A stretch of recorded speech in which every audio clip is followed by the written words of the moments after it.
Chapter 8:12. Lu Songtao raised his arm and lifted his sword. His 2 fingers on his other hand gently brushed the sword with a determined gaze. In the city, Luo Yang broke off a strand of dragon whisker from a dragonfish. She twirled her fingers and the dragon whisker wrapped around her arm.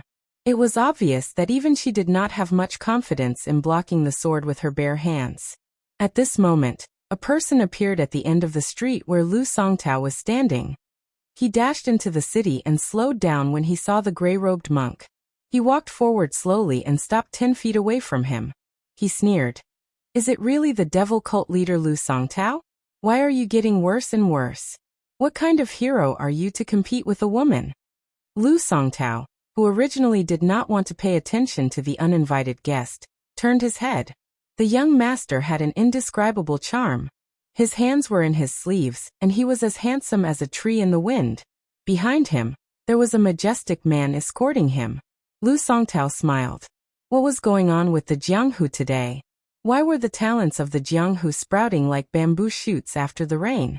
Although this white-haired young man had used an otherworldly item to cross the threshold of celestial phenomenon, and could not be considered genuine, if his foundation was not good enough, how could a small pond contain a flood?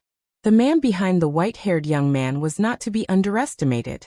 Together with the Wudong Taoist who spoke at the riverbank, Lu Songtao could not help but sigh. If the Jianghu around 100 years ago chose 10 people to fight to the death, the difference in the outcome would not be too great. However, if 50 people were chosen, the Jianghu he was in back then would not have any chance of winning. Lu Songtao held his sword in his hand and was ready to attack. His sword will was torrential, and the sea of qi around him was rolling over and over. He forcefully suppressed it and smiled at the young man. It is not easy to have such skills at such a young age. Lu Songtao will not lower himself to your level today. A true gentleman does not speak when watching a chess game. It is fine if you want to watch the battle, but if you interfere, don't blame me for pointing my sword at you. Young man, let me give you a piece of advice. The otherworldly item hiding in the dark is already on the verge of collapse. Don't let your emotions affect your decisions. Without waiting for him to finish speaking, Lu Songtao's boundless sword intent instantly vanished into thin air. Lu Songtao didn't make any movements, but the sword in his hand had already flowed east like a great river. The earth trembled and the city shook for a long time, causing the commoners in the city to mistakenly think that the underground hidden dragon was causing trouble, causing a violent earthquake. They all fled from their houses to flat ground. 20 zhang away, Luo Yang's heart was pierced by a sword. Lu Songtao had only struck once, but he had aged 10 years in the blink of an eye. 100 years ago, Lu Songtao had never used his sword. Perhaps he was the loneliest old sword immortal in the world of martial arts. 100 years later, his sword strike was so powerful that it could destroy a mountain. Lu Songtao was neither sad nor happy. He only looked at the white-clothed woman who would stand at the top of the Jianghu 100 years later. Then he exclaimed in surprise, "Don't tell me you're someone with a different heart." Luo Yang stood up from the ruins and sneered, "It's my turn." Lu Songtao glanced at the white-haired young man, then turned to look at the demoness who had shaken Bei Meng twice. He shook his head and sighed. Fellow sufferers sympathize with each other.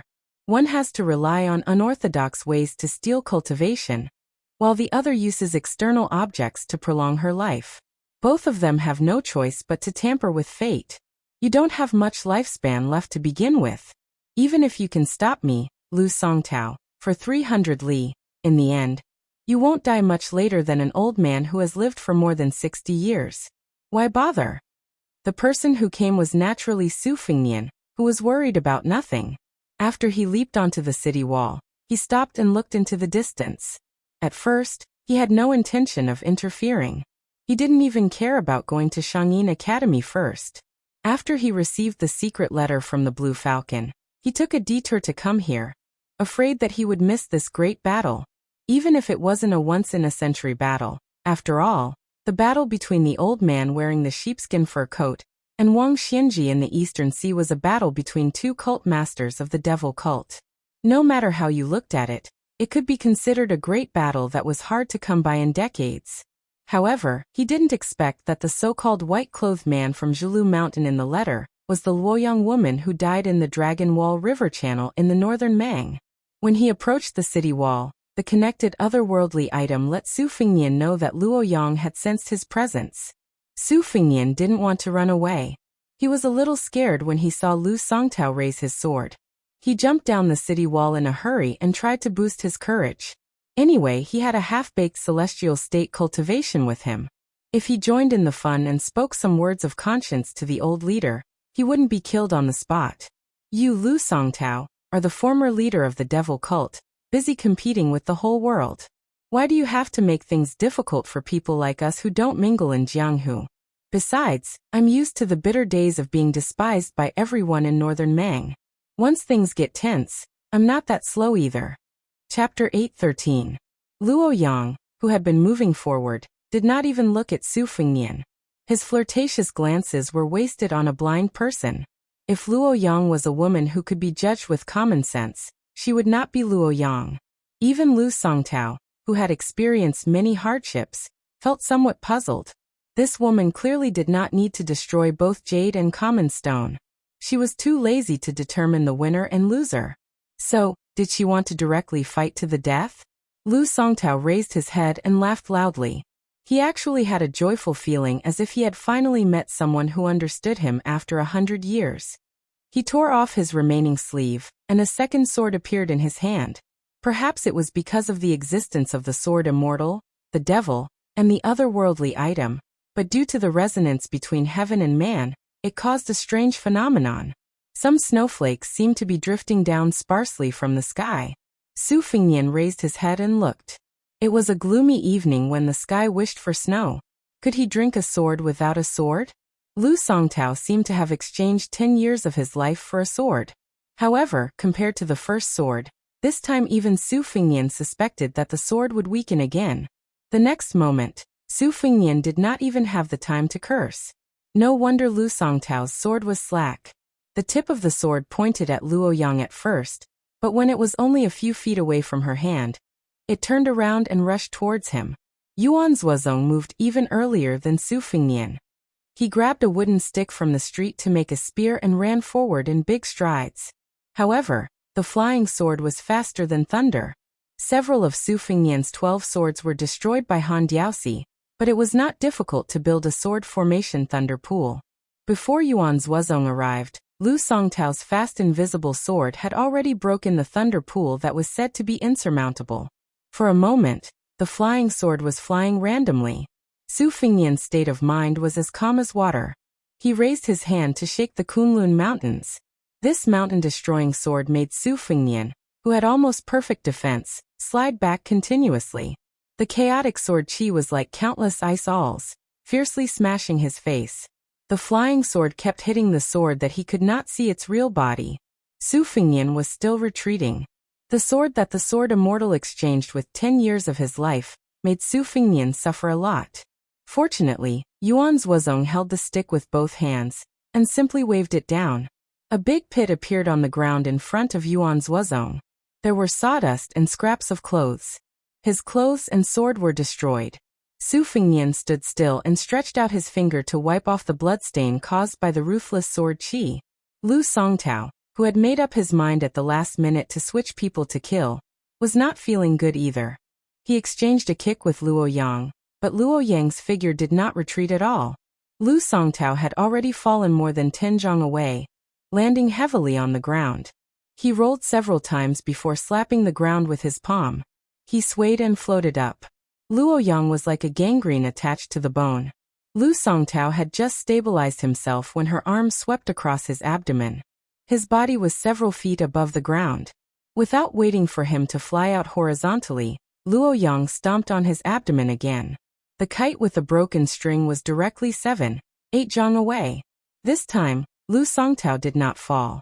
His toes hovered in the air a few times like a dragonfly skimming the surface of the water, gently landing on the edge of the gully.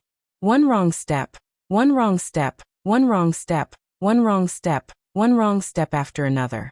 Luoyang's palm pushed out during the long sweep. Lu Songtao's expression turned serious. He leaned back, dodging Luoyang's flying sword, which had fallen into the palm of his hand at some unknown time. Luo Yang's palm turned into an elbow, often knocking Lu Songtao to the ground. With a kick, Lu Songtao directly crashed into a distant wall. When he stood up from the dust, the corner of his mouth was oozing with a ghastly black clot of blood. He smiled freely.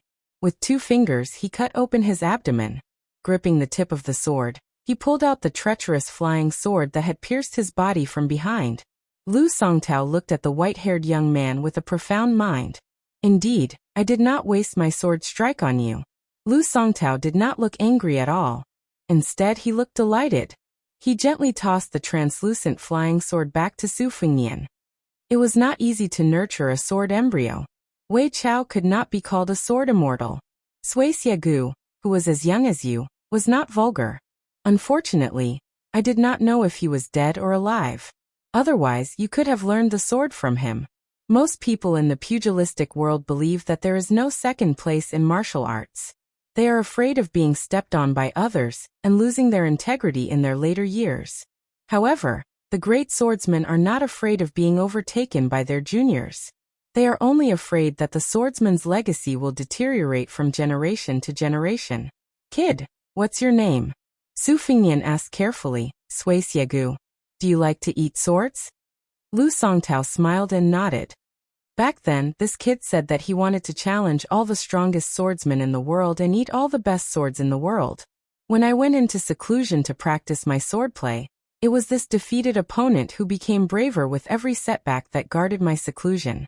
Su Fengnian took a deep breath. Old man Sui has a great enmity with me. However, he clearly distinguishes between kindness and hatred. I am indebted to him for his sword strike. Lu Songtao waved his hand. That's between the two of you. It has nothing to do with me. Luo Yang glanced at Su Fengnian. The latter immediately fell silent. Luo Yang flicked her finger lightly, and an item flew towards Lu Songtao. The latter caught the item with a complicated expression. He asked softly, "It's you? How is that possible?" Luo Yang was expressionless. Lu Songtao, who had originally planned to fight to the death, sighed and flicked the item back. He had a strange expression. So what if I see him? He won't be that person anymore. Luo Yang's expression was still cold. If there's nothing else, then get lost. Lu Songtao clutched his stomach and laughed. Then he disappeared in a flash. As he left the city and headed east, this demon who had stirred up a reign of terror 100 years ago muttered to himself, "So there's someone more foolish than me." Luo Yang put on a fake smile and stared at Su Fengnian. "Woman, you really hold a grudge. Why don't you say that I took Lu Songtao's sword strike for you for no reason?" Su Fengnian was thinking about how to escape when Luo Yang opened her mouth and said with a smile, "The Yellow River Strike. This little girl will engrave it in her heart." Su Fengnian's hair stood on end when he heard the words little girl. Unexpectedly, the demoness Bei Meng lowered her head and covered her chest with her hand. She mocked herself. Where did the heart come from? Chapter 8:14. Perhaps because it was close to the Shangyin Academy, the tea houses and taverns in the city all had elegant names. It was said that on the walls of any old inn, there were fragments of poems written by Confucians of different dynasties. The Sharp Snow restaurant was located in a secluded area in the city. When it snowed, few people went out to suffer. Plus, there was an unknown natural disaster or man-made disaster in the city, so the business was naturally bleak. The shopkeeper was depressed, thinking about when he could save enough money to buy the small house he had chosen long ago. This era was peaceful, without the turmoil of the spring and autumn period, so it was not a bad idea to buy more houses. His wife always complained that the dowry he prepared for his daughter was too little, and could not support their reputation. Compared with the neighboring Song family, the shopkeeper was too far behind. As the head of the family, although he worked hard all year round to make a living, he could not say much. However, after working hard every day, he could go home and drink a cup of tea made by his daughter, so he did not complain anymore. He hesitated whether he should sell the calligraphy and painting that he had treasured for many years. He bought it from a southern Tang survivor who had wandered to another place at a high price. Now it could be sold at a high price, but he still liked it from the bottom of his heart. The shopkeeper sighed. Now that he was middle-aged, everything seemed to have come to an end. He looked up at the snowy street outside the building and pulled up his sleeves. When he saw the two of them enter the tea house, the shopkeeper hurriedly welcomed them, afraid that he would miss out on this deal that was made out of nothing. He didn't care about his reputation and smiled warmly. In addition to the best tea before the rain, we don't lack good wine. What would you like to drink? When the shopkeeper recognized the faces of the two people, he was somewhat stunned. The handsome young man was still all right. He had a warm smile on his face and looked very warm in the winter. With one look, one could tell that he was from a good family. However, the woman with a frosty face was frightening. The shopkeeper subconsciously shrank his neck. Fortunately, for some reason, the white-haired young man was very understanding. After patting the snow off his shoulder, he said with a gentle smile, "Shopkeeper, I'll have to trouble you to warm up a jar of wine. Make it as strong as you can. If you have a stove, bring it over and put it under the table. We can add some money." The shopkeeper quickly rubbed his hands and said with a smile, It's free. It's only right." Su Fengnian and Luo Yang were sitting by the window. Lu Songtao had left the city inexplicably. It seemed that Luo Yang was about to deal with him. But when he and Yuan Zuozong were about to fight to the death, she said she was going to drink. Su Fengnian didn't let Yuan Zuozong follow them. Since she said to drink, Su Fengnian would drink generously. Drinking with a gentleman would most likely lead to death. However, drinking with Luo Yang would most likely lead to a better life. The wine was served on the table, and the stove was set up. The two of them drank together. Su Fengnian raised his cup and took a small sip. With a slurp, he leaned lazily against the back of the chair and asked softly, "Bodhisattva Tuoba has been waiting for 30 years for you to spoil the good thing? What's going on?" Luo Yang didn't raise her glass to drink. She remained silent. Su Fengnian asked again, "You went to Zhulu Mountain to become the hierarch? Did you send Lu Linggui and the others to let me become a marquis? Chao Chongqing is willing to be a guest of your devil sect and Zhulu Mountain is willing to contribute to Westchu's revival? But to be honest, I don't think Westchu's revival will be possible. When Su Shao destroyed Westchu, he didn't divide the north and the south because he saw the general trend. He didn't proclaim himself as the emperor because people were disheartened. But once he did, those experienced soldiers would die for the dragon throne under his butt. Su Shao had always been a calculator. He didn't do business at a loss. The current emperor of Liang dynasty's Zhao family is not an incapable ruler. He's diligent and self-disciplined to the point that it makes people's hair stand on end. Even if Chao Chongqing becomes a saint, it won't affect the general situation. Perhaps Li Yang wanted Westchu to revive their country with great fanfare. Burning down an entire granary, compared to burning down a bunch of scattered weeds, it was much easier to do. If my guess is not wrong, Westchu's revival will be successful in the beginning, but in the end it will be difficult for them to escape the imperial court's net. This kind of wicked thing, Yuan Bunshi was able to come up with it. The emperor of Zhao family was also able to nod his head. Zhang Jilu, who is already unrivaled in the struggle between factions, can devise a perfect strategy. Luo Yang was still resting with her eyes closed. She reached out a finger and lightly tapped the table. There was no rhythm to the tapping. A moment later, Su Fengnian suddenly felt suffocated. Blood gushed out of his throat. He quickly broke the connection with the spirit of the red robe, and gradually regained his clarity. Su Fengnian smiled bitterly. "It's very similar to the finger xian of Catman Han Shengxian. You're really good at everything." Luo Yang dipped her finger into the teacup filled with wine. Using Xiaozhuan, she wrote the name Luo Yang on the table. Su Fengnian smiled. "I know. After the Qin dynasty unified the world, the capital was changed to Luoyang." Luo Yang raised the corner of her mouth. Her face was full of undisguised sarcasm. She asked, "You really know?" Su Fengnian was rendered speechless by this idiotic question. However, this demoness in front of him had fought with the new number 2 ranked Bodhisattva Tuoba, and the number 3 ranked new sword god Deng Tea. She had even dragged down the number 4 ranked Hong Jingyan. Today, she had even fought with Lu Songtao head-on. In the future, she would most likely have to fight with that old bastard in Martial Emperor City. Could it be that she would only stop after she had beaten up all the top 10 martial artists? How domineering of a madwoman was she? Su Fingnian lamented in his heart. Why did he have to meet her in Beimang? Where did the pure and innocent Huang Baozhuang from the city wall go? Su Fingnian voiced the question that had been puzzling him the most recently. Zhilu Mountain appeared at the end of the Qin dynasty. As the old saying goes, when Qin lost its deer, the world chased after it. Could it be that this Zhilu Mountain, which evolved into a demonic sect in later years, is a remnant of the Qin dynasty, just like the Beimang princess tomb? Luo Yang laughed wantonly. Remnant of the Qin dynasty, this comment really hits the nail on the head. Su Fingnian laughed with no sincerity. Luo Yang was too lazy to pay attention to him.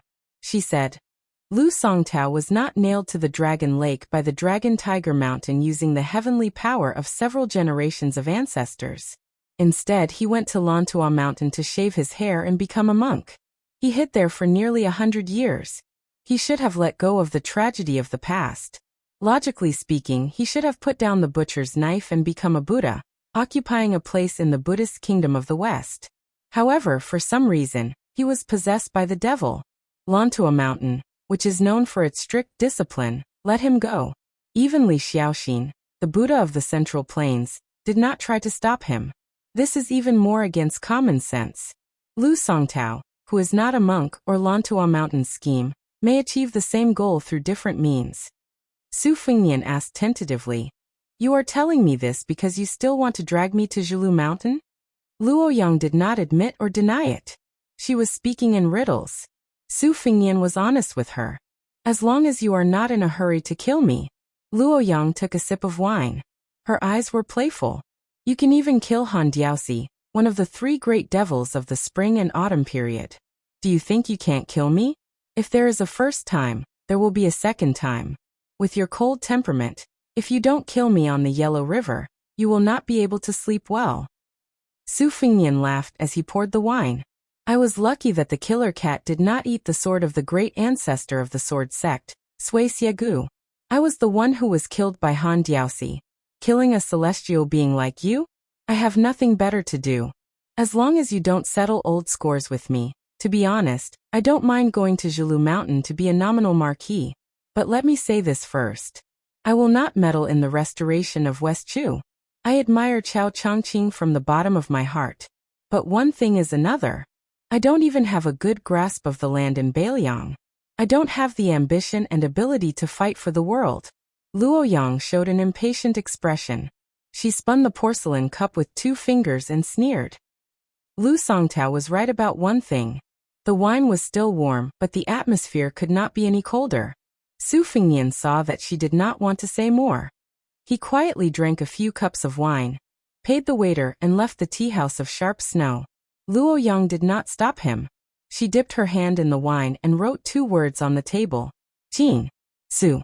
Luo Yang said calmly, so it's all 3 of them. He doesn't know anything, and she knows everything. It was not like this originally. This devil did something that no one would have guessed. She put her chin on the table and closed her eyes. She looked like a tired ordinary woman who could not wait for the person she liked for a long time. Chapter 8:15. There is one more chapter. P.S. A new WeChat public platform has been opened. Go to Sina Weibo and scan the QR code or search Finghua 1985. There are several book giveaways. It was a windy and snowy night. Su Fingnian stood at the door. There were no pedestrians on the street paved with bluestones. He held his hands and breathed in the air. It was full of the smell of alcohol. Seeing Su Fingnian come out of Jianxue tea house safe and sound, Yuan Zuozong, who was already the commander of Beiliang cavalry, was relieved. They looked at each other and smiled. Su Fingnian and Yuan Zuozong sat in the carriage. They had to leave the city before the gate was closed. This time, they hurried to watch the battle without any worries. Great Ancestor Gu, Huangshang, and others had secretly rushed to Beiliang under the arrangement of Chu Lushan. It was said that the quarry mountain was almost uprooted from the ground. There were only some unaffiliated artists left. These people were lucky to occupy the place. As for the departure of Su Zhan, Zhou Qinghu and others, Su Fingnian did not care. But the young man Li Huai'er was said to insist on going north with Huangshang to see the scenery of the frontier fortress. He did not travel far because his parents were dead. Since his parents were not in this world, this young man would not have to worry about his family. Therefore, Su Fingnian did not stop him. In the carriage, Yuan Zuozong wanted to say something but stopped on second thought. Su Fingnian didn't regard him as an outsider and told him the general situation. Yuan Zuozong was amazed after hearing it. He didn't expect Lu Songtao's identity to be so shocking. Not only was he the former hierarch of the devil cult, but he was also an eminent monk who should have reached the Buddha realm on Mount Lantua. Lu Songtao vividly proved that the devil Buddha could be created and destroyed with a single thought. However, what surprised Yuan Zuozong more was that White Luoyang, the first devil of Beimang, came to Liangjiang Lake to be the 10th hierarch of Mount Zhulu. The result was a battle of 90. It was really unpredictable. Su Fingnian lifted the curtain and looked at the tea house in the distance in the wind and snow. He smiled bitterly and said, "Why do you get stabbed in the heart every day? If it were anyone else, how could they sit down and drink with others? They would have long hidden away to recuperate from the pain. Only you are worthy of the name Luoyang." Su Fingnian repeated the two words Luoyang and murmured, "When the Qin dynasty was at its peak, that man who was hailed as the greatest emperor of all time ignored all criticism and insisted on changing the name of the capital to Luoyang. Later generations all said that this was against the natural order, and this was the foreshadowing of the destruction of the Qin dynasty for 3 generations. Afterwards, for a woman whose name was not recorded in the annals of history, he lit 1,800 fire beacons, causing him to be viewed as extremely muddle-headed. No one knew what kind of beauty could make Great Qin's emperor do such a thing. One woman accompanied him to conquer the world, and the other woman buried the world. If I were born 800 years ago, I would really like to ask that Emperor Qin face to face which one he loved more, his new lover and his old lover." Yuan Zuozong laughed and did not answer.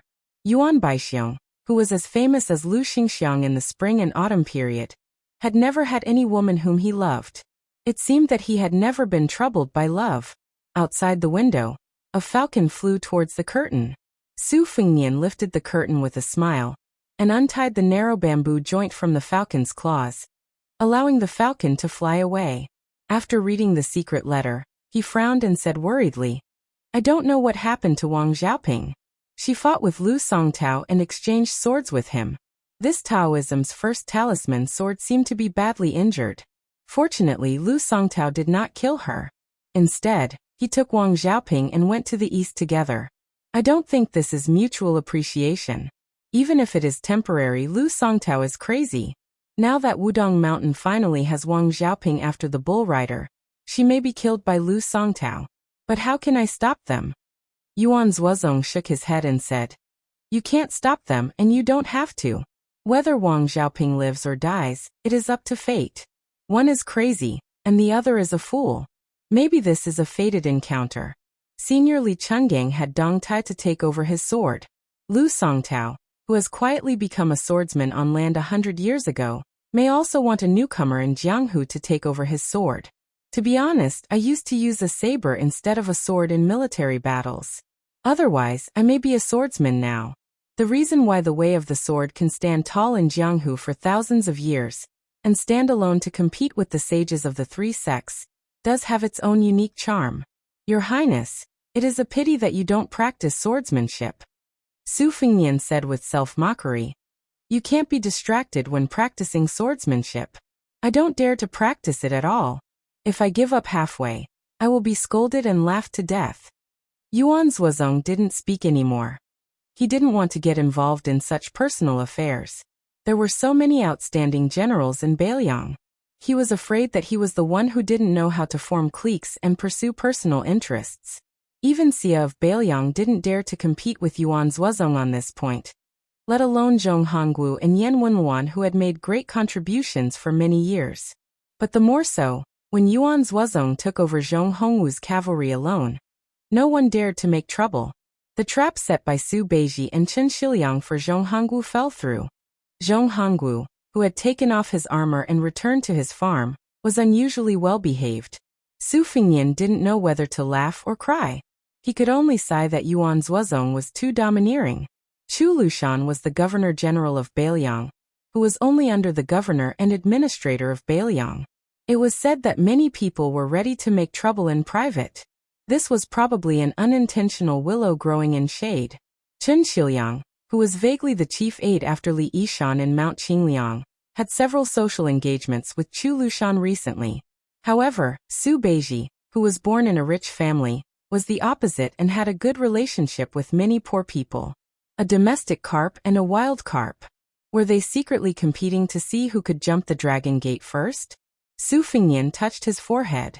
Even an upright official couldn't solve a family dispute. It was a headache. When Yuan Zuozong raised his hand, he caught a glimpse of a few red ropes which were like vivid red snakes lingering around His Highness's arm. Yuan Zuozong smiled knowingly. The falling snow was like cotton. Outside the curtain, the teenager was humming a useless song which had been spread all over the country. It was just that he was out of tune. Chapter 8:16. Shangyin Academy was a beautiful place, but many people did not know that the academy that had lasted for thousands of years was actually a private school. The rulers who had controlled the Shangyin Academy for generations, whether they were wise or foolish rulers, had never tried to interfere with the Shangyin Academy. Perhaps they had made some small moves, but in the end they were all unsuccessful. Shangyin Academy had always been outside of the imperial court.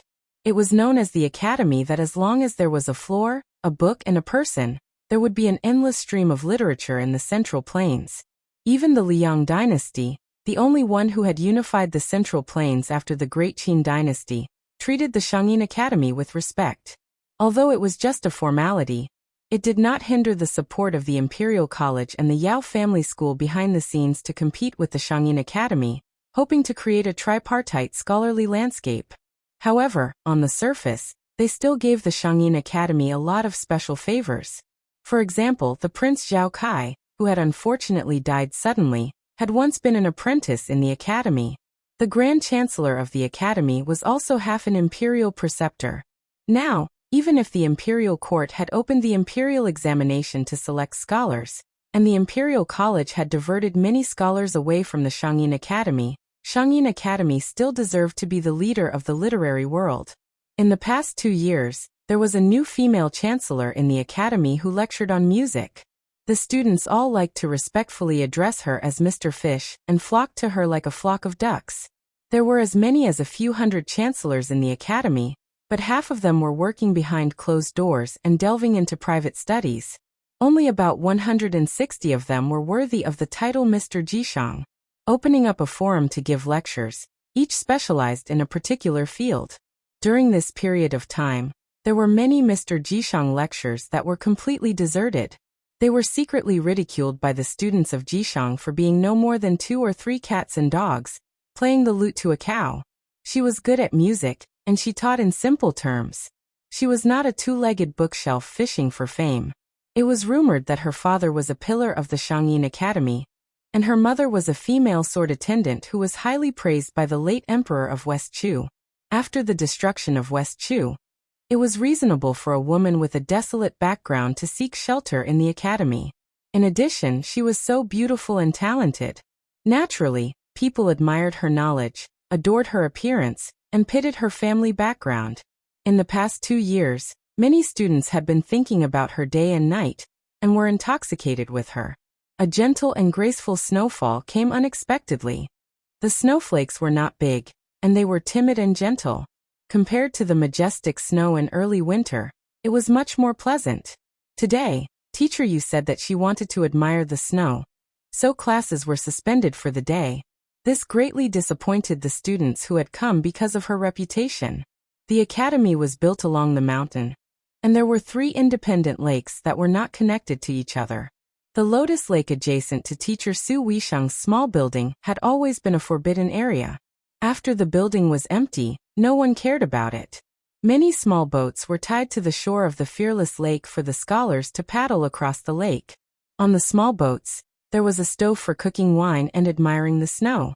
It was a delightful thing, but with so many small boats, it was like the end of a chessboard. There were many chess pieces densely packed, and the beautiful thing was not as wonderful as expected. The other small and exquisite Buddha's Palm Lake was cold and cheerless. This was because the lake was privately owned. Even the rich students had the money to buy a pig's head, but they did not have the ability to enter the temple to burn incense. They could only look at the lake from afar and sigh. Within 100 feet of the shore of the Buddha's Palm Lake, unrelated people were not allowed to enter. At this moment, in the lakeside pavilion sat a beautiful woman holding a white cat. Her appearance was charming and enchanting, but her temperament was cold and distant, which made people want to conquer her even more. The woman was wrapped in a white fox fur coat that was worth thousands of gold pieces. The slightly bloated white cat was lazily nestled in the fox fur coat on her chest, yawning. It was very lovable. Inside and outside the pavilion, there were 7 or 8 young children playing around. They were all children of the Jishang teachers who had settled down and taught in the academy for many years. The owner of the Buddha's Palm Lake was lenient towards these naive children and never refused them to play by the lake. There were many speculations about this mysterious owner of the Buddha's Palm Lake. Some said that it was bought by the Southern Tang imperial family with a large sum of money. Some said that it was the ancestral property of the Grand Preceptor of West Chu, Sun Shiji, and some even said that it was the private property of the descendants of the Great Qin dynasty. There were many different opinions.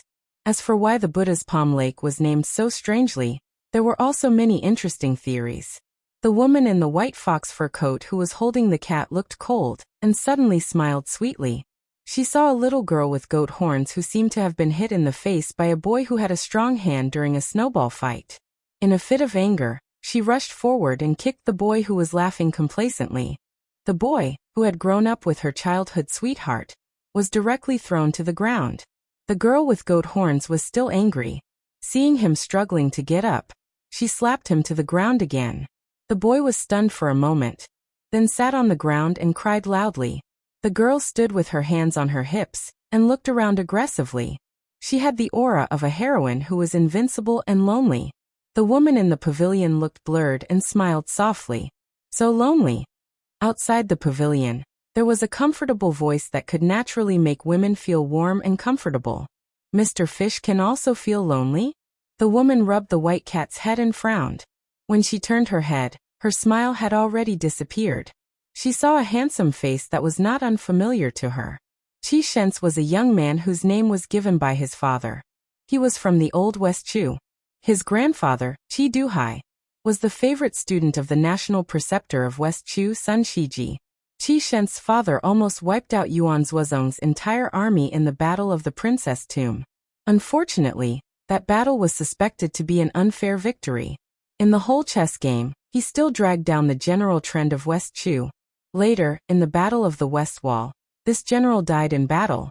When his horse died, he dismounted from his horse and fought with it.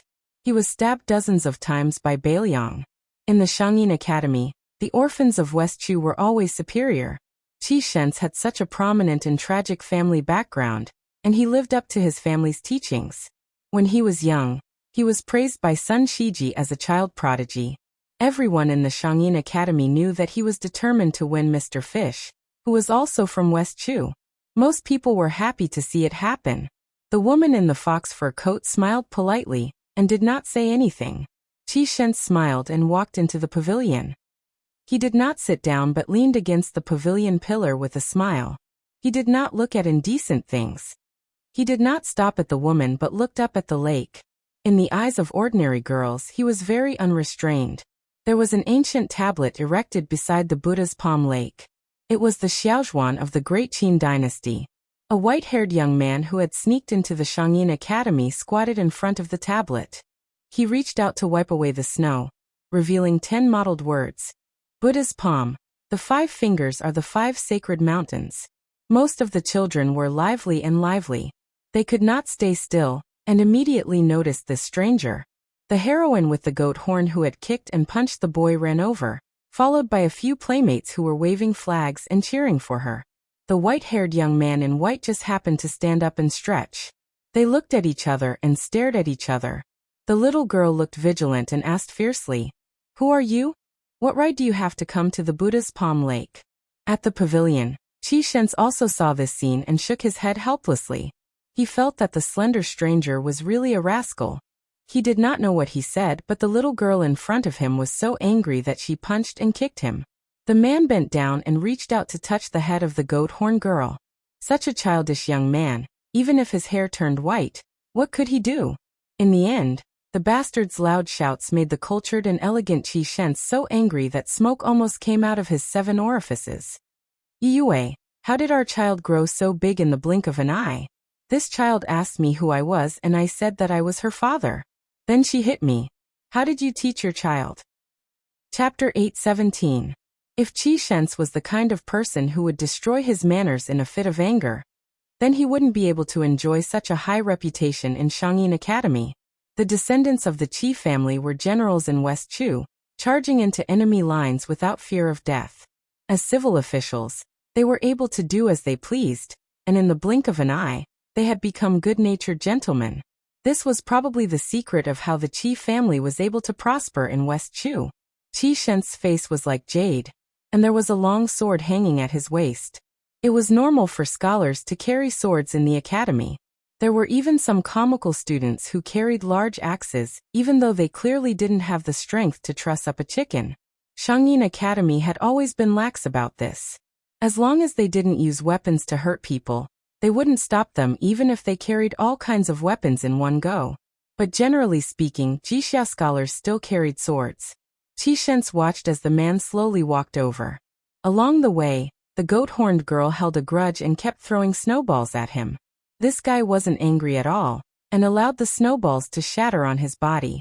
As he approached the pavilion, he reached out his hand to pat the snow off his body, shook his head, and scraped his boots against the edge of the steps, as if he was afraid that people wouldn't know that he was an ignorant and incompetent scoundrel. The goat-horned girl was still nagging. The snow outside the pavilion was getting thicker, and she used all her strength to roll out a large snowball that she could hold with both hands. She wanted to give this detestable scoundrel a fatal blow, but because she ran too fast, the snowball was too heavy, and the steps were slippery. She staggered and was about to fall on the steps. The white-haired young man, whose back was facing the girl, nimbly stretched out his leg and tiptoed on her forehead, stopping her from falling forward. The little girl felt embarrassed in front of her playmate, so she grabbed this guy's leg and bit down hard. He jumped and turned around, bent down and twisted her ear. The two of them were in a deadlock, competing in endurance.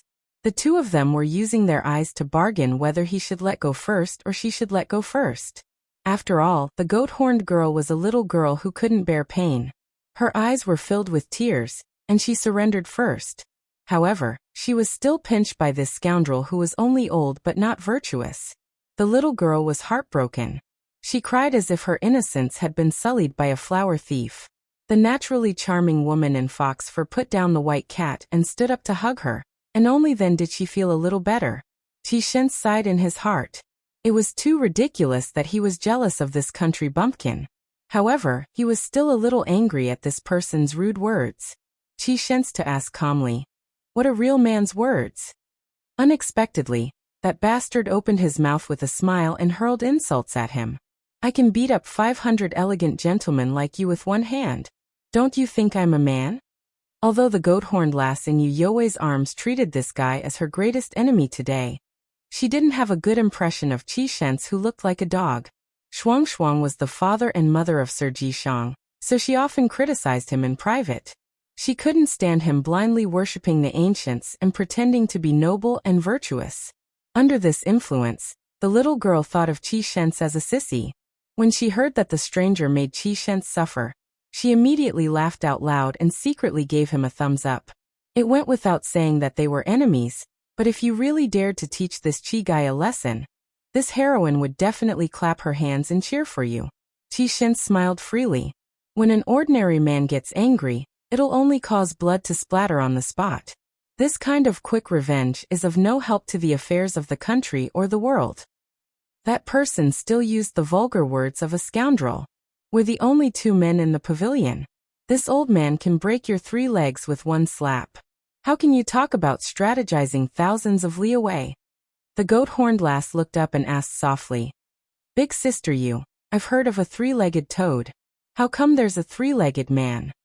Yue rubbed her little head and shook her head without saying anything.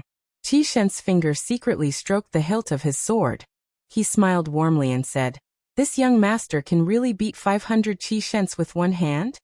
That person's expression turned serious. he asked in a low voice. Your Qi Shens? Qi Shens, who didn't look at Yu Yue, smirked. He finally showed the innate arrogance of a prince of a wealthy clan. In front of outsiders, he had to maintain the demeanor of a gentleman taught by a saint. In front of this idiot, he might continue to provoke him if he only showed respect and humility. Qi Shens had always been good at finding the right remedy for a problem. He knew that this kind of half-baked scion with shaky foundations would be arrogant just because they had a little money and power. They only knew how to bully the weak and fear the strong. They wouldn't remember if they didn't suffer the pain. Qi Shens was able to be like a fish in water in Shangyin Academy and become friends with many Ji Shang teachers despite the difference in age. Other than his own talent and knowledge, the Qi family was still thriving even after the collapse of West Chu. The foundation of aristocratic clans was that they wouldn't fall in the face of the wind. Regardless of the rise and fall of the dynasty, they would still do their own research. The emperors and kings would still have to treat the wise with respect. Most of the top 10 wealthy clans of the spring and autumn period had withered because they were too tall and attracted too much wind. Su Xiao, that crippled butcher, was too ruthless. The Qi family, which was just a step or two away from becoming a top wealthy clan, had a much more unique advantage. They couldn't become a bird out of the forest, but they also wouldn't be ignored by the new dynasty. Qi Shens knew his own limitations. You can ignore me and say that I'm pretentious because I'm jealous, but you can't ignore the Qi family behind me. He didn't expect that the guy would immediately break his facade as soon as he spoke seriously. You're called Qi Shens? This is the first time I've heard of you. The name is pretty good, but you're not. The goat-horned girl originally thought that it was another person who wanted to curry favor with the rich and powerful. She was very disappointed, but when she heard this, she couldn't help but hold her stomach and laugh. She wanted to see the world in chaos. Her petite body rolled around happily in Yu Yue's arms. Chapter 8:18. Even a clay bodhisattva would have some temper. Qi Shens had been humiliated time and time again in front of the woman he liked. The scholar cooked and swept the floor in a refined manner. He flicked the sword with his finger and sneered. It doesn't matter if you've heard of Qi Shens or not.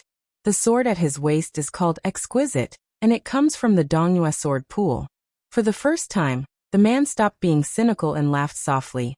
I've heard of Li Chuangong's wooden bull, Huang Lu of Huangjintu, Su of Gojozian of the Wu family's sword tomb, and Lu Baijia's Baxiao. Exquisite? I've seen and touched a lot of women with exquisite figures. Qi Shens was so angry that he laughed. He didn't want to argue with him and directly used exquisite to teach this arrogant guy a lesson. At this moment, the woman in fox fur who was called Mr. Yu by the scholar sighed and said, Stop fooling around. When Qi Shens was confused, Yu Yue, who had always been indifferent to him, said softly, Master Qi, I advise you not to use your sword. Otherwise you'll embarrass yourself. This time, it was the condescending Qi Shens' turn to be on guard. With his family background, observing people was just a beginner's skill. He had already practiced it to the point of perfection. Although Mr. Yu knew that Qi Shens' swordsmanship was undoubtedly the best among the younger generation of Shangyin Academy, she still used the words embarrass yourself. It was like a hammer hitting a bell, making Qi Shens dizzy. Most of his competitive spirit dissipated. The most important thing now was to find a way out of the pavilion. A way out of the world was 100 times harder to find than a real pavilion. Fortunately, the white-haired young man smiled and said, You and your sword are not good, but you have good taste. However, I advise you to stay away from Yu Yue in the future. I won't argue with the Qi family. After saying this person brushed past them. With 2 fingers, he picked up the Wu Meinyang that was even more famous than the Linglong sword in Shangyin Academy, and mischievously threw it out of the pavilion. The white cat rolled on the white snow. This scene stunned everyone who saw it. However, Yu Yue, who was extremely fond of her beloved white cat, only glared resentfully and did not reprimand him. Qi Shens had no choice but to find a way out for himself. He said indifferently, Since young master doesn't even care about the Qi family, then I'll wait and see. The goat-horned girl stared blankly at this unruly lecher. Then she sat down beside Sister Fish and smiled at her. This heroine with fierce fists and peerless legs, please allow me to speak with your sister. Is that all right? The little girl tilted her head and thought for a moment. Then, she left Yu Yue's warm embrace and waved her small hand vigorously. Like a general commanding his troops, she skipped away from the pavilion. Permission granted. After leaving the pavilion, a bunch of small heads huddled together and whispered. Even the child who was kicked by the little heroine did not hold a grudge. He ran over and squatted together. Seeing that she was angry, he pretended to be stupid and laughed. The goat-horned girl snorted coldly with a fierce look. She turned her head and the corner of her mouth curled up into a slight smile. A little girl who saw Qi Shentz as someone who would marry no one else but him when she grew up timidly spoke up for him. Who is that guy? How can he be so rude? Young Master Qi must be unwilling to lower himself to his level. Otherwise, with young Master Qi's swordsmanship, he would have fallen into the Buddha's palm lake in one strike. The goat-horned girl rolled her eyes and lectured her. Didn't you hear Sister Fish say that Qi Shentz was asking for humiliation? You little love-struck fool. I told you that Qi Shentz was an embroidered pillow. Why do you like him? His poems are just playthings promoted by his scoundrel friends. Even Master Su by the Lotus Lake commented that they were worthless. The little girl was angry, but she did not dare to refute. The goat-horned girl, who seemed to be very experienced in the ways of the world, clicked her tongue and said, although that white-haired man has a great enmity with me and will be beaten up by me sooner or later, I'm still very convinced right now. He said that he wouldn't be calculative with the Qi family, but not with Qi Shentz. Listen, how manly. A silly little chubby boy was puzzled. Aren't they all the same? Your father is too knowledgeable. How did he give birth to such a greedy goose like you who only knows how to steal food all day long? The old and experienced goat-horn girl punched him. The little chubby boy sat down in the snow. His eyes were moist. He wanted to cry but did not dare to. After a long while the little chubby boy said in a sobbing voice, I also wrote a poem this year. In the ancient Shangyin Academy, if these children of great scholars and writers could not write a few poems before the age of 10, they would be laughed at. The goat-horned girl curled her lips and said, You don't know shit. How can that be called a poem? The little chubby boy wiped his tears and ran home to complain to his parents. The goat-horned girl sneered. Look, he's the same as that Qi Shentz. He can't win in a quarrel or a fight, so he likes to ask his elders for help. The other children looked at each other, speechless. In the pavilion, Yu Yue looked at him and did not say anything. They met again after parting at the Spring God Lake. Su Fengnian took out a piece of paper from his sleeve. His first sentence was extremely unpleasant. He handed it to Master Yu, who was a teacher at the Shangyin Academy. There's an old scholar called Lu Wenbao in the Shangyin Academy. He gave me some names. See if there are any familiar names. I don't really trust Lu Wenbao's comments. If there are any, tell me. If they are close to the truth, then I'll use peaceful means before resorting to force. Regardless of whether they are 1,000-mile horse or 100-mile donkey, I'll send them to Bailiang first. However, since Lu Wenbao has appointed them as generals, I reckon that they are all people with some knowledge. They would be happy to go to Bailiang and get an official position. As for the Grand Chancellor, go and tell him. If he can't bring himself to do it, it's okay. I'll go look for him myself later. Yu Yue asked calmly, Are you done? Su Fengnian nodded. She turned her head and said coldly, Then His Royal Highness can leave. Su Fengnian was silent for the time it took for a stick of incense to burn. He said okay, and walked out of the pavilion gently. The snow on his shoulders was white, but his hair was white. Chapter 819. There was a forest of merits and virtues in Shangyin Academy. Only Mr. Jishang could enter. Su Fengnian had studied the geography of the academy and was familiar with it. He thought that he would be stopped along the way, but when he entered the forest of monuments, it was lonely and only snow remained. His footsteps left a series of small pits in the snow, which were then covered by continuous snowflakes. Previously, he went to the small building by Lotus Lake where second sister stayed to study. He sat for a while, and no one came to criticize him. Su Fengnian walked into the forest of monuments that recorded the merits of the ancestors. The monuments were of different sizes and most of the inscriptions were epitaphs. However, the graves were often not behind the monuments. The forest of monuments was like a different kind of history, quietly erected page by page in the back mountain of Shangyin Academy. Su Fengnian squatted down in front of an exceptionally small stone tablet and used his sleeve to wipe away the accumulated snow. The epitaph on the tablet had the charm of the great Qin dynasty. Su Fengnian looked up at the falling snow and picked a relatively majestic stone tablet to lean against. After an unknown amount of time, he opened his eyes and saw a petite figure in a straw raincoat staggering over. She held a bamboo basket covered in cotton in her arms and walked with great difficulty. When she passed by Su Fengnian, she was about to squat down when she seemed to have seen a pair of black eyes hanging in the air. She was so frightened that she fell on her butt. Su Fengnian stood up and shook off the accumulated snow on his body. With an apologetic expression, he reached out to pull the goat-horned girl up. He thought that the girl would walk straight over, but he didn't expect her to stop in front of the stone tablet, causing her to suffer a false alarm. The goat-horned girl patted her chest and glared at the mysterious white-haired enemy. After Su Fengnian asked, he found out that the girl's surname was Ouyang, and her ancestral home was Takaoka. The inscription on the tablet behind her was an elegy written by her father. Every time Su Weisheng read it, he would cry. Su Fengnian originally thought that the words were extraordinary, but after reading it, he realized that it was like a letter from home. It was trivial and trivial. Su Fengnian stood up and shook off the snow on his body. With an apologetic expression, he reached out to pull the goat-horned girl up. He thought that the girl would walk straight over, but he didn't expect her to stop in front of the stone tablet, causing her to suffer a false alarm. The goat-horned girl patted her chest and glared at her white-haired enemy who appeared and disappeared like a ghost. After Su Fengnian asked, he found out that the girl's surname was Ouyang, and her ancestral home was Takaoka. The inscription on the tablet behind her was an elegy written by her father. Every time Su Weisheng read it, he would cry. Su Fengnian thought that the words were extraordinary, but after reading it, he realized that it was like a letter from home. Now that he was 20 years old, he encountered an unforeseen event.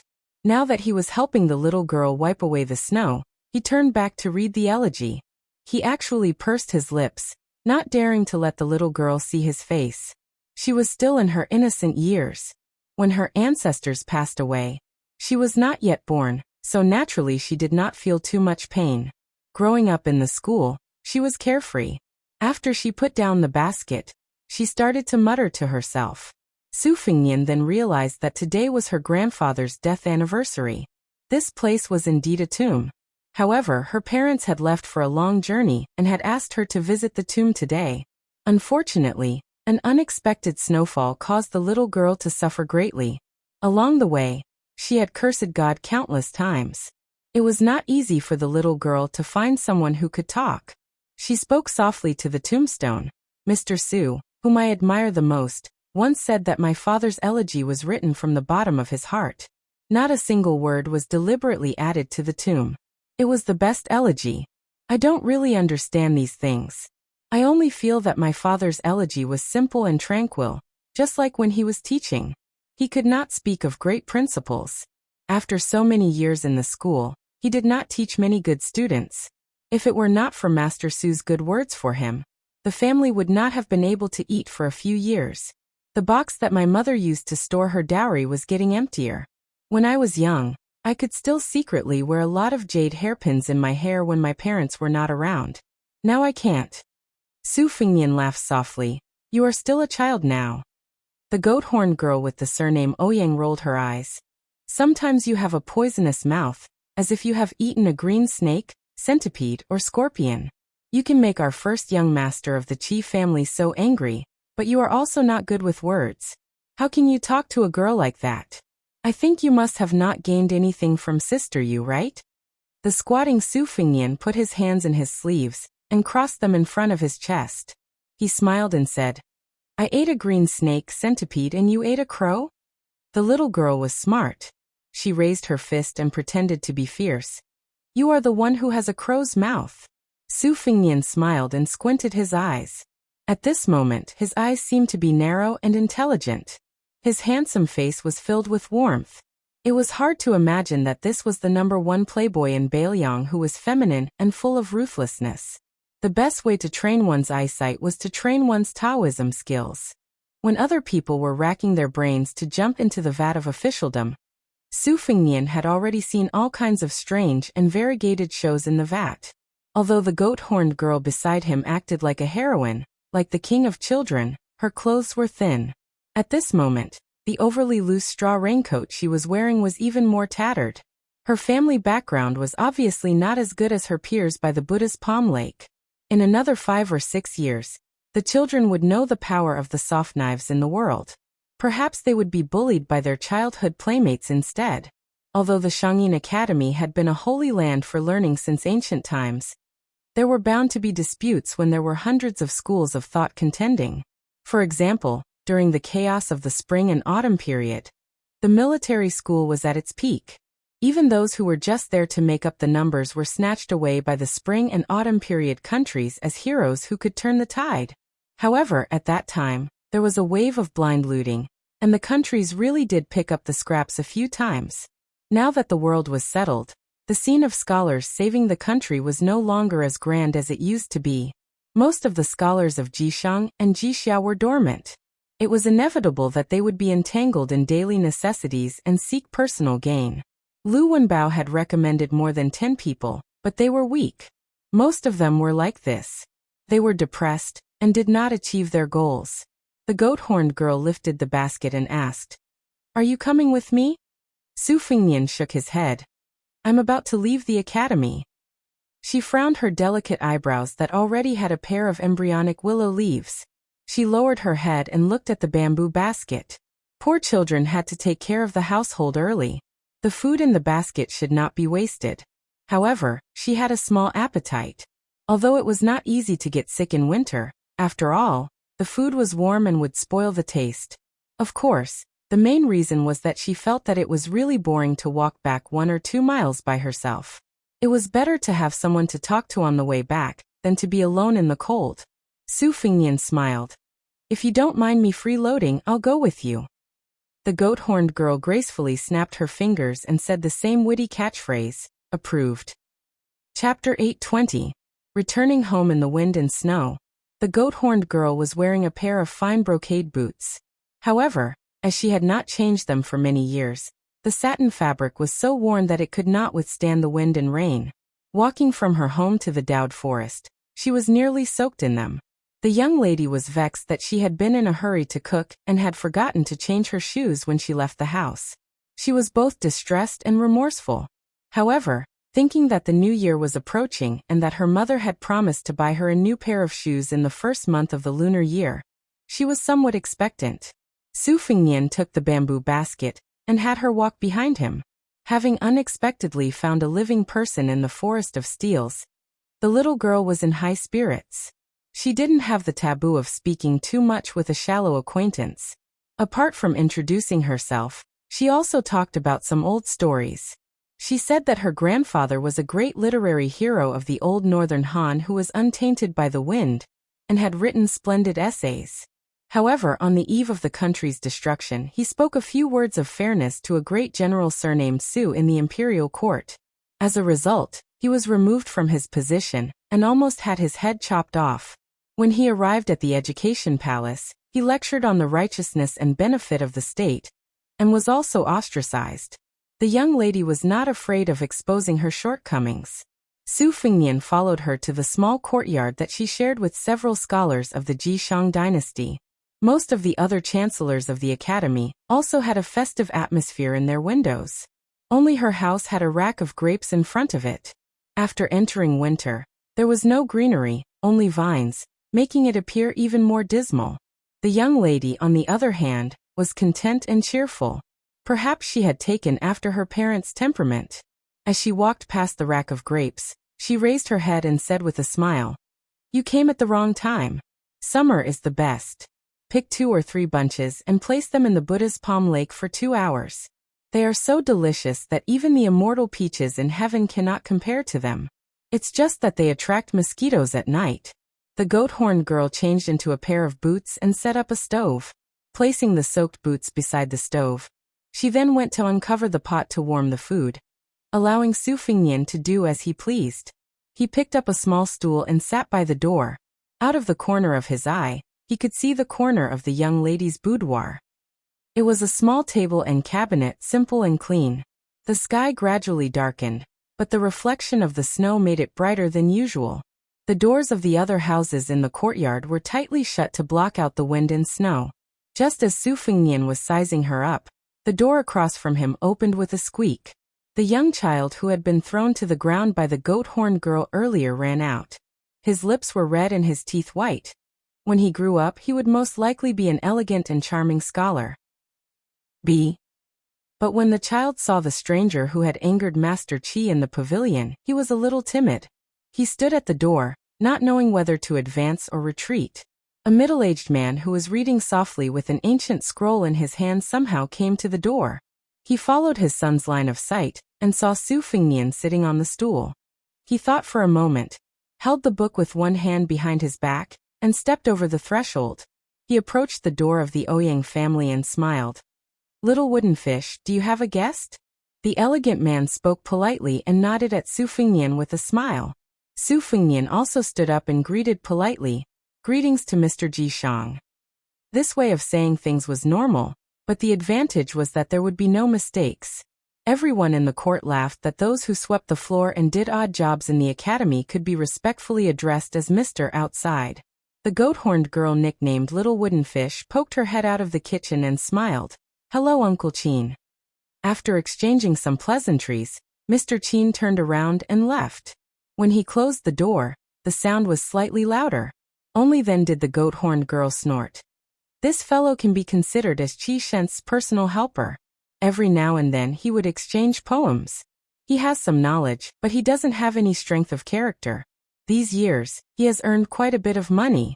Every now and then, he would come to my house and say that he wants to move away. He says that it's better to be close to a neighbor, but every time he talks, he would say that he lives in a private residence not far from Grand Chancellor Wang. He's just showing off his family's wealth to my parents. Su Fengnian took the bowl of rice and chewed slowly. He raised his head and smiled at his little daughter who was eating while standing. "You have to see others doing well." The little girl rolled her eyes. "You're the only one with a lot of principles." Su Fengnian suddenly changed the topic and said with a naughty smile, "But when it comes to poems, other than giving them to friends, the people who do most of it are scholars and famous prostitutes in brothels. I don't know who is the prostitute between you, Uncle Qin, and first young master of Qi." The goat-horned girl blushed when she heard that, but her eyes were filled with heartfelt joy. She smiled and said, "You're so mean." After eating, the little girl patted her round tummy and burped in an unladylike manner. Su Fengnian took the bowl and chopsticks, and was about to go to the kitchen when the goat-horned girl had a shocked expression as though she had seen an immortal or a ghost. Su Fengnian, who was holding the bowl and chopsticks with both hands, said with a smile, "Only a gentleman stays away from the kitchen. Do you think I look like one?" The little girl said with a pained expression, "Sister, you has really met the wrong person to meet you." Su Fengnian smiled and said, "Yes." After slowly washing the bowl and chopsticks, Su Fengnian used his sleeve as a rag to dry his hands. The little girl sat by the stove and held her cheeks in a daze. Su Fengnian was still sitting on the small stool. The little girl glanced at the dense snow outside the door and sighed helplessly. "If it wasn't snowing, I would be able to count the stars at night. I can count to more than 1,000, isn't that amazing?" Su Fengnian smiled and nodded. "Amazing." The goat-horned girl curled her lips and said, "You're not sincere." Su Fengnian followed her, and looked outside the door in silence. After a long time he said softly, "When I was young, I heard the adults say that the starry sky at night is a big lantern full of fireflies." The little girl laughed and said, "When I see fireflies in summer, I kill them one by one." Su Fengnian glanced at the goat-horned girl who was laughing evilly. "Whoever marries you in the future will be unlucky." The little girl held her cheeks and said sadly, "That's right." At dusk, a thin old man slowly walked into the courtyard. He was wearing a green robe and hemp shoes, and there was a suet jade pendant hanging from his waist. There were thousands of people in the school. The goat-horned girl believed that she had a photographic memory, but she still didn't recognize this old man. Su Fengnian, however, knew him.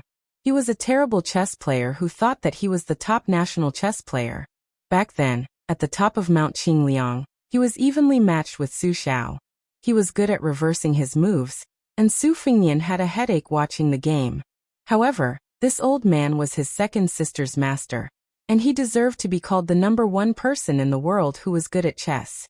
Under the side eye of the goat-horned girl, the old man casually sat down and asked shamelessly, "Little girl, do you still have food?" Although the little girl was shrewish, her upbringing was very good and strict. She stood up and smiled. "Sir, my family has food." Su Fingnian reached out and secretly took the jade pendant from the waist of the old man, who had almost become the Grand Chancellor of the Shangyin Academy.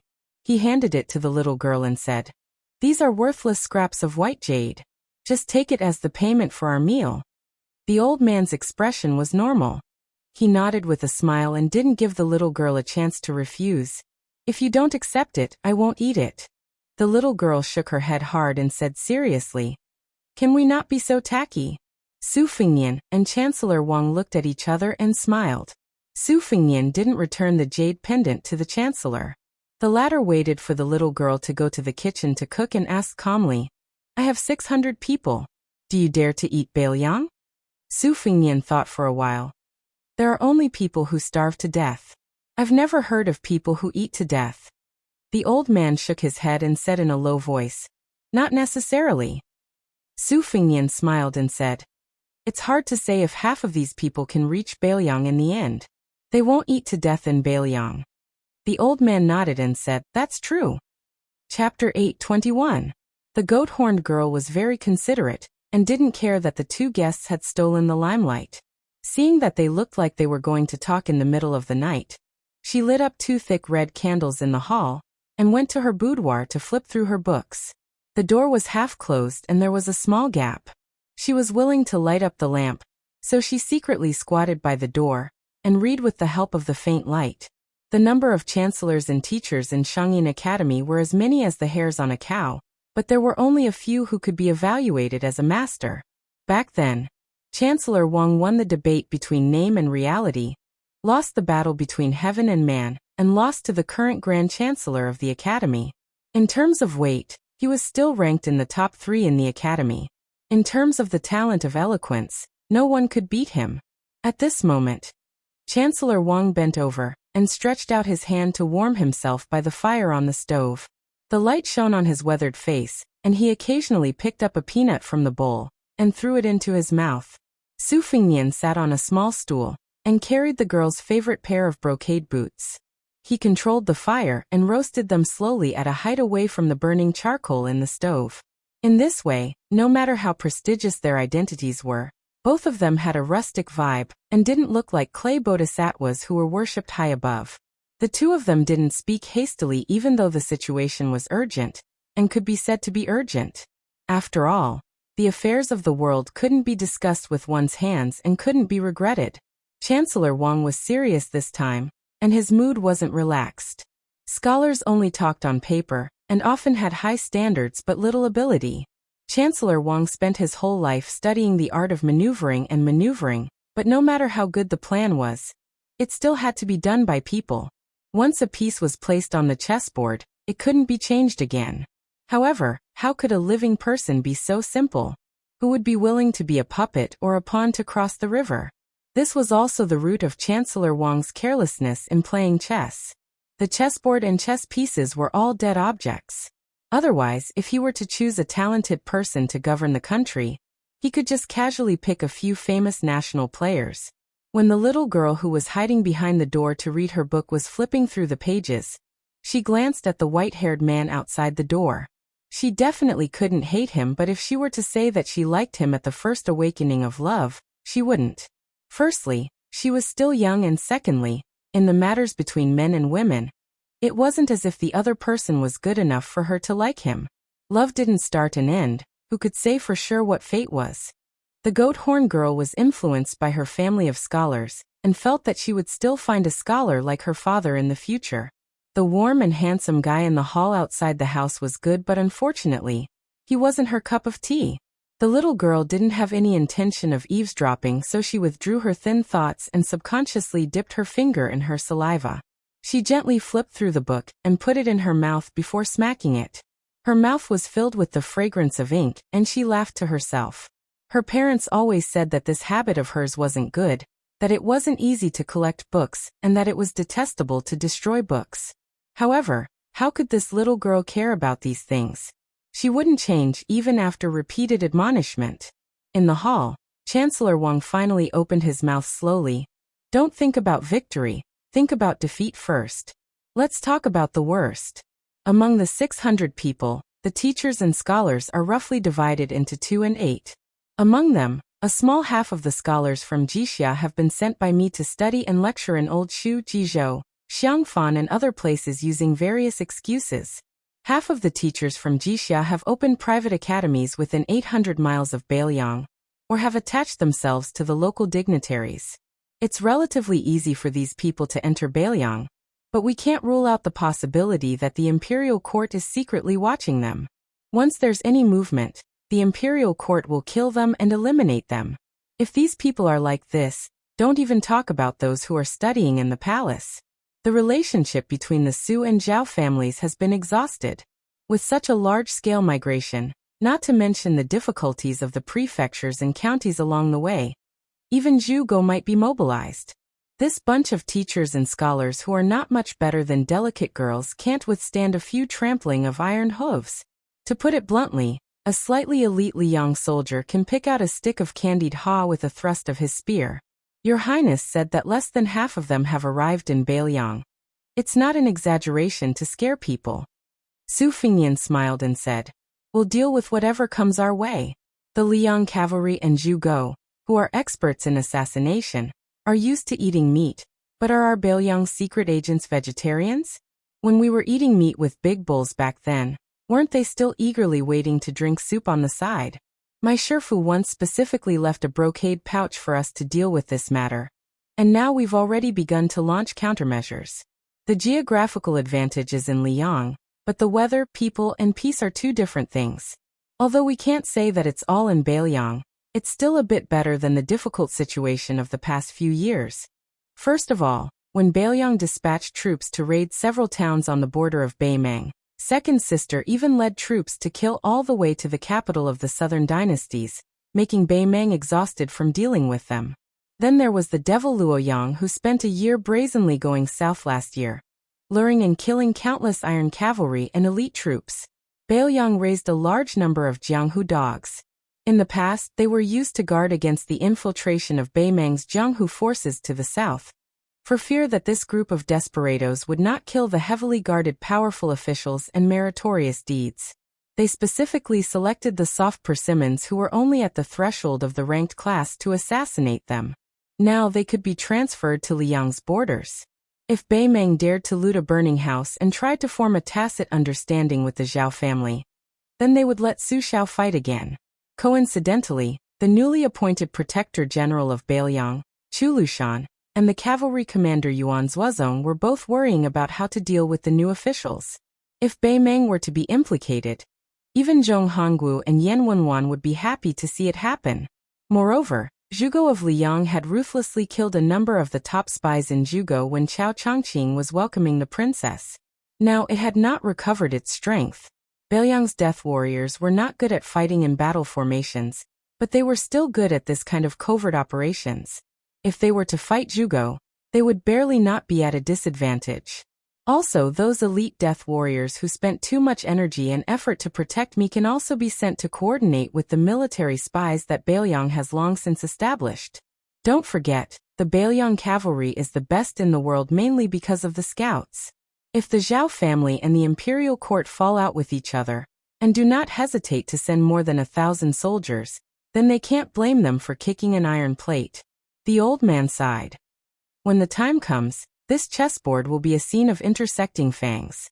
The old man withdrew his hands that were burned by the stove fire and rubbed his thin cheeks. Maybe there will be blood everywhere. Chapter 822. Su Fingyan said calmly, You can't ask for a horse carriage but not feed the horse. There's no such good thing in the world. My Su family doesn't rebel or usurp the throne. We guard the northwest gate for your Zhao family. Ordinary people raise a dog to guard their house, and still know how to give food. Zhao family, on the other hand, Thinks all day long about this dog whose only weakness is that it doesn't know how to wag its tail and beg for mercy. They quickly starve its fur and bones, and then find a good time to stew a pot of dog meat and eat to their heart's content. Even a cornered dog knows how to jump over a wall, let alone the Baelyang cavalry that rolled out of blood. Su Fengnian suddenly smiled and put down the girl's old boots that he had already roasted. He used an iron tongs to poke at the charcoal fire. However, if I were the son of Zhao or the crown prince, I would also be on tenterhooks towards the Su family. How can I allow others to snore beside my bed?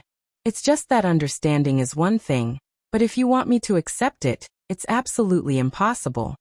The old man smiled knowingly and no longer called Su Fengnian Your Highness. He became more intimate. You brat, your words are quite reasonable, but your actions are skewed. Su Fengnian smiled bitterly. It's not easy to be the head of the household. Children who make noise get candy. If you don't make a scene and roll around a few times, how can other people take you seriously? Chancellor Wang chuckled.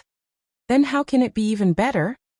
Su Fengnian followed suit and his eyebrows became more relaxed. He laughed heartily. Speaking of this makes me feel better. Unexpectedly, the old man shook his head. I have to pour cold water on you first. Let's assume that more than half of the 600 people will make it to Baelyang alive. Have you ever thought about what will happen when there are too many monks and too little porridge? All the scholars in the world are watching how Baelyang will settle these people down. Baelyang's land is narrow and barren. Although there are many official hats, they can't be given away casually. If you give away too many, the official hats won't be worth anything. After you've settled down, no one will be willing to continue working hard for you. Besides, the local forces in Baelyang had their roots intertwined, and most of them were military families that emerged from the Spring and Autumn War. When a dispute arose, who would they side with? Blindly favoring someone was destined to be inhumane. Those who were favored grew more and more greedy, while those who were neglected grew jealous and resentful. The most difficult part about this was that it wasn't just the bloodstained military affairs that were annoying. It was also the trivial family affairs that were disgusting. I know that after you took over Qinjibao, you began to deliberately change the image of a foppish young master in Baelyang. Especially that group of veteran soldiers who have been through hundreds of battles changed their opinion of you. It was not easy. Aren't you afraid that this time, when you set up your own school and enter Baelyang, your efforts will be in vain? Scolding you for being an embroidered pillow who squanders money? Su Fengnian smiled and said, as a married woman, the happiest thing in life is not only being able to see eye to eye with your husband, but also two things that are extremely important. The father-in-law is impartial, and the mother-in-law is considerate. Baelyang is thirsty for talented people, but there are many fine horses, but there aren't many beaux leux. Without the hundreds of people from Shangyin School, didn't the Su family gain a firm foothold in Baelyang? Didn't they beat Baymang until Baymang couldn't raise its head? As for the local tyrants of Baelyang, there are many things that Su Xiao can't do. I don't mind being the bad guy at all. You have a good relationship with Su Xiao, and you rely on this relationship to take advantage of the common people in Baelyang. But you don't have that kind of relationship with me, Su Fengnian. Su Fengnian didn't rely on them to get to where he is today. I'm not biased towards anyone. I'm just trying to reason with the local tyrant and the river dragon. Outside of northern Liang, I might not be able to reason with you. But in northern Liang, if you don't reason with me, I'll make sure you suffer the consequences of your actions.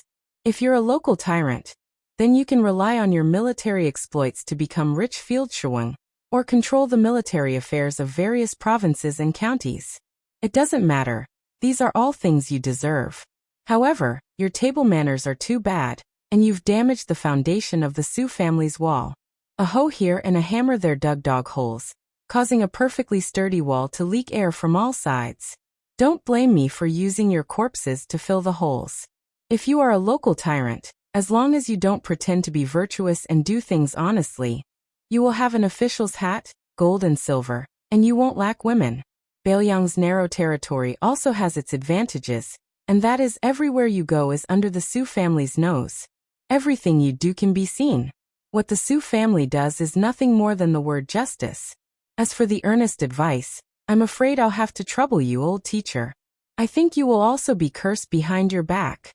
Chancellor Wang nodded and said, with justice and a woman's heart, this bunch of pitiful newlyweds who have lost their maternal families. As long as they are diligent and thrifty, they won't have to worry about not being able to make a name for themselves. There will definitely be bumps and bruises, but at least they won't be so miserable that they have to hang themselves and jump into a well. That's enough. They aren't delicate young ladies from influential families. As long as they have good in-laws who put themselves in their shoes, they will be able to endure hardships. Su Fingyan smiled and joked. The first time I saw old teacher playing against Su Xiao at the top of Mount Qingliang, your words were refined. It's probably because you are interacting with a vulgar person like me that your words are also vulgar. Old teacher shook his head and said self-deprecatingly, this is called choosing the right medicine for the illness depending on the person. Interacting with the king of Bailiang, the #1 boorish man in Liang, if I deliberately try to worm my way into being friends with him, I will have to deliberately put my arm around his shoulder and drink a lot of wine and eat a lot of meat. Wouldn't that make things difficult for this old man? Besides, the reason why the art of vertical and horizontal is also called the art of long and short is nothing more than using one's strong points against the enemy's weak points. Speaking of which, I would like to be bold enough to test His Royal Highness. What are the strengths and weaknesses of Bailiang and Liang? Su Fingyan said helplessly. Old teacher, you will have to ask Su Beiji or Qin Shiliang about this. I am not willing to expose my own weak points. Does this count as grasping the surface of the art of long and short? Chancellor Wang gave a soft hum. Su Fingyan asked softly. This young lady's surname is Ouyang. Her grandfather's surname is Ouyang. He is from Takaoka. Has old teacher heard of him? Chancellor Wang said calmly. The young lady's father is half a student of mine. He doesn't think highly of Bailiang, so he won't follow her to Bailiang. Su Fingyan nodded. That was good too. Shangyin Academy had suffered such a big change. In order to calm the people down, the academy and the imperial court would definitely have a better life in the future with the knowledge of the goat-horn girl's father. Su Fingyan stood up. Then let's go. Chancellor Wang stood up and smiled. Aren't you going to say goodbye? Su Fingyan smiled. That girl hates tacky people. The two of them walked out of the house quietly.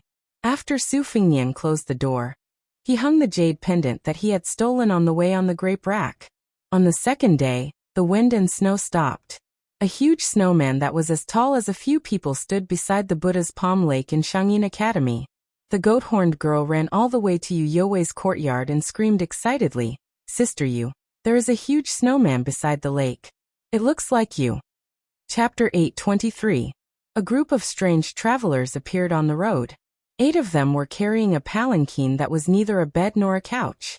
It was similar to the palanquin used by the royal family of the old southern Tang Empire.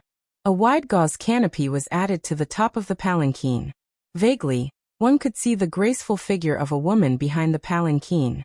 She was an extremely seductive beauty. In front of the palanquin was a beautiful ceremonial official dressed in green.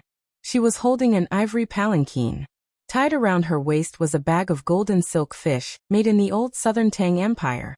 She seemed to be walking slowly, but in fact, she was gliding rather quickly. The 8 servants were unusually burly and walked as if they were flying.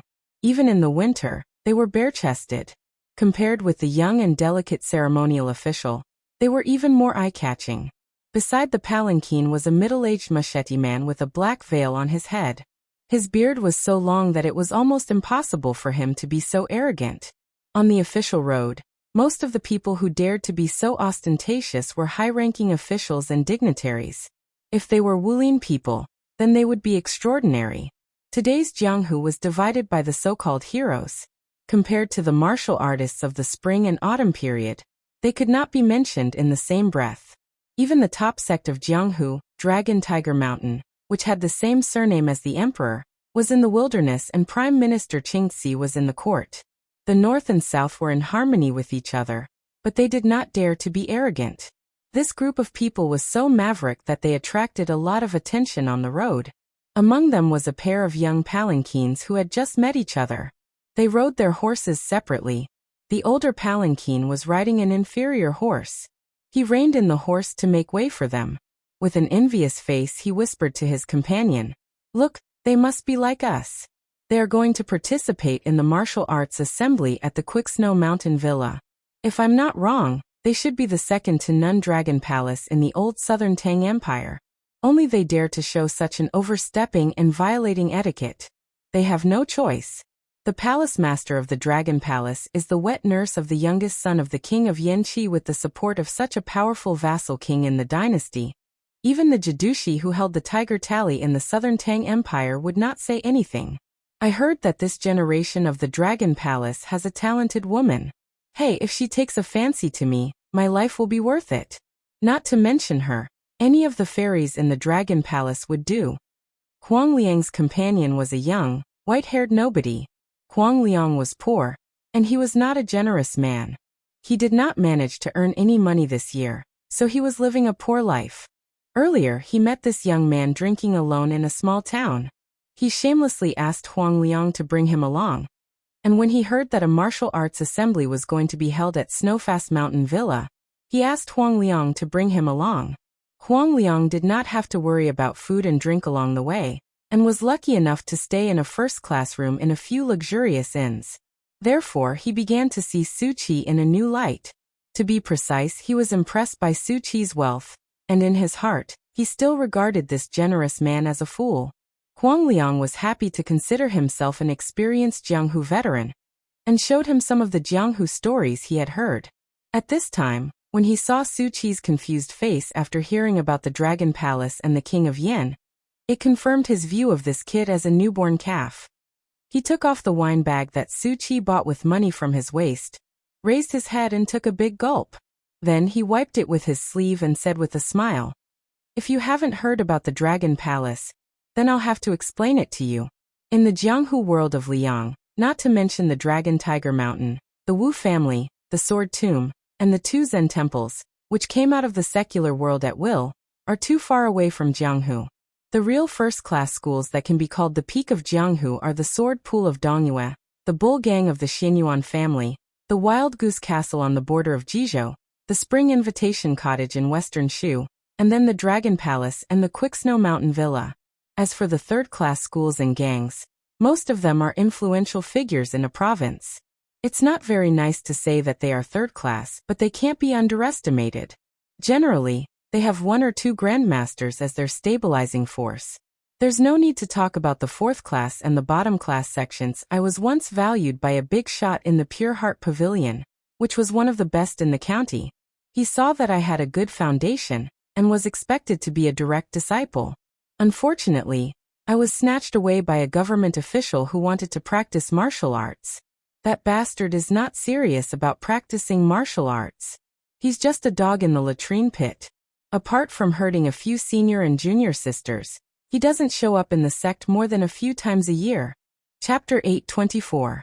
As expected, the young chick beside him, who had just entered Jianghu and did not know the dangers of Jianghu, looked indignant, as if he wanted to fight for justice for Huang Liang.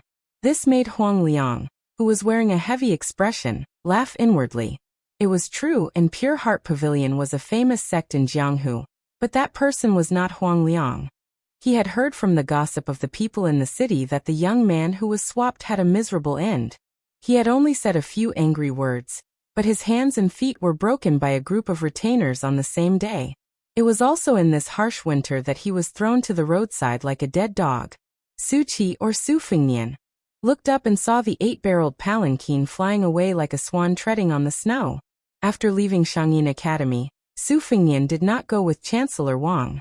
However, with Yuan Zuozong in the light and Chu Lushan in the dark, there should not be any mistakes. If there was no accident, this was probably the last time he had the mood to wander around Jianghu. Su Fengnian wanted to return to Beiliang alone, so he did not even bring Wu, the man of sacrifice, with him, which made him very sad when he parted. According to Huang Liang, Jianghu was finally annoyed and no longer lifeless. The reason was that the Dongyue Sword Pool, which had a high status among the first-class sects, took the lead, and the Spring Invitation Cottage of Western Shu agreed. They asked the Quicksnow Mountain Villa to be the host, intending to choose a person who could convince the masses to sit on the throne of the Wulin alliance that had been vacant for decades. The reappearance of the devil cult, the emergence of their disciples and grand disciples, and mad monks' journey to the east, had gradually caused the entire Jianghu to show signs of magnificence. Su Fengnian did not look at the ripples on the water, wondering if the Dongyue sword pool and the spring invitation cottage had been instructed by the imperial court to imitate Bailiang and start to reorganize the forces in Jianghu. Dongyue sword pool had been the imperial court's dog-beating stick for years, beating anyone who was not convinced. After Chen Jibao entered Shu, the spring invitation cottage had been flirting with each other openly. Now that Chen Jibao was the Minister of War and would be crowned king in 2 years, it was reasonable for them to be restless. While Su Fengnian was lost in thought, the ceremonial officer of Dragon Palace who was holding the tablet turned around and walked toward him. Her footsteps were light and agile, leaving no trace on the ground. In the eyes of ordinary Jianghu people, it would be feared. In Jianghu, old monks, old Taoists, and old nuns would not provoke them if they could. Moreover, the beautiful woman in green in front of him was outstanding. Since she dared to enter Jianghu, especially those heroines who fought alone, she must have some strange martial arts skills. The graceful and moving woman held a plain white elephant tablet with both hands and bowed to Su Fengnian. She did not look like a woman from a poor family from an aristocratic family who curtsied. Indeed, it was in line with her ceremonial official attire, as if she was a courtier greeting each other. When she raised her head, the corners of her mouth lifted slightly. She looked at Su Fengnian, who was riding on the horse, and said in a pleasant voice, "My family's miss invites you to the imperial carriage for a chat." Huang Liang opened his mouth in surprise. His heart was filled with jealousy, and his mood immediately became gloomy. When a Jianghu man with no family background married into a prestigious sect and brought home a beautiful woman and countless secret manuals, most of them would not find it shameful. Instead, they would regard it as a wonderful thing. For example, drunken sword Zhao Hongdan married into a rich family and brought home a beautiful woman, like a rootless duckweed planted in a fertile garden. His sword cultivation had improved by leaps and bounds. Without hesitation, Su Fengnian dismounted from the horse and led it away. Huang Liang wanted to rise to the top like he always did when the beautiful ceremonial officer took a step forward and shook her head. This made Huang Liang, who had just dismounted from the horse, want to dig a hole and hide in it. Fortunately, Su Qi, who had stepped on dog poop, did not turn his head, and the beautiful woman did not ridicule him. Instead, she turned and led the way. The palanquin stopped quietly at the side of the road. The beautiful ceremonial officer squatted in front of the palanquin and stretched out her hand. She looked up and signaled Su Fengnian to step on her hand, and she would help him enter the palanquin. Su Fengnian smiled and shook his head. He just handed the reins to her and asked, "The soles of my shoes are a little dirty. Is it okay to dirty your lady's tent?" The beautiful ceremonial officer, who was leading the horse with one hand and holding the tablet with the other, smiled gently and said, "It's okay. After you enter the tent, I'll help you take off your shoes." The bearded man frowned. He held the saber in his hand and stared at Su Fengnian covetously. Su Fengnian faced the gauze tent, cupped his fist and said, "Su Fengnian has disturbed fairy." She then tiptoed and slipped into the gauze curtain. The woman was in her 30s and had a dignified appearance. However, even though she was kneeling on the ground, one could still vaguely see that her legs were long and slender. The side of her round buttocks that were squeezed out from her kneeling posture were even more alluring. Only an old flower expert would know the uniqueness of a woman's figure. Seeing Su Fengnian enter the tent, the woman smiled politely and gracefully. She quietly added a piece of spice into a thick, glazed green porcelain stove beside her. Su Fengnian did not bother the ceremonial officer to take off his shoes. Instead, he took them off himself. The ceremonial officer had already put away the tablet and handed Su Fengnian's horse to the bearded man. She took the strange man's boots with both hands. There was no difference on her pretty face. The incense burner was slightly tipsy, which was originally used for lavender to avoid filth. Su Fengnian took off the hook and let down the gauze curtain. He sat cross-legged with the fairy of the Dragon Palace. She did not speak. Su Fengnian glanced at the incense burner out of the corner of his eye. The incense burner was painted with pictures of swords. Under the fragrance, The porcelain surface flowed like a lake, like a lifelike picture of a swordsman wielding his sword. This incense burner was vaguely a superior swordsmanship manual. Su Fingyan smiled knowingly. Jianghu people said that the Dragon Palace had all kinds of treasures, and was as rich as a country. They were once a big parasite of the old southern Tang. The woman, who might have been a married woman, smiled and asked, "Do you also practice swordsmanship?" Su Fingyan nodded and said, "Yes, I have. May I know why Fairy asked me to take the carriage?" The woman stared at Su Fingyan and said calmly, "Do you know a prophecy left by the first-generation founder of the Dragon Palace?" Su Fingyan smiled and said, "My knowledge is shallow. I don't know." The woman did not mind and said, "It's hard to paint the skin but not the bones. You may know the face but not the heart. Our Dragon Palace has always been famous for drawing tigers and dragons. We are also good at observing people's bones." Su Fingyan spouted nonsense. "When I was young, the fortune teller said that I would either become a hero or be hacked to death by a hero in the future. He estimated that my bone structure was not bad. Fairy, how could you tell from so far away? Then Fairy of the Dragon Palace, you really have the ability of an immortal." The woman was obviously otherworldly. She was not used to such vulgar words and did not know how to respond. For a moment, there was only the fragrance and the sound of a needle falling could be heard. Chapter 8:25. Su Fingyan did not intend to pretend to be deaf and mute all the way to the snow villa. He smiled and said, "I have never heard of the words of the founder of the Dragon Palace, but I have heard that the Dragon Palace has a treasure called the Black Flower Cloud Dragon Pattern Censer. It symbolizes the eternal stability of the Southern Tang dynasty. Its outer wall is covered with black and purple spots. Once it is put into the censer and it burns, the mist will rise and the image of 9 dragons coming out of the sea will appear." Upon hearing this, the woman smiled. Her appearance was not eye-catching, but it set off her classical temperament and made her even more outstanding. She said softly, "Young Master Su is indeed the son of an official. Ordinary landowning households would not know of this Southern Tang's treasure." Su Fingyan smiled and asked, "Is the Dragon Palace competing for the position of the Wulin Alliance?" The woman asked, "Young Master, do you think the Dragon Palace is qualified to compete for the Jianghu?" Su Fingyan waved his hand and said self-deprecatingly, "I don't dare to criticize." The woman was bending down to pick up the censer with copper chopsticks. She paused and glanced at Su Fingyan. After putting it into the censer, she seemed to have nothing to say. When Su Fingyan staggered and fell to the ground, she, who had been quietly holding her breath, waved her hand slightly to disperse some of the fragrance. She changed from kneeling to squatting. Her 2 fingers stopped at the tip of Su Fingyan's nose. She said to herself, "You even know that the Black Flower Censer secretly came from the Southern Tang Imperial Palace to the Dragon Palace. How can you not know that our sect is good at making human skin puppets with suitable bone structure? You should know that one of the 4 grandmasters, Fu Jiang Hongjia, was born in the Dragon Palace." The woman stared at Su Fingyan's face and sneered, "You are really calm." While speaking, her 2 fingers were like the tip of a sword and her fingertips were like the tip of a sword. She fiercely poked Su Fingyan's eyes. Her fingertips were not too far away from his eyelids, but the man still did not move. The woman said, "Did he really faint?" The woman who did not retract her fingers had a flash of ruthlessness in her eyes. Just as her killing intent was flowing, Su Fingyan was still lying, but one hand held the woman's fingers and the other hand was strangling her neck.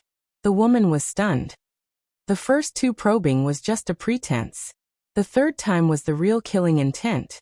For the Dragon Palace, a good skin was priceless. No matter whether the man on the ground fainted or not, it did not stop her killing intent. The cat and mouse play. The cat and mouse. Su Fingyan opened his eyes and stared at the fairy of the Dragon Palace with a vicious heart. He chuckled softly and said, "You really want to kill me? I have given you a chance to be the compassionate Guanyin. It is good for us to meet by chance and love each other." The woman was speechless. Her eyes were full of horror. A few small red snakes slowly slithered on the arm of the man with a head full of white frost. Then they suddenly pierced into her arm like a glutton. The gentle woman who was originally covered with the water vapor of the south of the Yangtze River quickly withered. When Su Fengnian let go of her, she had already silently stopped breathing. He supported her leaning body with one hand and gently tapped her temples with the other. He slowly tore off a delicate mask. Under the mask was the face of the blue-green ceremonial official, who walked in front of the 8 palanquins. After a long illness, he became a doctor. He had used a lot of masks that were related to witchcraft during his trip to Beimang. He was not a layman when it came to the art of disguise. Su Fengnian threw away the face that was equivalent to the rooting level of Xu Xiao. After laying the body flat, he picked up the spatula and skillfully scraped off some incense ashes. When it came to pretending to be cultured, what was he not good at as the son of Bailiang? Su Fengnian turned his head and casually glanced at the ceremonial official, with the southern Tang-style silk fish hanging from his waist.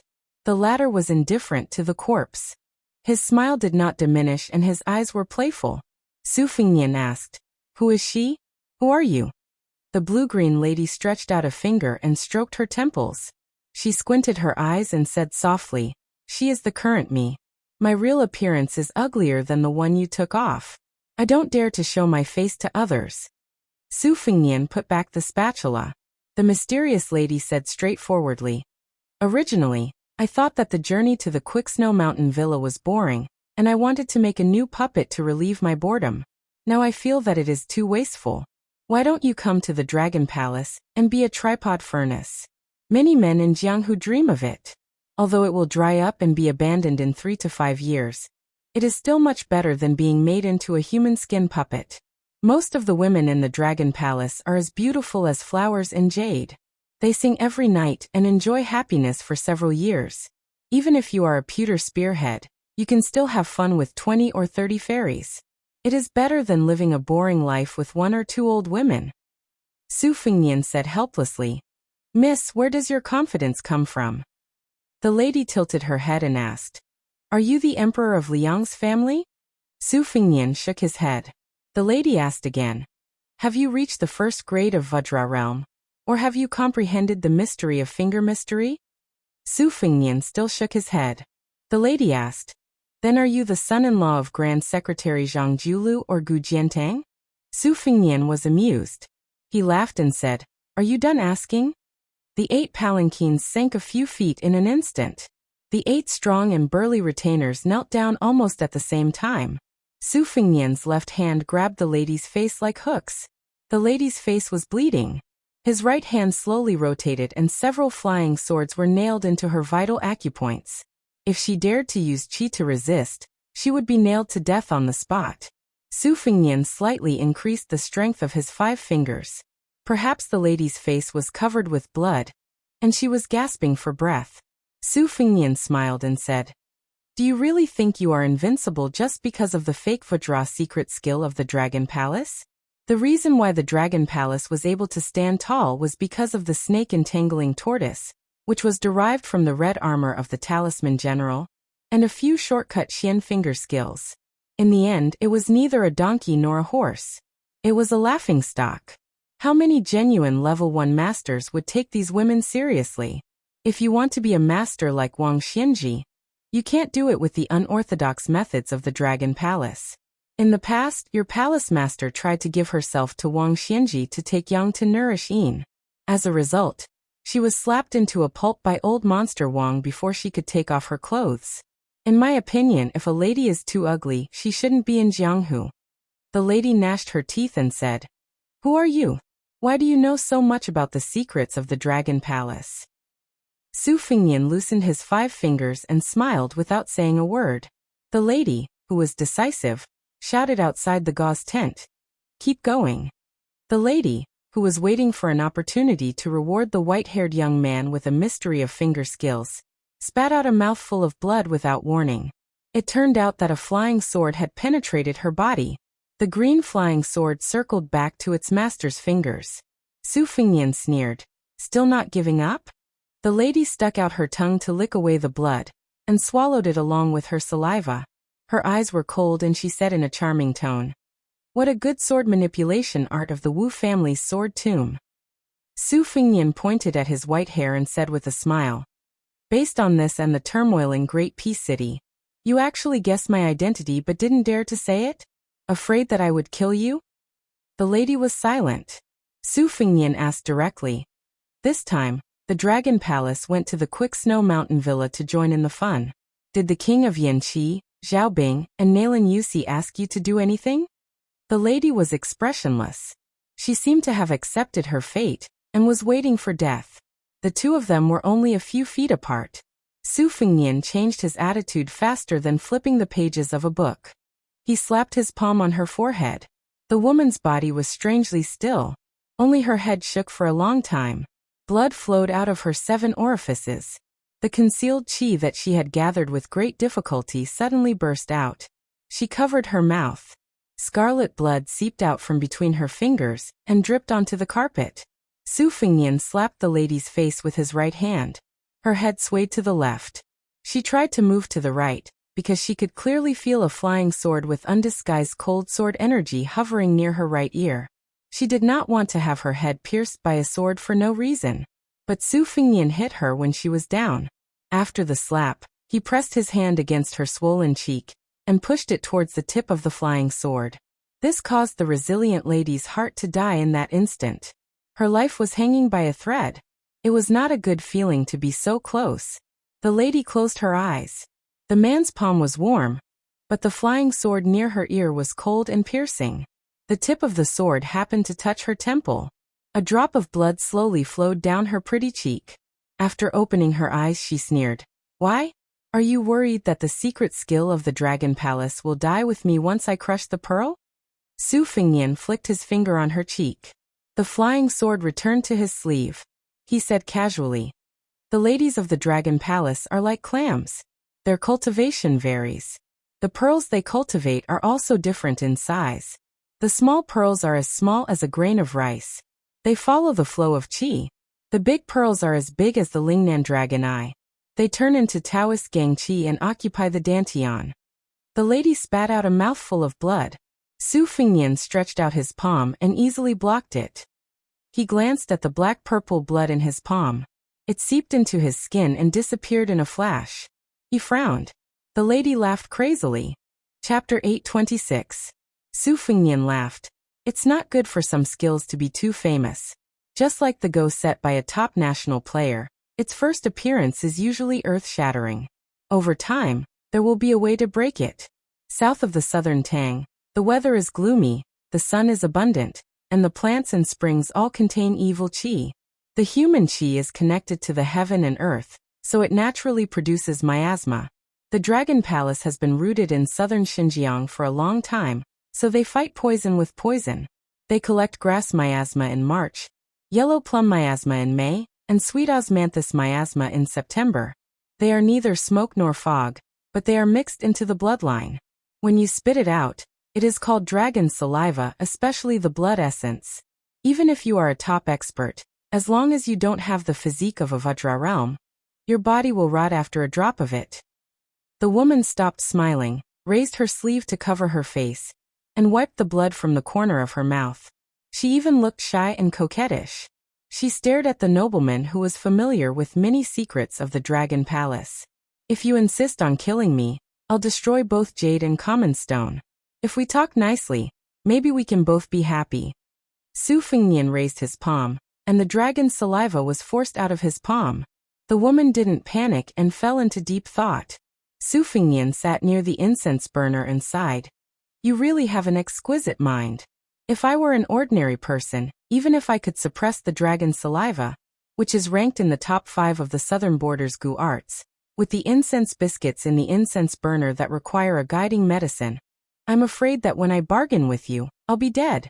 Also, the bearded man outside the palanquin was just a camouflage. He hasn't reached the first stage, and is at most a second stage master. Previously, when the 8 servants were forced to kneel, one of them didn't have to kneel, but he still hesitated and covered it up. It's really tiring to deal with you. Traps were set everywhere, and she was suppressed everywhere. No matter how determined the woman was, she finally showed signs of collapsing. She only heard the unfathomable young devil say something, which made her scratch her head in confusion. Do you want to have a taste of being skinned by a cat back in the days when the talisman General Red Armor was still alive? My technique is still immature, and I'm still trying to figure it out.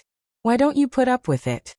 Su Fengnian reached out and brushed the gauze curtain, pulling out a few white threads that were floating between his fingers. Her voice trembled as she said, I admit defeat. Su Fengnian smiled. His eyes were so sinister that she felt like she was the merciful goddess of mercy. The skin on her face was torn off by Beth. She lowered her head and held her bloody face. She said hoarsely, Yang Maoyang, Zhao Weiping, step back. In the Jianghu, if there was good fortune, there would also be bad fortune. He might obtain a secret manual for no reason, or he might be taken in as a disciple by an otherworldly expert. It was also possible that he would be half-crippled by an eccentric hermit expert without doing any evil deeds, or he would fail miserably in an easy task, and his reputation would be destroyed overnight. This was the allure of Jianghu. You would never know what kind of changes and opportunities you would encounter tomorrow. Generally speaking, the higher one's cultivation level, the smaller the variables. However, as long as one encountered one, it would be more difficult to resolve. Not to mention finding a needle in a haystack. There were only a handful of level 2 Master Realm Masters in each province. They rarely met each other and minded their own business. However, once a death grudge was formed, one side would usually end up in a miserable state. Su Fengnian stretched out a white thread and looked down. He didn't look at the woman who didn't have any arrogance at all. He said calmly, I hope you can tell me everything you know. As they approached the Snow Mountain Villa, the 8 palanquins turned into the private road of the villa from the official road. The road became wider, and the snow was mostly cleared. One could see that the road stretched on. Close to 100 boys and girls with delicate features held brooms with silk handles. There were also managers of the villa welcoming them at the entrance. Every time a reputable person in Jianghu sent an invitation, there would be loud cheers from the villa. The 8-barreled palanquin and an ox cart entered at the same time. The driver had an arrogant expression on his face. He was obviously a child who had just entered the school to learn how to read and write, but he carried a long sword with a dense sword aura on his back. Behind him sat an old Confucian scholar in plain clothes. He had the air of an immortal, and in his hand was an elegant and refined item that famous scholars would carry when they talked about it. Ordinary people would look at him with respect, and he really had an otherworldly temperament. Along the way, many Jianghu people who entered the private path of the villa hurriedly made way for him. As for some famous heroes who had the courage to approach and greet him, the old Confucian scholar sitting in the ox cart kept his eyes closed and did not pay any attention to them. The Jianghu heroes who had hot faces but cold butts did not have the slightest dissatisfaction with this, and only felt that it was natural. The Snow Mountain Villa took the initiative to take on a heavy responsibility this time, and spent money to organize this Jianghu event. In the end, they still had to look at the faces of the other 2 families. One was the Dongyue sword pool, which was strong enough to compete with the sword tomb of the Wu family for the title of the World Sword Forest. The other was the remote Shishu Spring Invitation Cottage.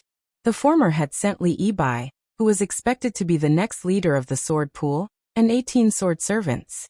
There were only 2 of them, but they were undoubtedly more important. The old Confucian scholar holding the tail of the bamboo stick was the current master of the Spring Invitation Cottage, Xielingzhen. His cultivation was unfathomable, and he had never fought with anyone in his life. However, it was said that the Confucian scholar who could exchange swordsmanship with the Sword Emperor of Shishu was only capable of condemning people in speech and writing. There was an uproar on the road. The 8 palanquins of the Dragon Palace and the ox cart of the cottage came into view. Then another group of eye-catching people came into view. 18 female swordsmen in the same style of fox fur rode on white horses. Their sleeves were as white as snow, and they looked like fairies. Even their scabbards were as white as snow. It was an eye-opener. For generations, the Dongyue sword pool would choose young girls with spiritual chi sword embryos and carefully nurture them into sword servants. These girls had to remain virgins for life. They were swords and also chastity for the sword pool. However, the Snow Mountain Villa didn't see the Dongyue sword pool's self-proclaimed genius of swordsmanship, Li Yibai. There were 3 riders riding side by side. In the middle of them was a young man who looked spirited and bright, full of vitality. The rider on the left was dressed in black, and had a horizontal blade at his waist. He had a cold expression and was tall and strong. His hair was slightly curled, and he looked heroic. The rider on the right was much inferior to his two companions. He had a short sword at his waist. He looked ordinary, had dark skin, and was short. When the man in the middle appeared on the private road of the Snow Mountain Villa, a large group of girls who had been waiting for a long time suddenly screamed. They shouted the words Qingbai, with infatuation in their eyes. The young rider in black laughed softly and said, "Brother Qian, you're still in such high demand. Let me see. Oh, there really are a few beauties. Why don't you give some of them to me?" The handsome young man blushed. The black-clothed swordsman laughed and reached out to rub his face. "Brother Qian, oh Brother Qian, your skin is even thinner than a girl's." When the girls saw this scene, they were even more obsessed. The young man with the surname Qian, who was called Qingbai, braced himself and purposely turned a blind eye. He brushed past the girls who adored him. His surname was Qian, and his given name was Laifu. The surname Qian was a common surname, and the two words Laifu were far from Yangchun by Shui. It was really interesting that such an elegant young man was given such a tacky name by his parents. In fact, Qian Laifu was born in the Lianghuai aristocratic family. 200 years ago, it was a big family that even the emperor's daughter hated to marry. Now, it could be considered a prosperous family, especially Qian Laifu. He was good at making Qingbai scholars' paper, imitating the Langxia Hall in Shu. It was far better than the craftsmen of the Rui Pavilion in the capital. Even the Suzhou, Wu Weaving Bureau could not compare. At first, he wrote poems for the Yichuan invitations in the inner hall of the palace to fill in the blanks on the walls and pillars. He was known as the flower of the palace. Later, it evolved to the point that all the ministers of the imperial court used this paper. He was also good at writing graceful poems, which were extremely sentimental and lingering. In the scholarly circles, he was known as the four little families of the literary world, along with the down-and-out young phoenix of the Song family, Wang Chudong, who wrote The First Snow on the Spring God Lake, and Su Weisheng of Bailiang. Each of them had their own strengths, and Su Weisheng won first place. Not to mention the many noble ladies in the Liang dynasty who admired Qian Laifu, who was known as Qingbai. There were also many heroines in the Jianghu who threatened to marry only him. On the 8 palanquin, Su Fengnian was sorting out his thoughts. The woman beside him, Lin Hongyuan, was actually the next palace master of the Dragon Palace. She admitted that this trip to the Quicksnow Mountain Villa was ordered by the King of Yen. Her main purpose was to help Li Yibai of the Dongyue Sword Pool to become the Wulin Alliance leader. For this, the Dongyue Sword Pool secretly gave the Dragon Palace 6 ancient treasured swords. Su Fengnian did not believe all of it. Lin Hongyuan's words were almost 90% true and 10% false, which was enough. This time, in the fight for the position of Wulin Alliance leader, Xielingzhen of the Spring Invitation Cottage was the most popular. Among the first-class sects, the Quicksnow Mountain Villa leaned towards the West Shu Cottage, which had been on good terms with them for generations. The sects and gangs in the southwest of Liang were also willing to join forces. However, it seemed that the young fort master of the Wild Goose Castle in Jizhou was also involved. This young lieutenant had an official status that no one dared to underestimate. There were also rumors that the young fort master of the Wild Goose Castle was very popular in the capital. He was brothers with the 2 sons of the former Minister of War, Gu Jiantang. He had even gone hunting with the first prince, Zhao Wu, many times. In addition, there were some stragglers, but compared to these 3 parties, they were not worth mentioning. However, the Wulin Alliance leader today was not like the past where they could not interact with the imperial court. As long as they became the alliance leader, it was almost equivalent to connecting with the imperial court and entering the emperor's sight. After being recruited, they could help the emperor govern the Jianghu. If this was not a great life-saving talisman, what was it? The cultural pulse of the Central Plains could still be connected, but unfortunately, the martial courage of the Jianghu had been broken. Su Fengnian said softly, "The Spring Invitation Cottage, the Dongyue Sword Pool, and the Wild Goose Castle in Jizhou. They are all beautiful widows who can't keep their widowhood. There is someone secretly above." Chapter 827. The Suishua Mountain Villa was located on the shore of the God of Spring's South Lake, overlooking Hubei. The river was vast and majestic. After the heavy snow, The wonder of the sunset snow on the river was even more magnificent. The villa was built with ingenuity, and more than half of it was out of the lake. The Dragon Palace was as famous as the Suishua mountain villa in Jianghu. Living in the north, it was convenient to enjoy the lake scenery. The secluded courtyard was even more elegant and clean, which made people's hearts beat faster. The walls were painted white, and the tiles were blue. Painters were hired to make freehand paintings on the inner and outer walls of the house. While walking through the corridors, Lin Hongyuan also saw a small and humorous butterfly in love with a flower at the top of the corridor, which made her a little surprised. The floor of the main building was covered with transparent glass. Fishes in the lake could be seen faintly, either alone or in groups. Even though Su Fengnian was experienced and knowledgeable, he still admired the Suishua mountain villa's value for money. Many noble families that rose and prospered after the spring and autumn period didn't lack money, but they didn't have such a foundation. Many of the buildings were pieced together, and experts could see the difference between noble families and aristocratic families at a glance. Lin Hongyuan, whose face was torn off, went to tidy herself up and put on a clean set of clothes. Su Fengnian, who was squatting on the glass floor and counting fishes, looked up and was stunned. It was a young woman with thick eyebrows and big eyes. She wasn't stunning, but because her eyebrows and eyes were rare, she was not easy to forget. Su Fengnian didn't have a good impression of the Dragon Palace. She was just a servant girl kept by the number one of the left of river, Nalin Yusi. This was also the reason why the two women dared to risk their lives on the 8-bar palanquin. After accidentally killing the heir of Bailiang, they had to act coquettishly to their master to take credit. Among the vassals of Liang, Zhao Bing, the king of Yanqi, was the only one who caught Su Zhao's eye. Whether it was the cavalry or the infantry, their combat power was the closest to the northern Liang. Since ancient times, in Nanjiang, the land of barbarians, the number of academies was actually the first in the dynasty. Zhao Bing's reputation was much better than that of Zhao Yi, the king of Guangling. Even if the sky was high and the emperor was far away, there was no news of any overstepping of authority. The imperial court adopted Sun Ping's last words and spared no effort to remove the vassals, but there were very few restrictions on the king of Yanqi in the imperial court. Several major parties, including Zhonggu, unanimously praised the government affairs of Nanjiang. This was probably all thanks to Nalin Yusi's smoothness. Huang Sanjiao once commented on all the strategists in the world, saying that Nalin Yusi, a small country under the rule of Jiangzhou, was well versed in the imperial court.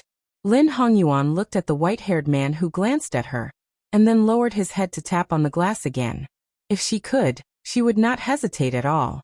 She would chop off his limbs, cut off his eyeballs, make him deaf, and then force him to be mute. She would turn him into a human puppet and put him in a big vat, making him live a life worse than death for decades. But the problem was that Lin Hongyuan had no chance of winning at all. She was taught by her mother, and had been scheming and vicious since she was a child. But there was one thing she learned from her good-for-nothing father. Su Fengnian suddenly said, "When you return to the Dragon Palace, either Nalin Yusi will beat around the bush, or the Prince of Yan will ask you about the details of our daily life. If you want to live a better life in the future, you should be more careful now." Lin Hongyuan moved a chair to sit on the edge of the glass floor. She raised her arm, put 2 fingers together, and slowly wiped her eyebrows.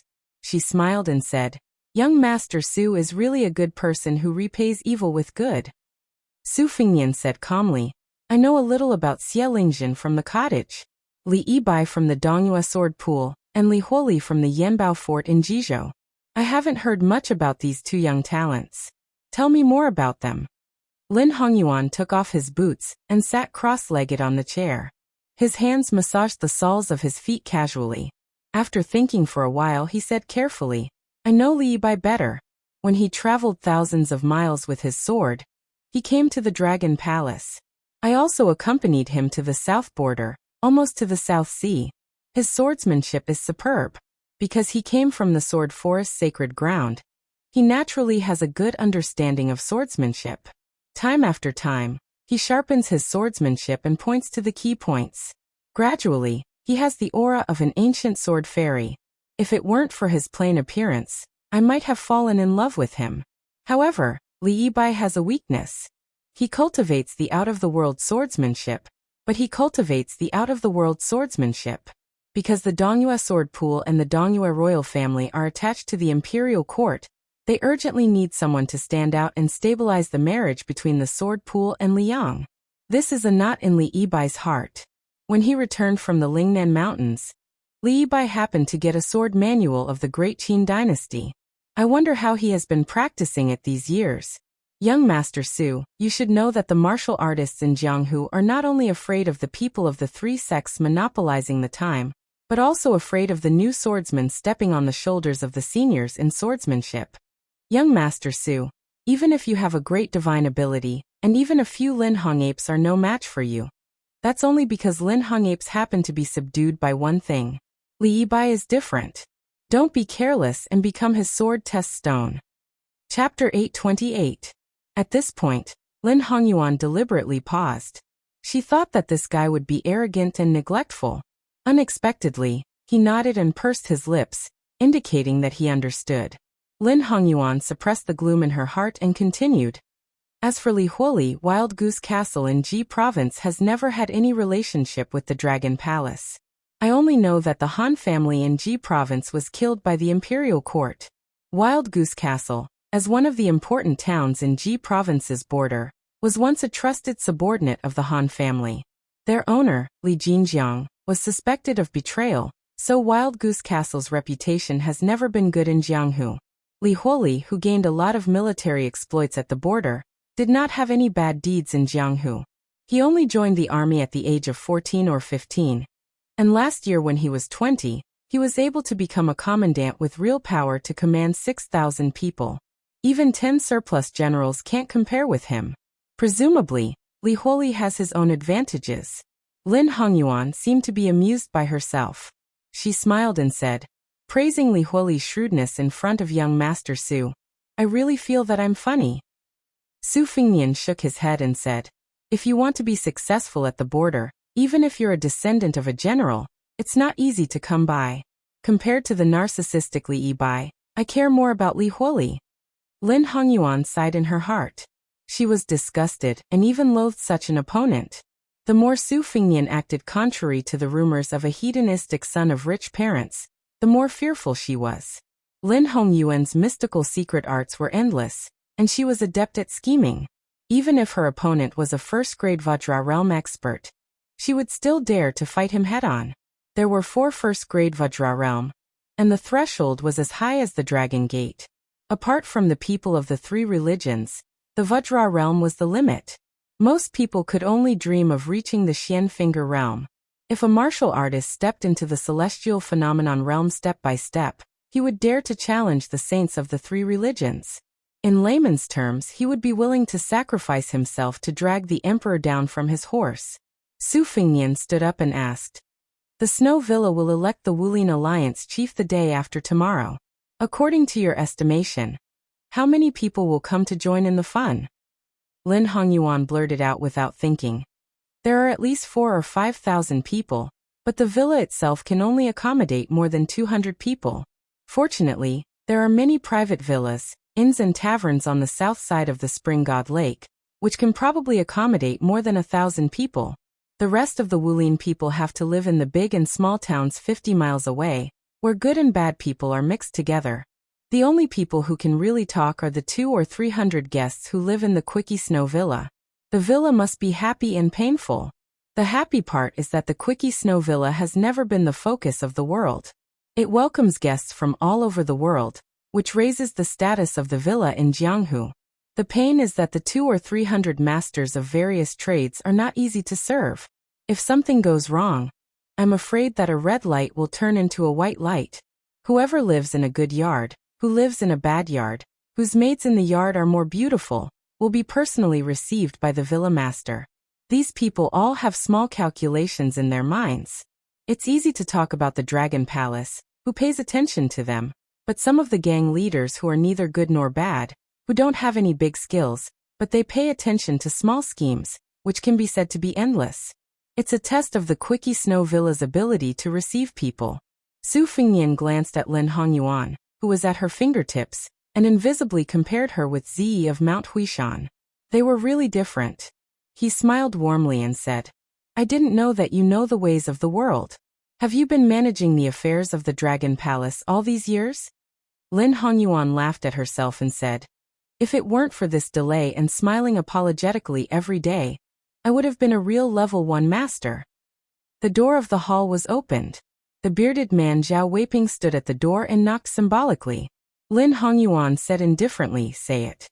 The saber man who had worked for the Dragon Palace for many years said in a deep voice, it is said that a little celestial master came to Dragon Tiger Mountain, who first went to stop the crazy monk of the western regions, Zhao Ningxian. The only son of the prince of Qingqing, Wu Shizhen, also visited the snow villa with Qiu Mian. Su Fengnian was no stranger to Zhao Ningxian, who once blocked Dong Tai's sword on the mountain. Wu Shizhen was even more so. When he went to Qingyang Palace on horseback, he had dealt with the father and son. Wu Shizhen was beaten to a pulp. Wu Lingsu was nominally a prince of Liang with a different surname. The prince of Qingqing, who only used some unorthodox methods to charm the emperors and ministers, was not worth mentioning compared to Su Xiao, the vassal king. Moreover, the armored ant and thousands of soldiers in Mount Qingqing were the secret chess pieces of his master, Li Yishan. On the contrary, Su Fengnian had never heard of Qiu Mian. Lin Hongyuan waved her hand to signal Zhao Weiping to leave. She wiped the soles of her white socks and took the initiative to say, Qiu Mian is a famous heroine in Jianghu in recent years. There are countless people under her skirt. She is beautiful. The clothes and jewelry she wears will quickly become popular in the north and south of the Yangtze River. Qiu Mian's reputation can be imagined. But this fairy's swordsmanship attainment is not even worthy of carrying shoes for young Master Su. Su Fengnian laughed and said, whether or not her swordsmanship is worthy of carrying my shoes is another matter. Maybe I'm willing to bow down to her and line up with those Jianghu heroes to prostrate myself. Fairy Qiu wouldn't even be willing to look at me. Lin Hongyuan covered her mouth and smiled. Su Fengnian teased, you just pinched the soles of your feet. Don't you think it is dirty? After Lin Hongyuan smiled, her eyes curved into a pair of crescent moons. She stretched out her hand. Smell it.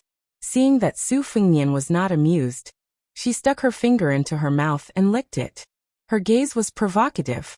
Su Fengnian, who was still indifferent, smiled and said, you want to compare your disgust with someone who often talks to a head full of lime? You are asking to be humiliated. Lin Hongyuan's eyes suddenly lit up. She straightened her waist, which was so thin that it could be grasped with one hand. She placed her hands on her legs and asked curiously, I heard that you and Wudong's sect leader Hong Xixiang have known each other for many years. You even fought with Plum Wine, the invincible war saint? As long as you are willing, I will promise you anything. Even if I give my body to you, I will probably think that you are the one who lost out. In my life, I only admire these two strange men. If I were to live with one of them while the other forgot about Jianghu, TSK, even if I, Lin Hongyuan, became an immortal, I would not be willing. Su Fengnian dismissed it with a laugh, and did not respond. But when they left the hall and arrived at the waterfront corridor, the fog on the lake became thicker and thicker. The world was a vast expanse of whiteness. Su Fengnian leaned on the railing. Lin Hongyuan hurriedly put on her shoes and followed behind him. She was still unwilling to give up. If outsiders saw this scene, they would most likely mistake them for a pair of Jianghu sons and daughters. Su Fengnian said softly, say if we kill Xielingzhen Li Yibai and Li Huoli in one go, wouldn't it be very interesting? Lin Hongyuan's expression was complicated. She asked in a low voice, can we kill them? Su Fengnian laughed. We will know after we try. Chapter 829. The mist on the surface of the lake was steaming, making it look like a fairyland. At this moment, a melodious and clear sound came from the mist. Lin Hongyuan pricked up his ears to listen to the sound of the flute, dissipating the bloody smell brought by Su Fengnian's shocking words. Lin Hongyuan was intoxicated by the sound, and simply closed his eyes. He seemed to be a famous flute player. He murmured, the Deer Waste Ridge under Mount Hui's Unia Mound is surrounded by many purple bamboos. I don't know why there are green bamboos. There are moss clinging to the bamboo legs. The bamboo shoots are extremely bitter and can't be eaten. They are also called bitter bamboo, but they are most suitable to be used as flutes. I have never heard of this little song before. Listening to it, my ears are full of bitterness. I don't know how bitter the flute player's heart must be. Bitter green, bitter green, bitter green. It's talking about this person and this flute. Su Fengnian didn't have as many feelings as Lin Hongyuan. He spoiled the mood and said, "According to your flattery, if the flute player is handsome, just imagine him blowing across the river with a bitter face. Then he will be able to seduce a passing heroine. She will probably be unable to resist holding him in her arms and loving him tenderly." Sure enough, after Su Fengnian's remarks, Lin Hongyuan leaned back against the railing and stroked his forehead helplessly.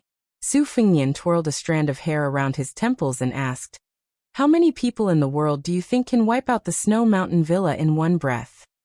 Lin Hongyuan's eyebrows trembled. After thinking seriously, he said Wang Xianji, Tuoba, and Dong Tai. It can't be more than that. Mr. Nayland said that in the past 500 years, other than Wang Xianji who can compete with ancestor Lu, no one else can achieve this feat. Bei Meng's god of war was close behind in the martial arts evaluation, but he surpassed the other 8 people by a large margin. Of course, to be precise, he was behind the Peach Blossom Sword deity by 7 people. Even if other people became saints from the 3 sects, such as Chao Chongqing and the white-robed monk Li Xiaoxin, they would not be able to do it. This was because it went against their conscience. Once they entered sainthood, the heavenly phenomenon was too important. Once they went against the natural order, they would suffer a severe drop in their realm. For example, Li Dongxin had cut off the Yellow River and hung hundreds of feet of water on top of Taoism sect's head, so it would never fall on the innocent. Even if they were unwilling to surpass the North Sea, they could not do so. This was especially true for the reclusive masters of Buddhism. No one had ever heard of them appearing on the battlefield. The Taoist priests of Mount Longhu would only receive orders to open altars, set up rituals, and build auspicious Taoist temples to accumulate merits.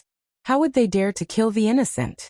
When it comes to Dong Tai, a carefree earth immortal, most of them will not lower themselves to the same level as ordinary people. Just like a strong man who sees a chicken pecking rice on the side of the road, he will not look for a stick to beat the chicken to death. If there is such a thing, it can only mean that there is something wrong with the guy's head. The crazy monk who sings wordless songs is one of them. Su Fengnian sighed softly. The sword is a good sword, but the person is not a good person. Lin Hongyuan was born with an exquisite heart. He immediately understood the meaning and asked carefully, could it be that the monk was an extremely brilliant swordsman before he shaved his head? Su Fengnian's elbow was on the railing while his other hand patted the railing lightly. He smiled. I'll give you a word of advice. I don't accept money. You are too smart, and you will end up ruining your life. Lin Hongyuan smiled. I've learned something. But young master, you are being generous with other people's money. You have to know that I have also bought the first snow. Speaking of which, the talented woman who said this seems to live on the spring deity lake. If I am lucky enough not to die in your hands, I will definitely go and take a look at her face and ask her some questions that I have never been able to answer. When the time comes and I appear in front of her, I will definitely pretend to be virtuous, so as not to frighten the great master of the literary world that this little girl has admired for a long time. Lin Hongyuan's words were lively, like a familiar and amiable girl next door. Unexpectedly, after Su Fengnian gently patted the railing, he suddenly slammed the railing heavily. Lin Hongyuan staggered and fell to the ground. He covered his heart with both hands and his face was pale. He looked at the man who was talking and laughing just a moment ago with malice and anger in his eyes. Su Fengnian still rested his chin on his hand and looked down at the noble of the Dragon Palace who seemed to have suffered an undeserved disaster. He said, the flute player is Zhao Ningxian. The flute sound is transparent, which is only pleasing to the ears for laymen. But you and I both know that many listeners do not mean it, but the flute player means it. He uses the flute sound to distinguish the level of the people on the lake, after touching the ripples of Qi everywhere. You pretended to flatter me just to let me release my Qi to listen to the flute sound. Even if my identity will not be exposed for the time being, it will make the young Taoist priest of the Dragon Tiger Mountain think about it. I kindly give you a maxim not to be a smart aleck. Lin Hongyuan, whose chi was chaotic like boiling water, endured the piercing pain and asked bitterly, "What kind of strange technique is this? You actually managed to take over my chi by relying on a simple beat?" Su Fingnian smiled and said, "There's no harm in telling you. I secretly learned from a blind female zither player in Beimang's 18 beats of the Hujia. Originally, I did not know the technique and only knew the form. Later, after a battle, I could be considered to have climbed to a higher position and looked further. Coincidentally, you were not sensible, so I played with you." Lin Hongyuan shouted crazily and sternly, "Su Fingnian, what do you have to do with that human cat Han Diaosi?" Previously, the finger mystery technique that tore my face and peeled the cocoon was Han Diaosi's unique skill. Now the trick of seizing people's heart is clearly similar to Han Diaosi's method of digging people's souls. Su Fingnian ignored the extremely angry woman and turned his head to look at the white fog in the lake. He said to himself, "That cat's head is really a good thing. It's much better than the head of the fifth raccoon." A wisp of vermilion jumped up and down in the mist. It was silent, joyful, and wanton. Su Fingnian, who had been holding his cheeks, had a warm look in his eyes. Lin Hongyuan looked up at this time and happened to stare at his pair of red phoenix eyes. She was in a daze. How could one have both the handsome horse and the autumn wind in the north and the apricot flowers and misty rain in the south? How could this devil, who made her afraid, have such a warm side? Lin Hongyuan did not know what he saw or what he thought. At that moment, she only felt that if she could make him into a human puppet in this life, she must keep his eyes.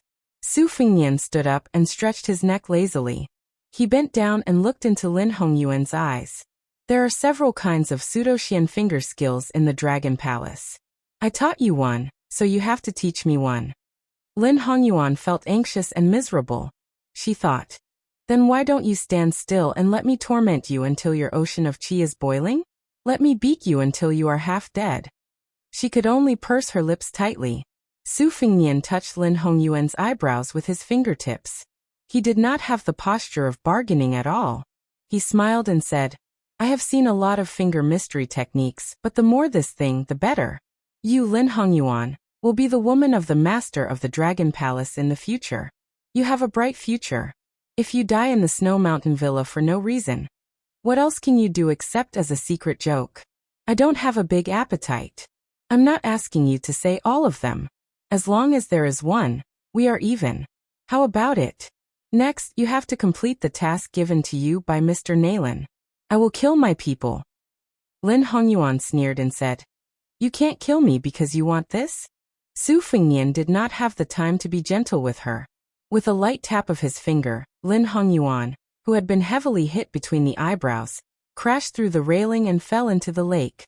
Then, she seemed to be kicked back to the outer corridor by a water ghost, becoming a drowned rat in the middle of winter. Su Fingnian squatted beside her and crossed his arms.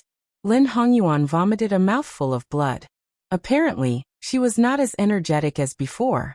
She said dejectedly, "If you go back on your words and know what you want to know, you will still kill me in the end. So what?" Su Fingnian's eyes were clear. He shook his head and said, "You can rest assured. I have a message for you to tell your benefactor, Mr. Naylan.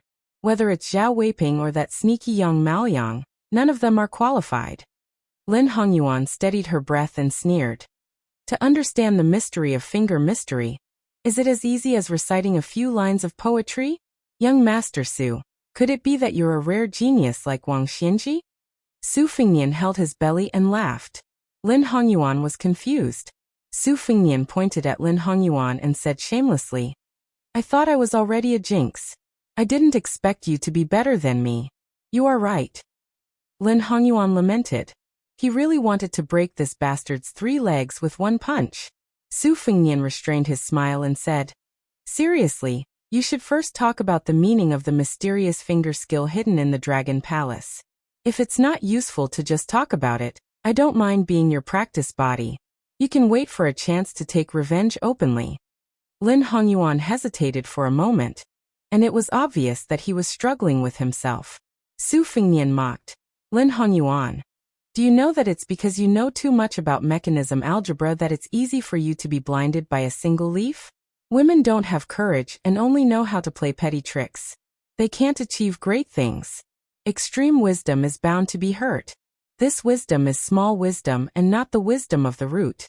Truly smart people will pretend to be stupid and be willing to suffer losses.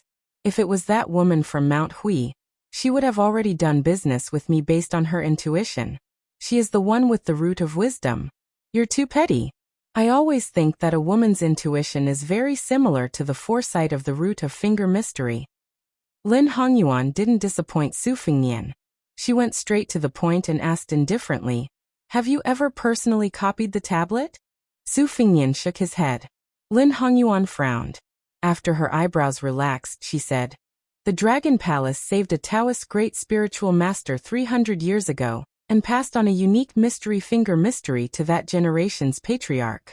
It was similar to a copy." Su Fengnian was originally concentrating. Suddenly he smiled and said, "Change your clothes first." Lin Hongyuan didn't refuse. She stood up and changed her clothes.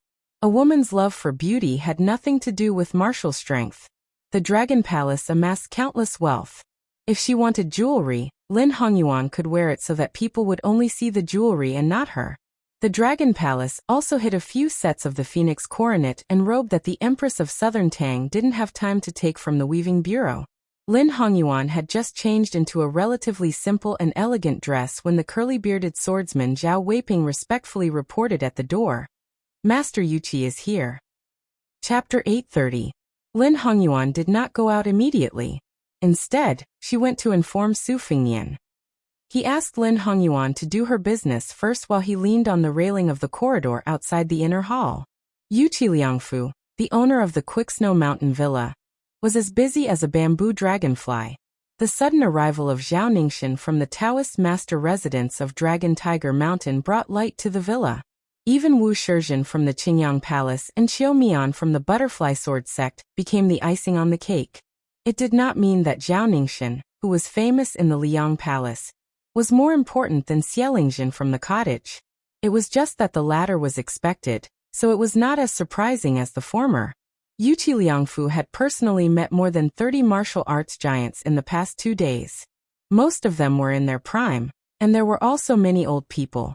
Among the younger generation, Li Yibai from the Dongyue sword pool was like a blunt sword that had not been sharpened yet. He was very easy to get along with.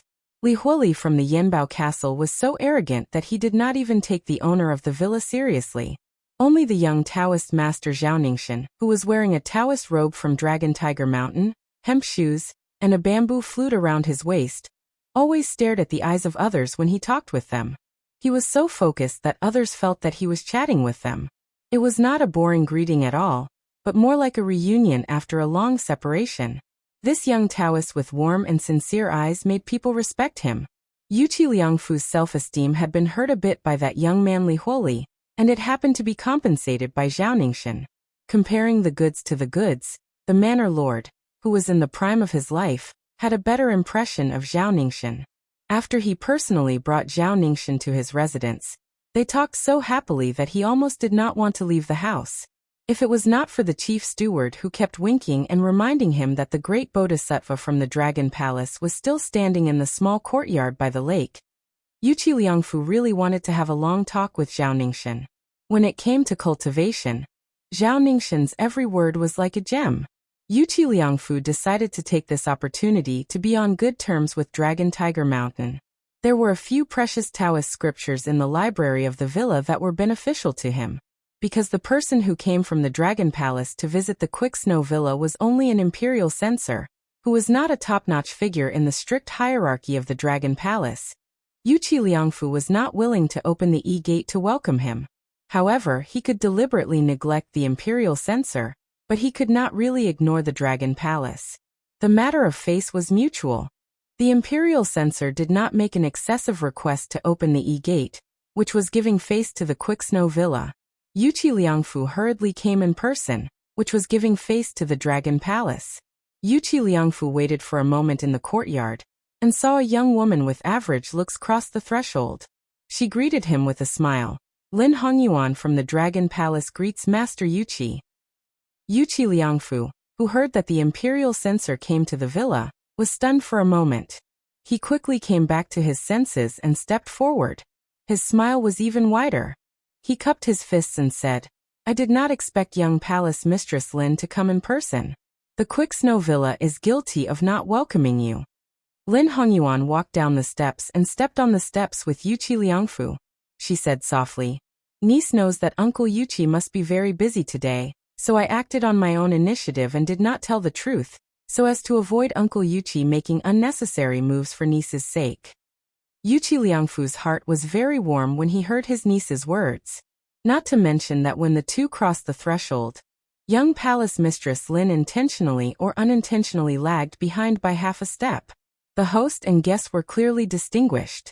Yuqi Liangfu, who was dressed simply, laughed heartily and said, "If everyone was like you, Uncle would be relaxed. Unlike now, I wish I could break into two halves and use them. Take the Quadun Mountain, which claims to be the #1 sect in the southern wilderness, for example, a young man with the surname you came. Uncle has never heard of him. Not only does he want the villa to open the E-gate for him, but he also has to vacate the villa's Spring God restaurant for him. How ridiculous! To let such an ignorant child participate in this once-in-a-century grand event on behalf of the sect. Quadun Mountain has really entrusted the wrong person." Lin Hongyuan smiled but did not speak. Quadun Mountain was indeed a well-deserved sect in Lingnan. Moreover, it had been fighting openly and secretly with the Dragon Palace for a full 200 years. Quadun Mountain occupied an ancient temple on the border of the southern Tang Empire's Lin Hai. When the southern Tang Emperor ascended the throne to pray for rain, stop plague, and even ask for heirs and other important matters of state, he would send important ministers or local dignitaries to worship the sea god in the temple. Every time, he would set up a monument to record the event. So far, there were 29 Tang monuments. After Liang unified the spring and autumn period, because Bailiang dominated the northwest gateway, there were only two options for demoted officials. The officials were either sent to Liao and Lingnan, with the latter being the majority. The imperial court obviously trusted the Prince of Yan, Zhao Bing, more than the Prince of Jiaodong, Zhao Sui. Most of these demoted officials were from the local area. Quadun Mountain's literary atmosphere was quite strong. The two often sang poems together, adding a lot of luster to Quadun Mountain. If the Dragon Palace was Nailan Yusi's concubine maid, then Quadun Mountain was Nailan Yusi's fisherman. The two were just jealous of each other these years. Yuqi Liangfu's posture was nothing more than a common technique of suppressing and raising one's hand. However, he was adept in the ways of the world. In the end, he still needed to let others know that it was not too straightforward. Otherwise, if he blindly kept it hidden, others would not know whether he was good or bad. What would that be? Lin Hongyuan did not agree. She deliberately stepped on Quadun Mountain a few times. This would only make Yuqi Liangfu, the old fox, look down on the Dragon Palace behind her. The two sat on the yellow rosewood armchair. Yuqi Liangfu put his hands on the smooth armrest, while Lin Hongyuan sat upright and still. Her back did not touch the back of the chair at all, showing the etiquette of a junior. In the eyes of Yuqi Liangfu, the middle-aged man who sat on the first armchair in the Quick Snow Mountain Villa quietly withdrew his hands from the armrest and asked gently, "Niece, are you used to living here? The Spring God Lake is not like the Dragon Palace. In winter, it is always cold to the bone. Now it is snowing heavily. In the villa, there is an elegant and quiet courtyard paved with earth dragons. It is my daughter's boudoir. If you don't mind, you can move there to rest. Uncle's daughter has been fascinated by the Dragon Palace for a long time. She always complains to me that she was born in the wrong body. She should be a fairy in the Dragon Palace." Lin Hongyuan smiled and said, "If Sister Yuqi goes to the Dragon Palace, I will definitely give way." Yuqi Liangfu laughed and waved his hand. Her half-baked swordsmanship is just a frog at the bottom of the well. I hope she can quickly find a good family to marry. Lin Hongyuan's eyes narrowed into crescents. Sister Yuqi will not worry about marriage? In my opinion, she will definitely bring home a son-in-law of level 1 realm for uncle in the future. Yuqi Liangfu chuckled and said, "Thank you for your auspicious words." Immediately, a melancholy expression appeared on the Quick Snow Mountain Villa's master's face. "This damned girl. Uncle gets a headache every time she talks about it. I don't know where she heard some absurd rumors, But she is dead set on that Baelyang heir whom she has never met before. She says that he is the most heroic man in the world.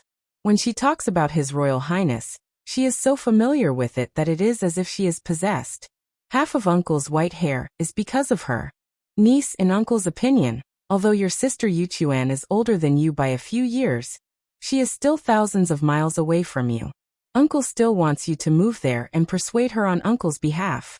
When I try to reason with her, it goes in one ear and out the other. It is useless. If you talk to her, she will definitely be willing to listen. If she can really come out of a dead end, Uncle will personally take her to the Dragon Palace to visit, and thank them in person. Lin Hongyuan's eyes flashed with an undetectable oddness, but he quickly said, "Then I'll stay at Big Sister Yuchi's place alone. As long as Big Sister Yuchi doesn't drive me away, I'll shamelessly stay here. Uncle will casually arrange a remote courtyard for these servants. Uncle, you don't have to be polite to your niece." Yuchi Liangfu laughed happily and said loudly, "It is hard to say about others, but there is absolutely no reason for you to feel wronged. You can continue to live in this courtyard without worry. Although the Quick Snow Mountain Villa is not comparable to the Dragon Palace, it is not so shabby that a courtyard is not presentable. Uncle will leave the words here today. In the future, this courtyard will be left to you. You can come and play at any time. When you are not living here, you are not allowed to enter the courtyard except for letting the maids clean it diligently. Come, Uncle will take you to your sister Yuchi." Lin Hongyuan stood up and shook her head. "Uncle, you go ahead with your work. I still have some scattered things to pack. I will ask the way to Sister Yuchi and leisurely enjoy the scenery along the way." Yuchi Liangfu stood up and thought for a moment before nodding. "That is also fine. I will first send someone to inform that girl. Uncle is sure that you two will hit it off at first sight." Lin Hongyuan jokingly said, "Uncle, you should hurry up with your work. Your niece still has to worry about how to give Sister Yuchi a meeting gift that will not be degrading." Yuchi Liangfu politely said a few words, his face full of undisguised pleasure. He quickly walked out of the courtyard with the chief steward who had been silent all this time. After walking for more than 100 feet, Yuchi Liangfu looked back at the courtyard and sighed. If Yuchuan had half of Lin Hongyuan's shrewdness, I, as her father, would not have to worry. The old steward, who was close to 70 years old, softly comforted.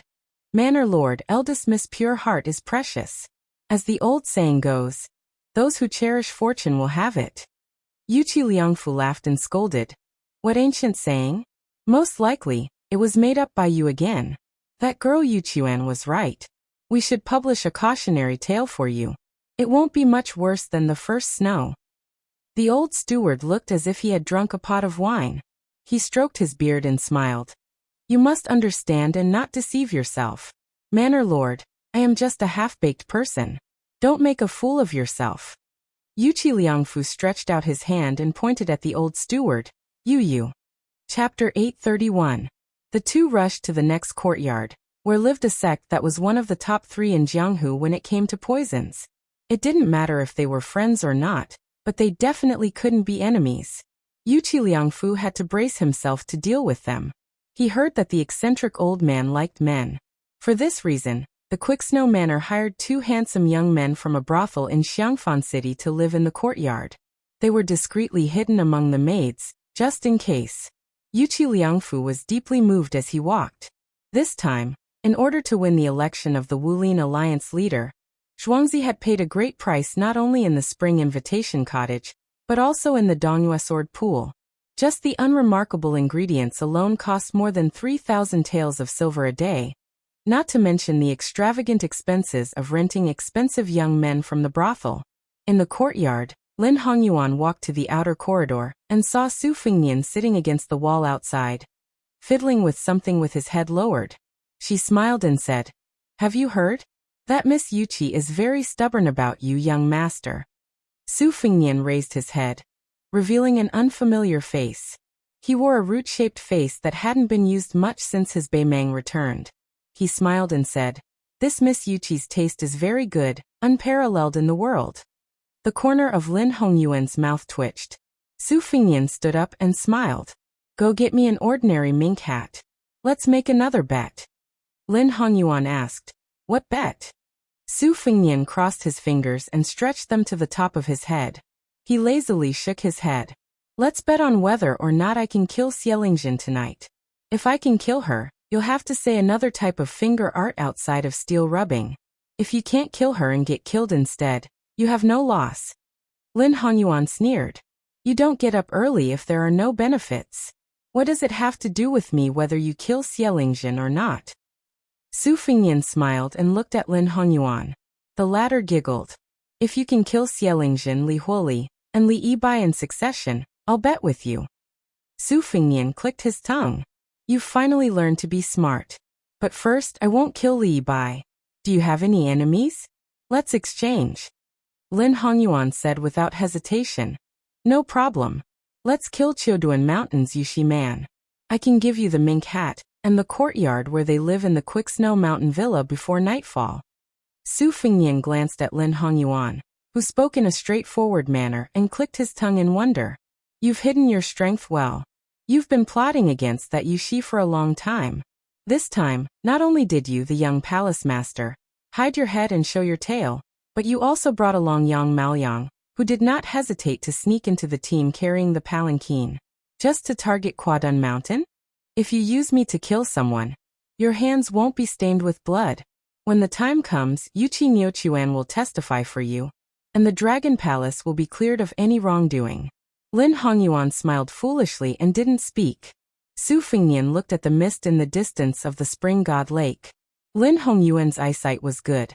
He followed the line of sight and didn't see anything. A moment later, a woman's voice was heard. Is the southern border Dragon Palace living here? Answer me. If not, I won't go ashore. Lin Hongyuan came near the railing and saw a young woman with a pretty face and a particularly enchanting figure pulling a boat over alone. She was wearing a high-quality fox fur coat, but it was inevitably a little gray and old because of the years. Lin Hongyuan was surprised that such a woman appeared in such a new way. He asked calmly, Are you Yu Quan? The woman nodded. Then you are? Lin Hongyuan sensed that Su Fengnian had long disappeared, so he had a deeper understanding of him. Facing the eldest miss of Quick Snow Manor, Yuchi Nyochuan, he smiled and said, I am Lin Hongyuan of Dragon Palace. Greetings to Sister Yuchi. Yuchi Yuquan put down her bamboo pole and quickly jumped onto the outer corridor. Are you Fairy Lin, the young palace master? Normally, Lin Hongyuan wouldn't care. But after hearing about the young devil's harsh sarcasm towards the heroines of Jianghu, he felt slightly uncomfortable. Yuchi Yuquan didn't care about their first meeting. She warmly grabbed Lin Hongyuan's hands and asked with a face full of surprise. Fairy Lin, is your dragon palace really built at the bottom of the sea like the rumors say? Lin Hongyuan thought to himself. Being admired by such a silly girl doesn't seem to be something to be proud of. Yuchi Yuquan's face suddenly turned cold. She said fiercely, What are you hiding for? A big man, come out. Hey, the one in the room, I'm talking about you. You were in the outer corridor just now, but now you're less than 30 feet away from me. Don't think that I don't know where you are just because you're behind a wall. Lin Hongyuan was shocked to the extreme. Could it be that this girl was the same kind of ruthless person as the one surnamed Su? And both liked to play the fool? Inside the room, Su Fengnian was also quite shocked. After hesitating for a moment, he calmly walked out of the room. Lin Hongyuan, who was standing side by side with Yuchi Yuquan, quietly raised his hand and made a swift and fierce gesture, silently asking Su Fengnian if he should kill this hidden danger. Su Fengnian turned a blind eye to it. He was in the middle of preparing his words, but he didn't expect that the girl would stare at Su Fengnian's white hair. Then, with a jump, she rushed in front of Su Fengnian. Almost nose to nose, she said in a shocking tone. Haha, I knew it was you, Su Fengnian Bailiang. Su Fengnian didn't wait for her to say the words His Royal Highness. He directly knocked out this girl with a karate chop. He thought that there would be more twists and turns, but he didn't expect that this karate chop, which was more probing than murderous, would go so smoothly. She rolled her eyes without any resistance, and then her delicate body fell limply into his arms. That's it. Lin Hongyuan really couldn't stand this kind of boring turn of events. He originally thought that this Yuchi sister and the one surnamed Su would have a good show of a snipe and a clam fighting.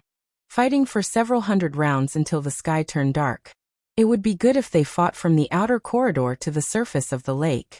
Lin Hongyuan was glanced at by Su Fengnian and felt somewhat guilty. He asked in a small voice, "Then should I still go to Yuchi Yuquan's house? If I can't find her at the Snow Mountain Villa, it won't be easy to wrap things up." Su Fengnian said without hesitation, "Drink. Go find a jug. First, fill your mouth with the smell of alcohol, pretend to be drunk, and then pour a few mouthfuls into her mouth. If anyone asks on the way, just say that you regret not having met earlier, and help her back to the house. The 2 matters of the mink hat and the 3 people's residence, do as instructed. 1 night is enough." Lin Hongyuan was silent. Su Fengnian, who was still holding Yuchi Yuquan, frowned and said, "Are you deaf?" Lin Hongyuan sighed. "No wonder Mr. Naylan praised you so much in private." Su Fengnian carried Yuchi Yuquan on his shoulder, turned around and walked back into the house. He sneered. "Do you think that was a compliment? A truly intelligent person won't be valued by the opponent before they exchange blows." Lin Hongyuan followed behind him, laughing to himself. If there was still a chance to make him into a puppet, he wouldn't have given him a mute drug. After all, listening to him speak, whether it was reasonable or not, was quite interesting and could relieve boredom. Su Fengnian casually threw the fainted Yuchi Yuquan on the armchair and began to close his eyes to concentrate. In less than an hour, dusk was approaching. Zhao Weiping walked into the house and handed Lin Hongyuan a mink hat and a handkerchief. Lin Hongyuan spread it out and carefully looked at it, then hid it in his sleeve. He walked to the corner of the hall and took out a wintersuite that needed to be changed every day from a vase.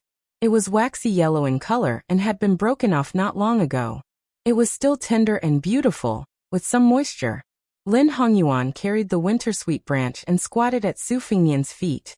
While describing the terrain of the Quick Snow Mountain Villa, he divided the ground vertically and horizontally. Spring Invitation Cottages Xielingjian and Yanbao's Li Huoli's courtyard were not too far apart because of their status. The key point was that their backing was on the same level, so they were relatively close to each other. Only Yushi Man's courtyard was separated by half a li in a straight line. Including the detours, it was estimated to be 1 li. Don't look at the difference of half a li. It might contain huge variables. While pointing the way, Lin Hongyuan did not speak much nonsense. He knew that this demon was not stupid enough to fly over the eaves of the Quick Snow Mountain Villa.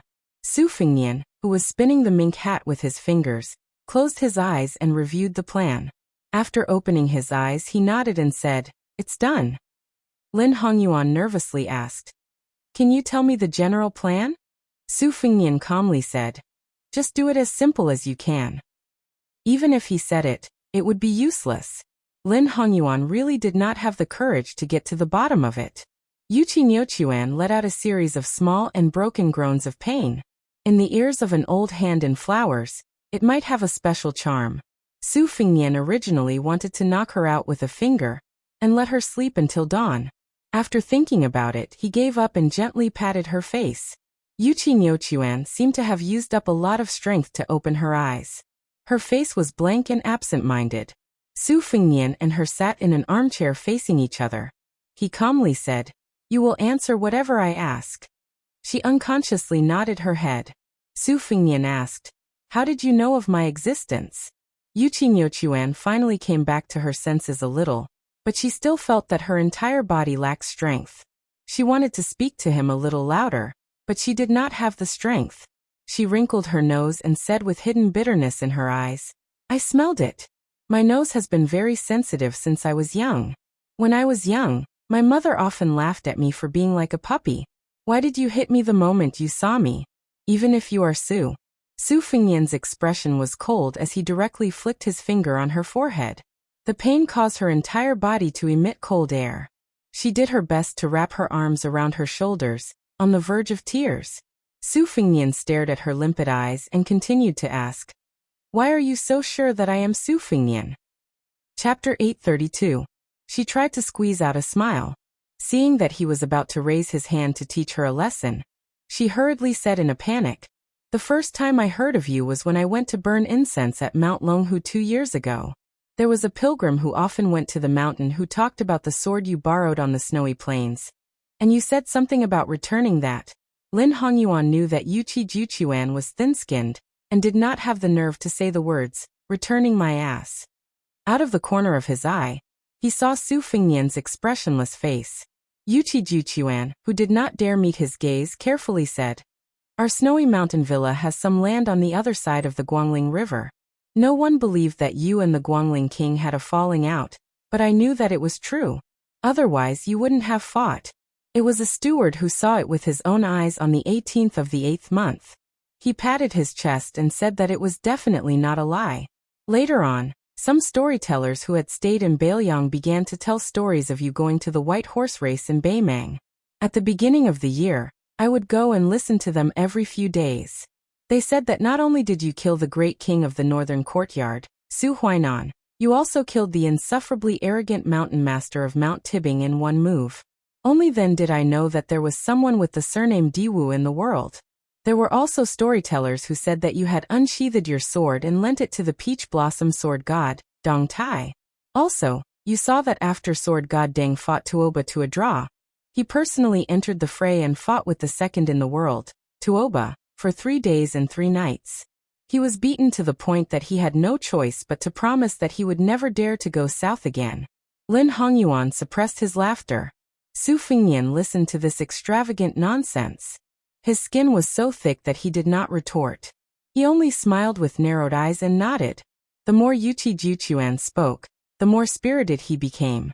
His eyes were shining, and his hands were clasped in front of his chest as he stared in a daze at the hero with the surname, Heaven, in his heart.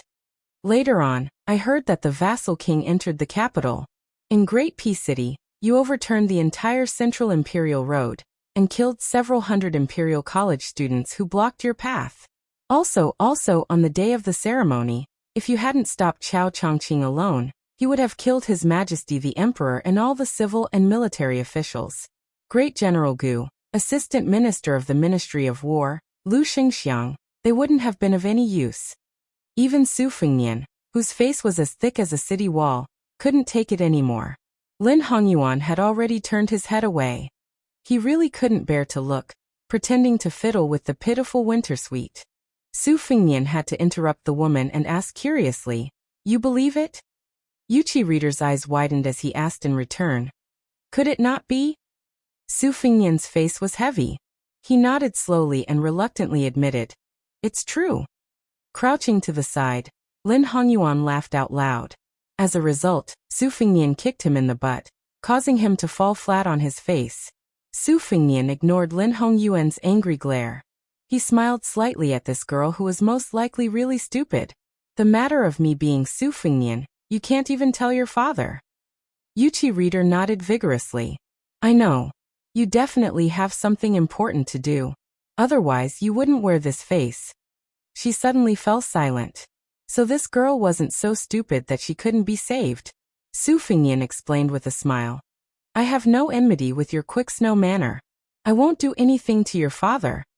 Yuchi reader, who had finally had a flash of inspiration, reverted to her old ways and began to act stupid again. Really? Su Fengnian nodded. Really? This stupid girl had probably believed him again. There were only 3 people in the room. The 2 foreign men and women who had hooked up with each other were experienced in the ways of the world. Each one was more cunning than the other. Only this girl who had rowed the boat seemed to end up being played in the palm of his hand no matter how hard she tried. But for some reason Lin Hongyuan, who had struggled in a vat of dye since childhood, looked at this girl who had a pure smile on her face with some envy. Su Fengnian did not speak. Yuchi reader felt particularly ill at ease.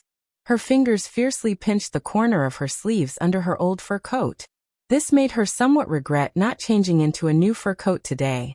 Su Fengnian finally asked, do you know exactly when to light the lanterns at night? Yuchi reader's mind had wandered thousands of miles. Upon hearing this, she jumped in fright and hurriedly sat up straight. Biting her lips, she said, when the sky is clear, it's probably when the afterglow has dispersed. When it's snowing, I didn't pay attention in the past, so I can't say. Su Fengnian grunted and said with a smile, go to the courtyard and find a jug of wine. Relieved, she went to find the wine. Lin Hongyuan seemed to suddenly remember something and said in a low voice. Zhao Ningxian later entered the Quicksnow Mountain Villa.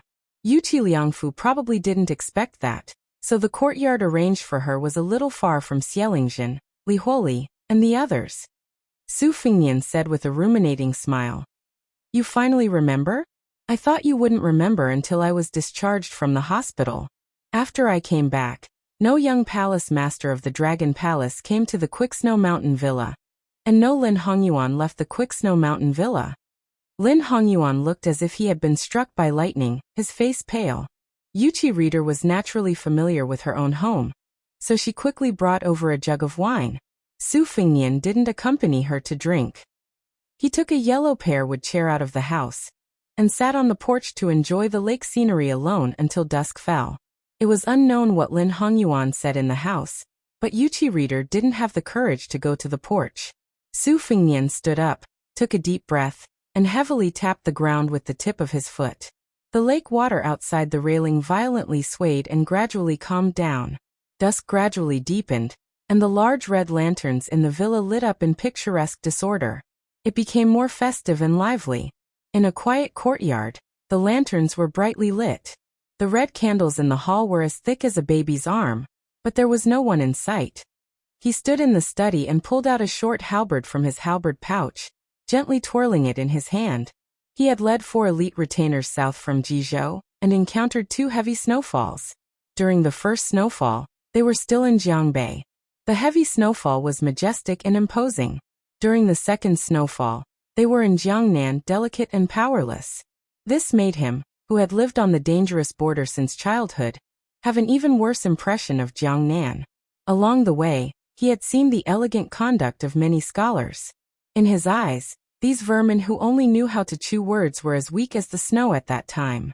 They couldn't withstand his short halberd toss and kill. On his journey south this time, naturally there would be people who would constantly spread rumors, causing him to suddenly go from being a military officer of a border town to having the potential to become the Wulin Alliance leader. Even he himself thought it was absurd and laughable, but he remembered his father's advice and had no choice but to do things step by step. After arriving at the villa, wave after wave of visitors came to curry favor with those in power. He barely managed to chat with 3 groups of Jianghu people he had never heard of before, but he couldn't stand the disturbance and simply closed the door and declined the visitors. He walked to the open window.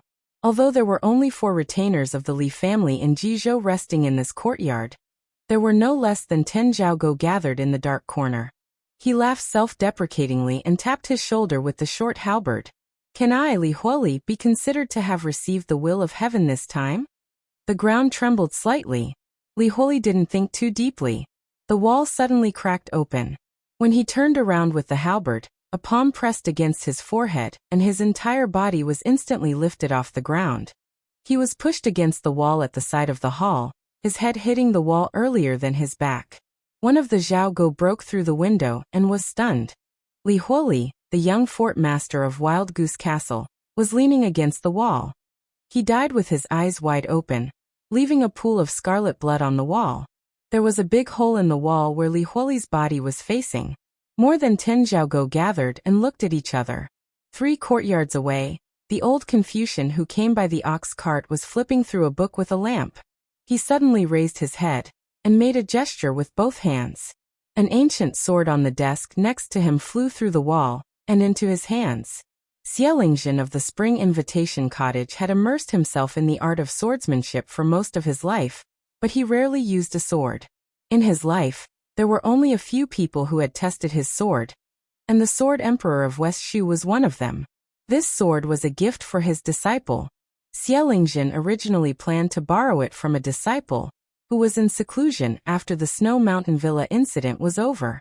He wanted to fight with the leader of the Sword Pool of Eastyu and let the world know that the Spring Invitation Cottage was not only the leader of the martial arts world, but also that his sword alone was enough to make the cottage and the sword pool of Sword Grave in Jianghu. The sword broke through the wall, and the daring assassin also broke through the wall and arrived. So what if you have the physique of a Vajra realm warrior? Xielingxian, who was still sitting on the chair, snorted coldly. He shook his wrist and the sword aura was like a painting of mountains and rivers. The evil venomous beast actually resisted the sword aura, ignoring the sword tip that was pointed at its heart and still charging forward. Xiaolingzhen was furious. The sword aura at the tip of the sword suddenly surged. The unknown assassin shocked the old man again. His heart was against the tip of the ancient sword. Not only did it not pierce through the skin and heart, but it also pressed the long sword into an arc like a fish's back. The older, the wiser. Xiaolingzhen's sword collapsed and withdrew the sword aura. He and the chair slid toward the wall, breaking it into pieces. The old man had one hand on the wall, and the other holding the sword. Instead of retreating, he rushed toward the strange young man in the mink hat. The young assassin, who was fighting with his life for some reason, pushed forward. Xiaolingzhen sneered in his heart, and used all the sword aura in his life to his heart's content. The mink hat assassin let the sword go through his palm and leaned forward, forming a strange posture as if he was carrying a sword on his shoulder. He hit Xiaolingzhen's head with his head. There was a bang. Xiaolingzhen's head hit the wall. But at the same time, he swept his sword and was about to cut off the young man's head. When the sword tip was still an inch away from the man's neck, the sharp sword aura had already arrived and cut a bloody groove on his neck. A man in a vermilion robe appeared beside the two. His forearms held the sword tip, not letting Xiaolingzhen's sword move at all. The mink hat assassin cut down diagonally with his palm. He quickly retreated. The sword slipped out of the hand that had a hole in it. The assassin flew out of the big hole in the wall. The cold wind rushed into the room, and the lamp on the table flickered.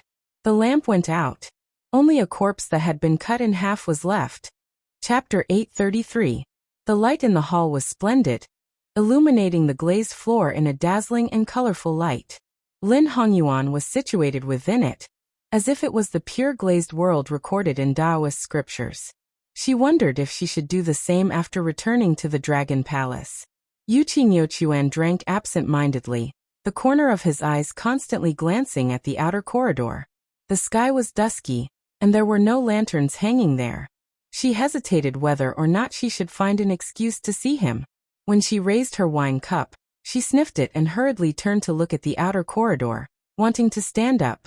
Lin Hongyuan gently tugged on Yu Qingyochuan's sleeve. The latter's face was full of anxiety, saying that he had smelled blood.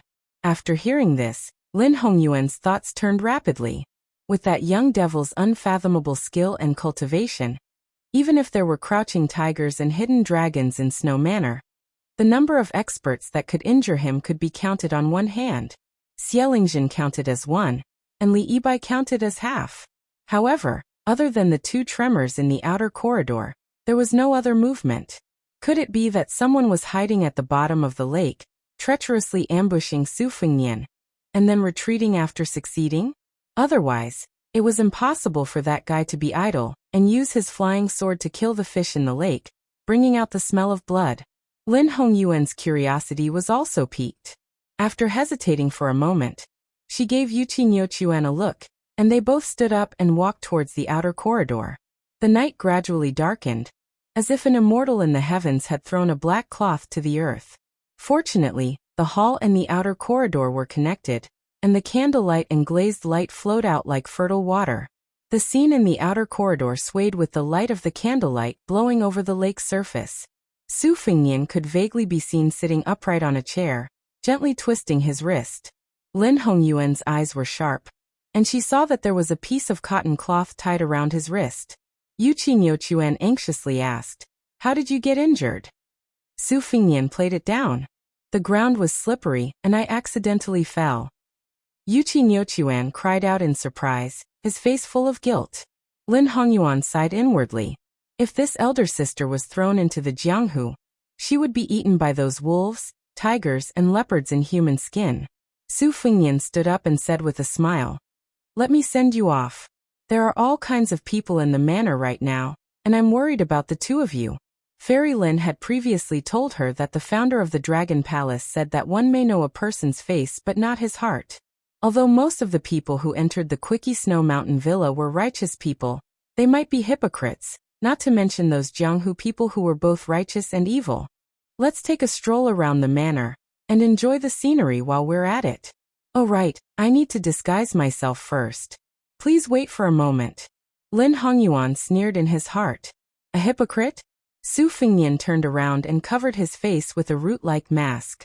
After turning his head, he had already turned into an elegant scholar. Yuqi Chaochuan's mouth was slightly agape. At this moment, the sound of hurried footsteps could be heard from inside the house. When Manor Lord Yuqi Liangfu saw that his daughter was safe and sound, he was obviously relieved of a heavy burden. However, he still pretended to be indifferent and said with a smile, "If father's guess is correct, they came here by boat? Chaoquan, how can you greet a distinguished guest like this? Only young Palace Lord Lin is experienced and knowledgeable and won't lower himself to your level." Yuqi Chaoquan smiled and ran to Yuqi Liangfu's side, affectionately calling him father. Yuqi Liangfu lowered his head and glared at her. Then he quickly raised his eyes and smiled at the young white-haired scholar. Even with a warm smile, the way he looked at his daughter was completely different. Su Fengnian put his hands in his sleeves and bowed respectfully. The Dragon Palace's Li harvesting official is honored to meet Manor Lord. Lin Hongyuan explained with a smile. Zhuo Jing is Mr. Nalin's favorite student. People outside of the Southern Tang sect may not be familiar with young Master Zhuo. When he first entered the Dragon Palace, we intended to let him choose a position. However, young Master Zhuo had a strange eye and chose a Li harvesting official who was not as good as the Imperial Censor official. He said that the saying of harvesting pearls was more pleasing to the scholars who aspired to win the Imperial examination. Sister Yuqi and I have been drinking for about an hour. Young Master Zhuo was only focused on being our door god.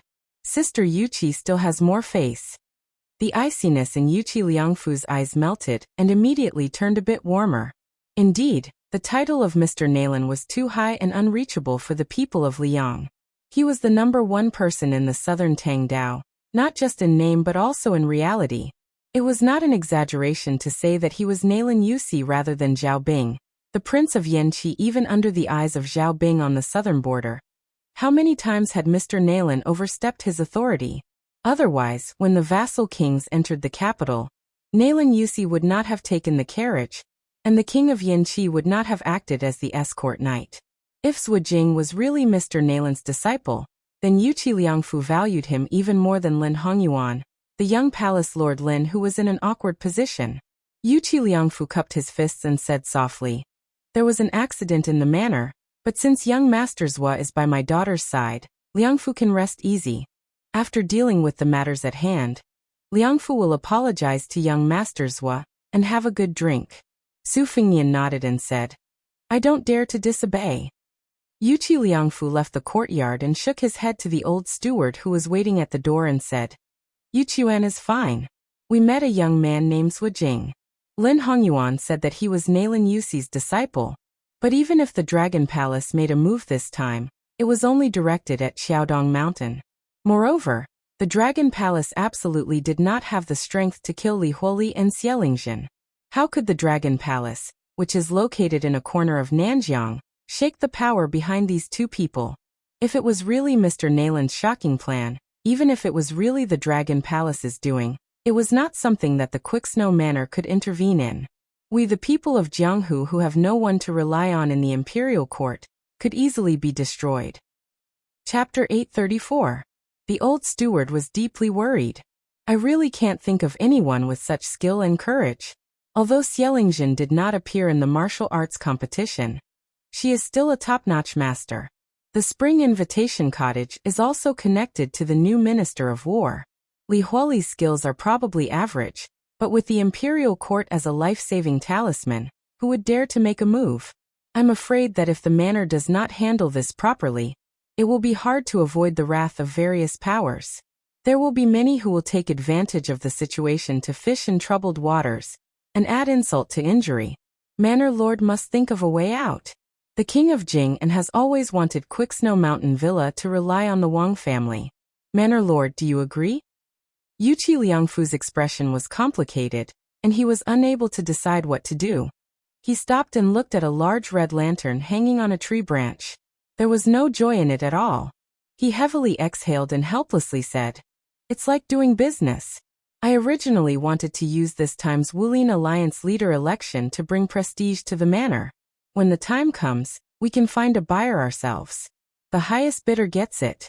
The king of Jing urgently wants to buy it, and we don't have to worry about the next buyer. We can follow our own temperament and not sell it.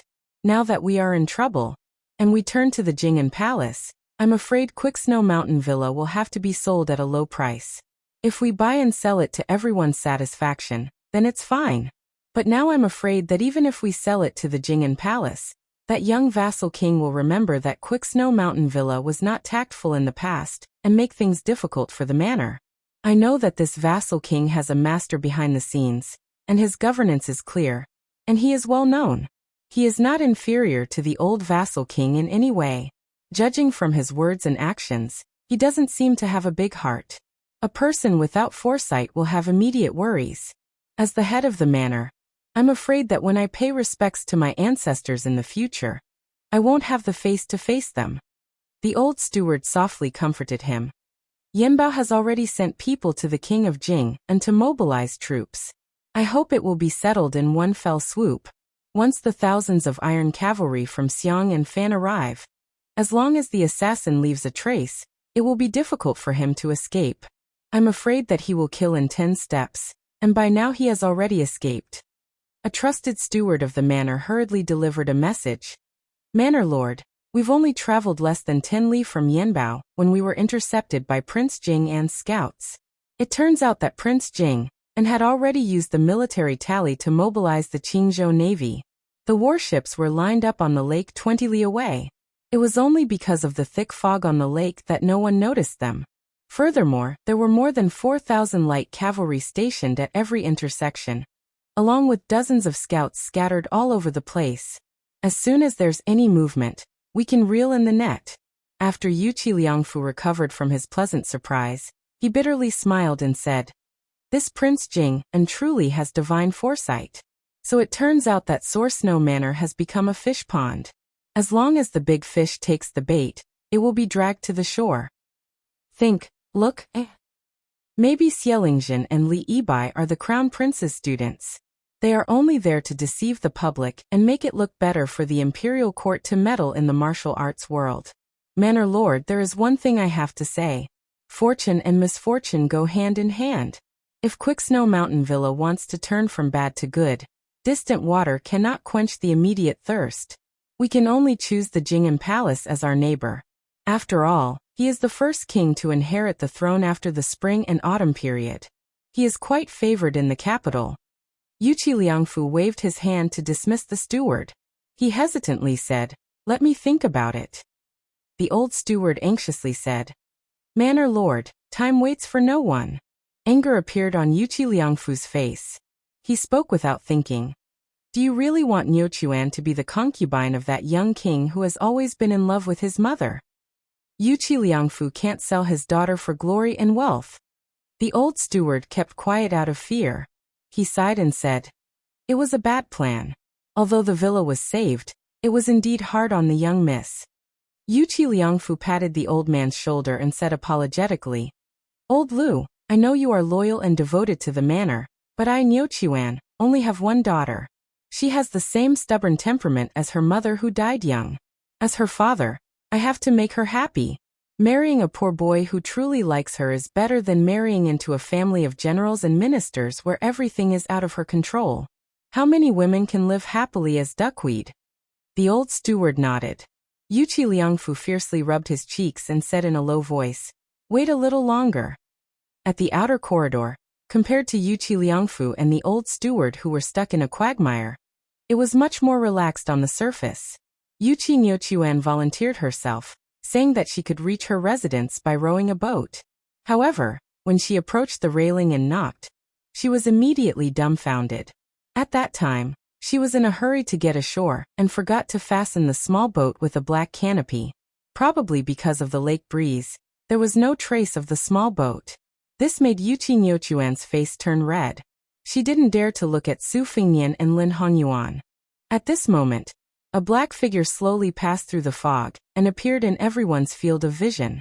A young and handsome Taoist stood at the bow of the boat with an exquisite bamboo flute tied to his waist.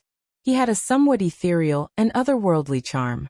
The orthodoxy of the world revered the ancestral court, Mount Longhu.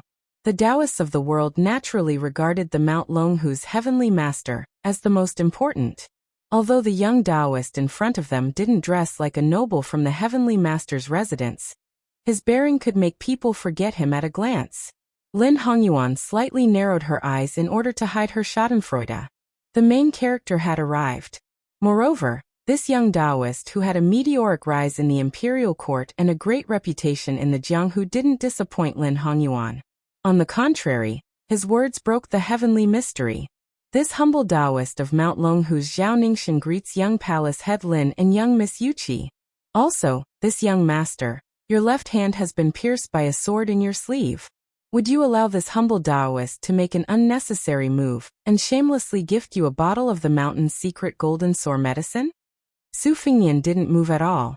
He stood by the railing with his hands in his sleeves. Zhao Ningxian smiled warmly. Other than returning the boat to young Miss Yuqi, this humble Taoist also has a gift in return. I remember that at that time on the great snowfield, there was someone who spoke malicious words and didn't return a sword owed. Su Fingyan's reply simply swayed Yuqi Nyochuan's mind. Of course, she didn't care about some Mount Longhu Taoist owing a sword on the great snowfield. This silly girl's but had always been unswervingly tilted towards the fellow beside her. She only heard him ask, "Are you courting death?" Chapter 835. Lin Hongyuan's eyesight was needless to say. No matter how much this woman wanted to watch a big show, he still hurriedly pulled Yuqi Yuquan out of the corridor and went straight to the latter's boudoir. Zhao Ningxian on the lake and Su Fingyan in the corridor stood facing each other silently. They seemed to be at ease, but they didn't know that the grudge between them started from their father's generation. Su Xiao was at the end of Jianghu and almost pressed down Dragon Tiger's head.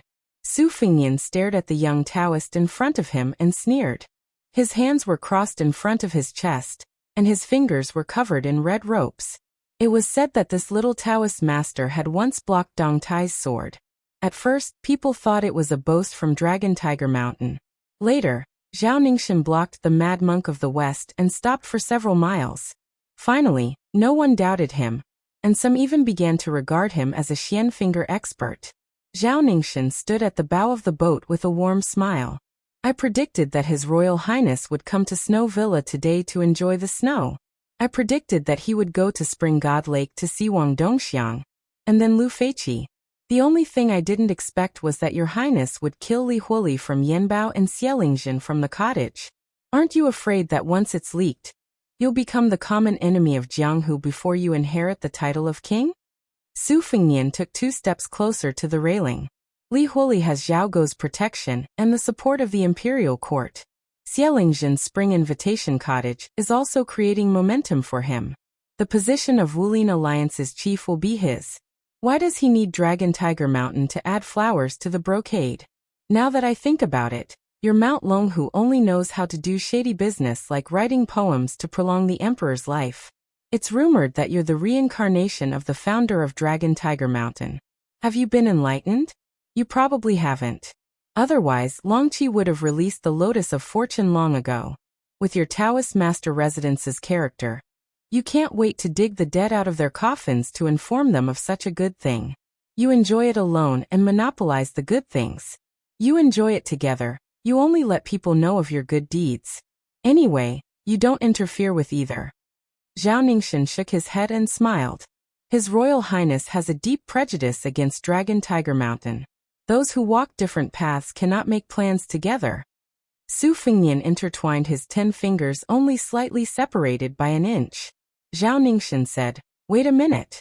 Zhao Ningxian smiled and said, "This time I came to visit the Snow Mountain Villa. I didn't want to get involved in the matter of the Wulin Alliance leader. The turmoil of the Spring Invitation Cottage and Wild Goose Castle is not in my eyes, and I don't care." This time, he only wanted to see His Royal Highness. Since he had already seen him, he came in high spirits and returned in high spirits. The Great Snow Plateau owed a sword, but Longhu Mountain's return gift meant that Bailiang didn't have to pay it back. I only hope that Bailiang won't make things difficult for Longhu Mountain, and will mind their own business. Su Fingyan laughed and said, "What? You actually predicted that before I return to Bailiang, I'll kill every Taoist who dares to take a single step out of Mount Longhu? You predicted that I'll offer a reward of 100 taels of gold for each Taoist master mansion person in Jianghu. And Bailiang will promise to shelter him from the wind and rain, so that your Taoist masters of Mount Longhu will be in danger? So you used the bloody case of Snow Mountain Villa to threaten everyone to take a step back and celebrate the new year peacefully? Zhao Ningxin's eyes were clear and calm. He said, Your Highness is willing to guard the northwest for the people of the Central Plains. I also sincerely admire you. If I was a free cloud and a wild crane, I would definitely raise a big white bow. Unfortunately, I have to do things in my position. Since I was born with the surname Zhao, I have to do things that go against my pure heart. I hope your Highness can understand. To kill 1,000 of the enemy but to lose 800 of your own men, it won't benefit Mount Longhu or Bailiang. Back then, Mount Longhu didn't allow the first commandery princess to climb the mountain to burn incense. It was the Taoist master mansion's fault. That's why when sect leader Hong destroyed a total of 9 Lotus of Fate, the Taoist master mansion didn't say anything. Ancestor Zhao Xuansu came out of seclusion and went down the mountain. He intentionally made things difficult for your Highness outside the martial emperor city of the Eastern Sea. In the end, it was the cycle of karma and his body died. He painstakingly cultivated for a total of 140 years, but in the end, he still couldn't achieve immortality. An eye for an eye, Mount Longhu has nothing to say. Su Fengnian pointed his chin at the red snake with 10 fingers on his hands. With your knowledge, you must have seen through the trick. It's a living tool left by the Catman Han Diaosi outside the Shenwu city. Originally, after the Catman died, it would quickly wither away. But Han Xingxian forgot about the abilities of my otherworldly item. His head is a rare treasure in the world, and it taught me a lot of tricks. Han Xingxian had a very interesting saying. If you respect me, I will respect you tenfold. If you bully me once, I can't wait to bully you forever. The grudge between Bailiang and Mount Longhu should be blamed on Su Xiao or the old emperor. You and I both know very well. How did Prime Minister Yui and Prime Minister Qingxi come about? Wasn't it because the old bastard Zhao Huangqiao accidentally raised an evil dragon that brought disaster to Earthlung Mountain? Wasn't it because he couldn't suppress it, so he changed his mind at the last minute, and changed his mind to appease Mount Longhu, which still had some use for you? Zhao Huangqiao went to the capital and asked the old emperor, who should call him third grandpa, for a decree.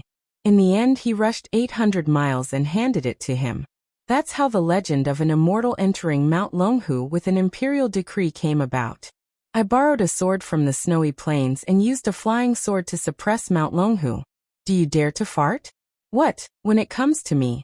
Do you think that just because I'm the son of a vassal king who's fishing for fame, you can show the demeanor of an expert and discuss the Tao with me? Chapter 836. Zhao Ningxin smiled. I've heard Mr. White Lotus say that His Royal Highness is good at doing business. Now that I've seen it, I know it's true. Let me ask His Royal Highness, has the otherworldly item that's been floating at the bottom of the lake been properly prepared? Do we really have to fight to the death? His Royal Highness' life seems to be much more valuable than mine. What if, and I'm saying what if, both jade and stone are destroyed? Would your Highness, who's good at scheming, lose the jade or the stone in this business deal? Su Fengnian's expression was calm as he replied, We don't have to fight to the death. Even if we really wanted to kill you, we might not be able to. After all, Xielingzhen's realm was like a pavilion in the sky. A Confucian scholar can only talk on paper and learn from each other. In the end, he's too weak compared to a martial artist who stood up from a pile of corpses. His realm is empty, but once he fights, he'll be exposed. Moreover, Xielingzhen mistakenly thought that I was only relying on my Vajra physique to pester him endlessly. He died a wrong death. Longhu Mountain has been on guard against me for a long time. I reckon we'll have to meet force with force and experience the Taoists one step into the mysterious finger. In the end, we'll beat you until you can't laugh. No matter what, we'll have to make you half dead. Zhao Ningxin smiled and asked, His Royal Highness is determined to make things difficult for me? Su Fengnian exposed him and sneered. Are you going to wait until Longhu Mountain finishes everything in one fell swoop to enlighten you? Zhao Ningxin closed his eyes and held his breath, trying to hide the faint trace of anger in his eyes. Su Fengnian mocked. Even a clay statue is angry? Zhao Ningxian opened his eyes and didn't say anything. He just spread out his hand. Since you say I'm courting death, then come and kill me. This confidence did not come from the reincarnation of the ancestor of the Zhao family, but from the fact that this young Taoist who often got lost in his thoughts had actually blocked Deng Tai's sword when he was still inexperienced. Not long ago, he had even blocked Lu Songtao, who was both a Buddha and a demon. Su Fengnian supported himself with one hand on the railing and jumped up, looking like he was going to kill the flute-playing Taoist who bore Longhu Mountain's great expectations. However, with Su Fengnian's realm of otherworldly item cultivation, he should have smoothly rushed to Zhao Ningxian. But the latter clearly felt that when Su Fengnian supported himself with the railing, his body stagnated for a moment. This made Zhao Ningxian, who didn't have the ability to predict the future, also stagnated. The boat originally needed to slide back one zhang to have the confidence to block Su Fengnian's attack. But now the boat was cut in half and stopped half a zhang away. Su Fengnian suddenly moved without any warning. He rushed forward and let go of the railing. The railing behind him shattered into pieces. Zhao Ningxian frowned and didn't move. The boat slid back 1.5 zhang without any wind. When Su Fengnian stretched out his arm to push, Zhao Ningxian put one hand behind his back and the other in front of his chest. The bell didn't make a sound and only struck thunder when it rang. It seemed like a gentle stroke, but it actually created clouds and thunder around his knees. Purple qi lingered around his knees, making Zhao Ningxian look more like an immortal. Su Fengnian didn't rely on his Vajra body like he did when he killed Li Huili and Xielingzhen. He rushed forward recklessly, his hands dazzlingly tearing apart Zhao Ningxian's purple clouds and thunder. Zhao Ningxian gently lifted his foot and kicked Su Fengnian's abdomen. Su Fengnian also pressed his palm on Zhao Ningxian's forehead. Almost at the same time, he suddenly exerted force. The boat retreated into the fog like an arrow. Su Fengnian quickly floated back to the outer corridor, bent his knees and stepped on the outer wall. He rushed forward like thunder again, and the wall collapsed. Zhao Ningxian, who was in the fog, picked up the dark green bamboo flute and twirled his 2 fingers.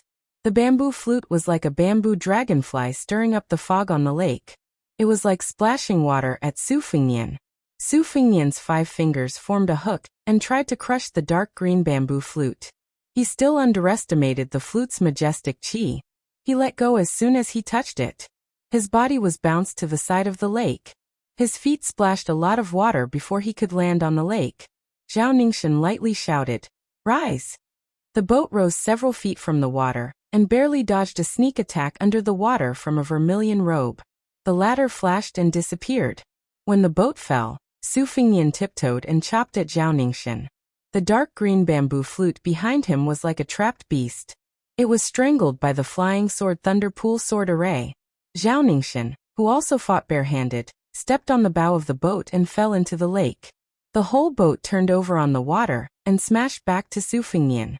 Su Fengnian's hand chopped like an immortal touching the top of the head. He smashed the boat into pieces on the spot. His palm pressed down on the top of the head without slowing down. Half of his body was still in the lake.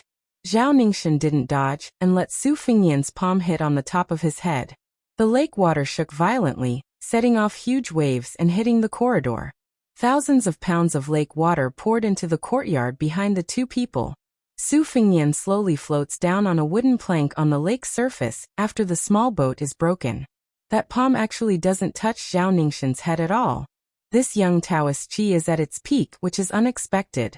Zhao Ningxian floated to the surface and finally saw the real face of the otherworldly item behind Su Fengnian. It was in a red robe with 5 arms and a sad face. Zhao Ningxian said in a deep voice, "Since ancient times evil things have been chaotic.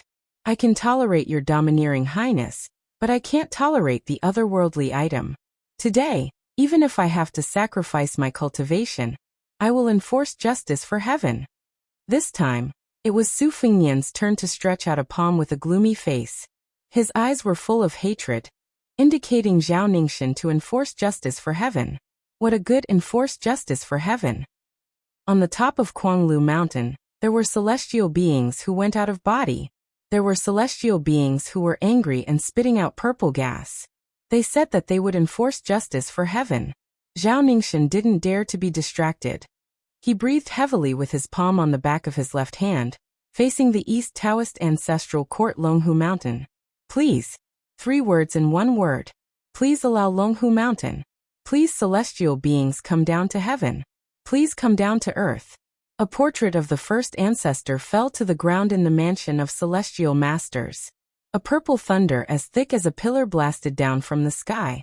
After a blink of an eye, Zhao Ningxin's face was blurred and his whole body was purple gold. Chapter 837.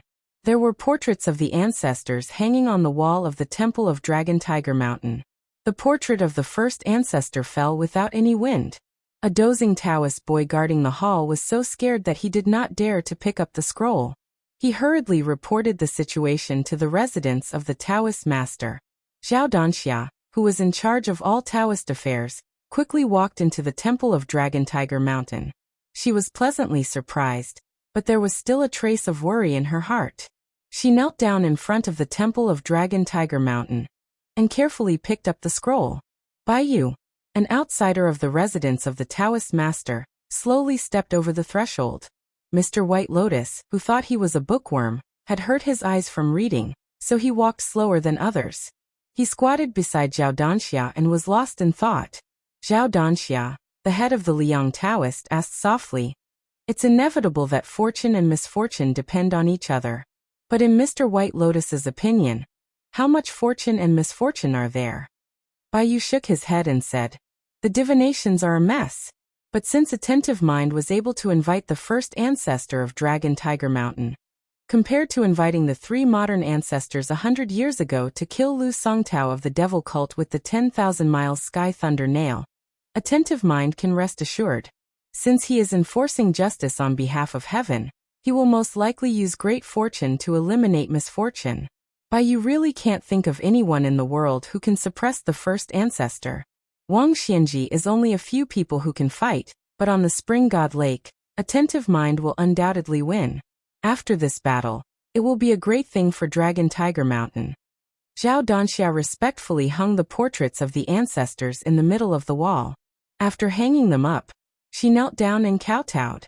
Then she stood up and took a few steps back, looking at the wall that was filled with the portraits of immortals from different dynasties. Even a Zhenren like her felt a little high-spirited. Most of these ancestors who had ascended were the biggest protective talismans of Longhu Mountain. They had stood tall for nearly 1,000 years, while the Liang dynasty had only been around for 200 years. If it wasn't for the fact that the number 1 blessed land of Taoism, the Earth Lung Mountain, produced an evil dragon that was related to the Dragon Tiger Mountain, and affected the Dragon Pool Golden Aura Lotus, this place would have almost become a pillar of luck that was on par with the heavenly gates. Then, it would be guaranteed that the next 500 years of great fortune would be unimaginable. Zhao Danxia suppressed the haze in her heart and thought of Zhao Ningxin, a direct descendant of the Taoist master's mansion, who had blocked Dong Tai's sword when he came up the mountain to greet the ceremony. Her mood was undoubtedly better. She smiled while twirling her beard. With such a good seedling like Ningxin, we can invite the ancestors so quickly. It's 20 to 30 years earlier than we expected, so we don't have to worry about the lack of manpower. With Mr. White Lotus's wholehearted support, Mount Longhu will have no worries. Baiyu suddenly rubbed his eyes hard and stared at the dozens of portraits on the wall with a horrified expression. Mr. White Lotus's vision was weak, but his mind was sharp. He vaguely sensed that there was a strange phenomenon. Zhao Danxia's cultivation was profound, so she was only a step slower than Baiyu. She noticed the abnormality of the portraits on the wall, which had never been seen before. Almost all the portraits of the ancestors showed signs of collapsing. Only the portrait that looked like Qi Xianxia was able to escape. None of the others were lucky enough to escape. Baiyu muttered absent-mindedly, "Impossible, impossible." The feather minister was uneasy. He knelt down heavily with his right hand covering the back of his left hand and sobbed. This unfilial descendant, Zhao Danxia, kneels down and begs the ancestors to show mercy. In the night, Mount Longhu seemed peaceful, but in fact, there were turbulent undercurrents. A year after Mount Wudong was sealed off, most of the Taoist temples began to welcome pilgrims from all over the world again. However, the temple with a statue of Zhenwu the Great was still closed to visitors. Chen Zhao and Song Jiming, who were the most senior Taoist priests, lived in seclusion and rarely came out. They only occasionally went in and out of this temple. Fortunately, Mount Wudong was used to these kind old Taoist priests being elusive. Unlike other famous Taoist caves and blessed lands, the slightly senior Taoist priests were busy entertaining high-ranking officials and dignitaries. How could they have the time to concentrate on cultivation? After the old chief, Wang Zhonglo, Mount Longhu had two young new chiefs. However, the incense in Mount Wudong did not decline, but instead became more and more prosperous. This made the Taoist and Taoist children on the mountain feel happy. However, with the example of the senior Taoist, they did not feel that they should be condescending when the incense was prosperous. Even the youngest chief in the history of Wudong, Li Yufu, was no different from an ordinary Taoist. Other than personally teaching subjects every day, he often set up a stall to tell the fortunes of ordinary pilgrims. Some illiterate pilgrims also asked him to write letters home. Li Yufu did not refuse any of them and wrote in regular script meticulously. The pilgrims all said that after sending letters, their families became more prosperous. In the beginning, pilgrims from scholarly families advised the people that disturbing the chief would delay the great Taoist master's cultivation to achieve immortality. However, Li Yufu personally comforted the people, saying that cultivation was to cultivate to be an ordinary person. It did not matter if one could not cultivate to become an immortal. Eating, sleeping, reading, and writing were all part of the cultivation, which meant that they were cultivating to be an ordinary person. Once they cultivated to have a normal heart, it did not matter if they could not cultivate to become an immortal. Eating, sleeping, reading, and writing were all part of the cultivation. A maxim began to circulate in Jianghu. The people of Jianghu cultivated immortality, but Mount Wudong cultivated ordinary life. In the temple, Chen Yao, the most senior person of Mount Wudong who was in charge of discipline, stood solemnly at the threshold of the temple. He looked at the statue of Zhenwu, great emperor in the temple. Beside him was Song Jiming, who was more than 140 years old and had experienced 4 chiefs, and Yu Xingrui, the master of the current chief of Mount Wudong, Li Yufu. The 3 Taoist priests looked extremely solemn. Yu Xingrui was a person who could not hold back his words. He whispered to his 2 senior brothers, when His Royal Highness returned to Bailiang after traveling Jianghu for the 2nd time, he kept asking us about the difference between Mount Longhu and Mount Wudong's methods of inviting deities. According to the scale of this grand ritual of Zhoutian, which deity of Mount Wudong would you like to invite? Originally, if little junior brother was willing to ascend, it would not be too difficult to invite ancestor Lu to descend. At least it would be slightly easier than attaining immortality. But then again, even if it is not as difficult as ascending to heaven, with His Royal Highness's current cultivation, the key has never been cultivation. Even with Mount Wudong's 81 peaks as the grand ritual of Zhoutian, it may not be possible to invite a deity who should not be tainted by the mortal world. Senior Brother Chen, Senior Brother Song, to be honest, I've always been unwilling to let Mount Wudong get involved in the secular world's struggle for tripod cauldrons. It goes against Ancestor Lu's teachings. Song Jiming smiled and said, Mount Longhu is anxious. They can't wait to transfer the fate of the entire Dragon Lake to that little celestial master, so that he can enlighten his orifices. But cultivation is like climbing a mountain. One has to be down to earth and climb the stairs. There is no such thing as letting the mountain come and help me. Mount Longhu has produced many deities with the surname Zhao, but, before the old Taoist priest could finish, Chen Yao suddenly turned around. A bolt of purple thunder smashed down from the sky. Chen Yao frowned and said, That little celestial master is indeed not vulgar. He forcefully enlightened his orifices at such a young age. How good would it be if he could do it step by step? There is one more fully deserving Taoist priest in the world. So what if he suppresses Mount Wudong? At this time, the 3 seniors of Mount Wudong did not know that the 5 words banishment to 3,000 miles on the statue of Zhenwu the Great behind them were gradually disappearing. Chapter 838. On the Spring God Lake, there were many navy warships. The king of Jing'an, Zhao Sun, personally boarded one of the Yellow Dragon warships. Beside the king, who was wearing a bright yellow robe, there was a woman with a white veil covering her face. She had a graceful figure. The strategist behind the scenes, who had been following him like a shadow, did not follow him today. The reason was that Zhao Sun was selfish. After the sudden death of the old king of Jing'an, Zhao Heng, the number of trusted aides of the young king could be counted with one hand. Among them, there was only one man and one woman that he trusted. There was no need to talk about the blind Lu Su. Both the old and the new king treated him as a national scholar. Zhao Sun was also well aware that in addition to the shaky title of King of Jing'an, the most precious thing was still the strategist with extraordinary military strategy. Zhao Sun sincerely valued Lu Su, even to the point of reverence. But because of this, when Lu Su intentionally or unintentionally showed indifference to the woman beside him, it made Zhao Sun very embarrassed. He was afraid that Lu Su would be displeased. As the lord of Qingzhou, he never brought the woman into the Jing'an palace. Instead, he hid her in a golden house in the city.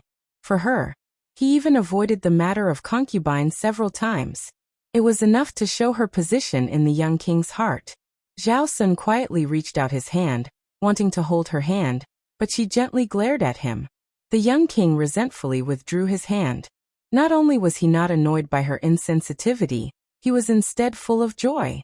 This kind of woman was the most similar to the woman who was destined to be unattainable in this life. Nominally, the previous Princess Jing'an Pei Nanwei had already died for love. If she was at his beck and call, and obedient to his every command, even if the woman beside him looked like Pei Nanwei, Zhao Sun would not favor her, and would have long regarded her as a chicken rib. Zhao Sun looked around. The Qingzhou Navy was majestic in his eyes. He was also confident that he could make the Qingzhou Navy more powerful than the Guangling Navy. At this time, his heart was full of ambition.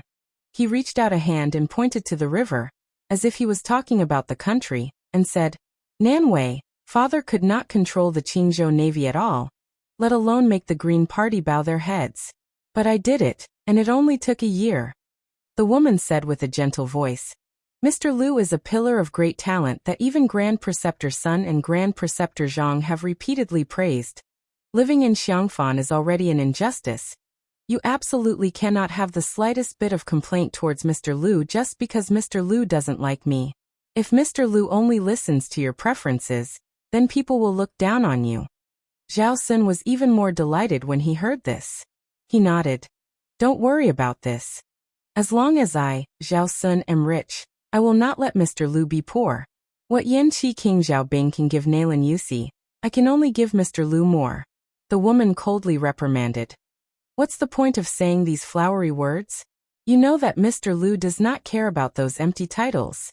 Your temper is too frivolous." Zhao Sun laughed loudly. "That's right. You should calm down." There was a moment of silence.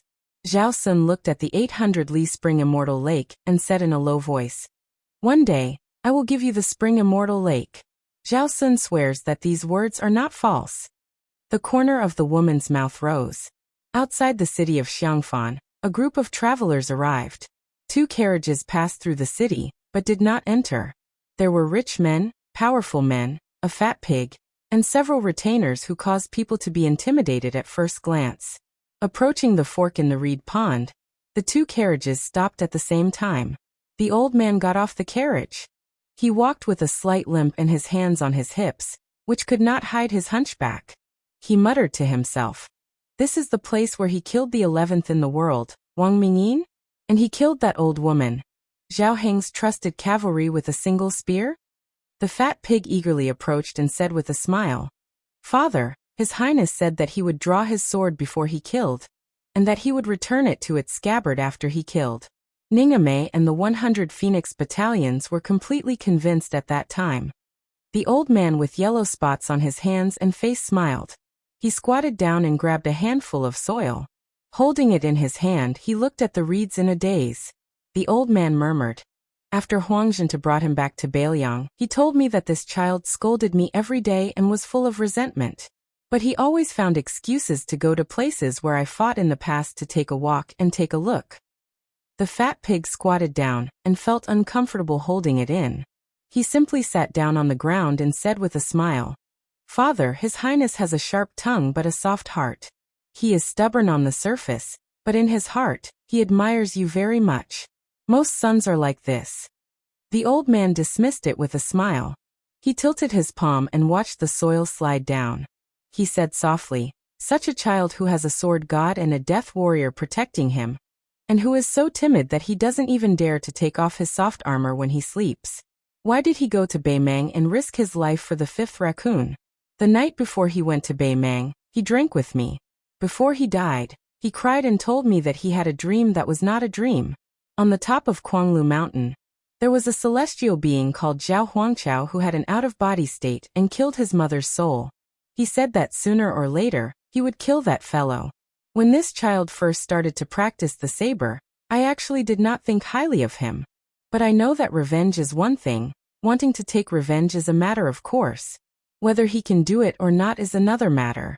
But if he wants to take revenge, whether he will do it or not, whether he will suffer hardships and then give up is another matter.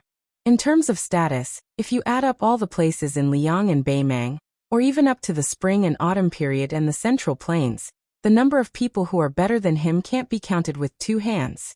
However, to be able to dare to kill Su Huainan, kill the fifth raccoon, kill Luoyang, kill the celestial being, and persist in doing what he wants to do step by step, it really can't be considered many.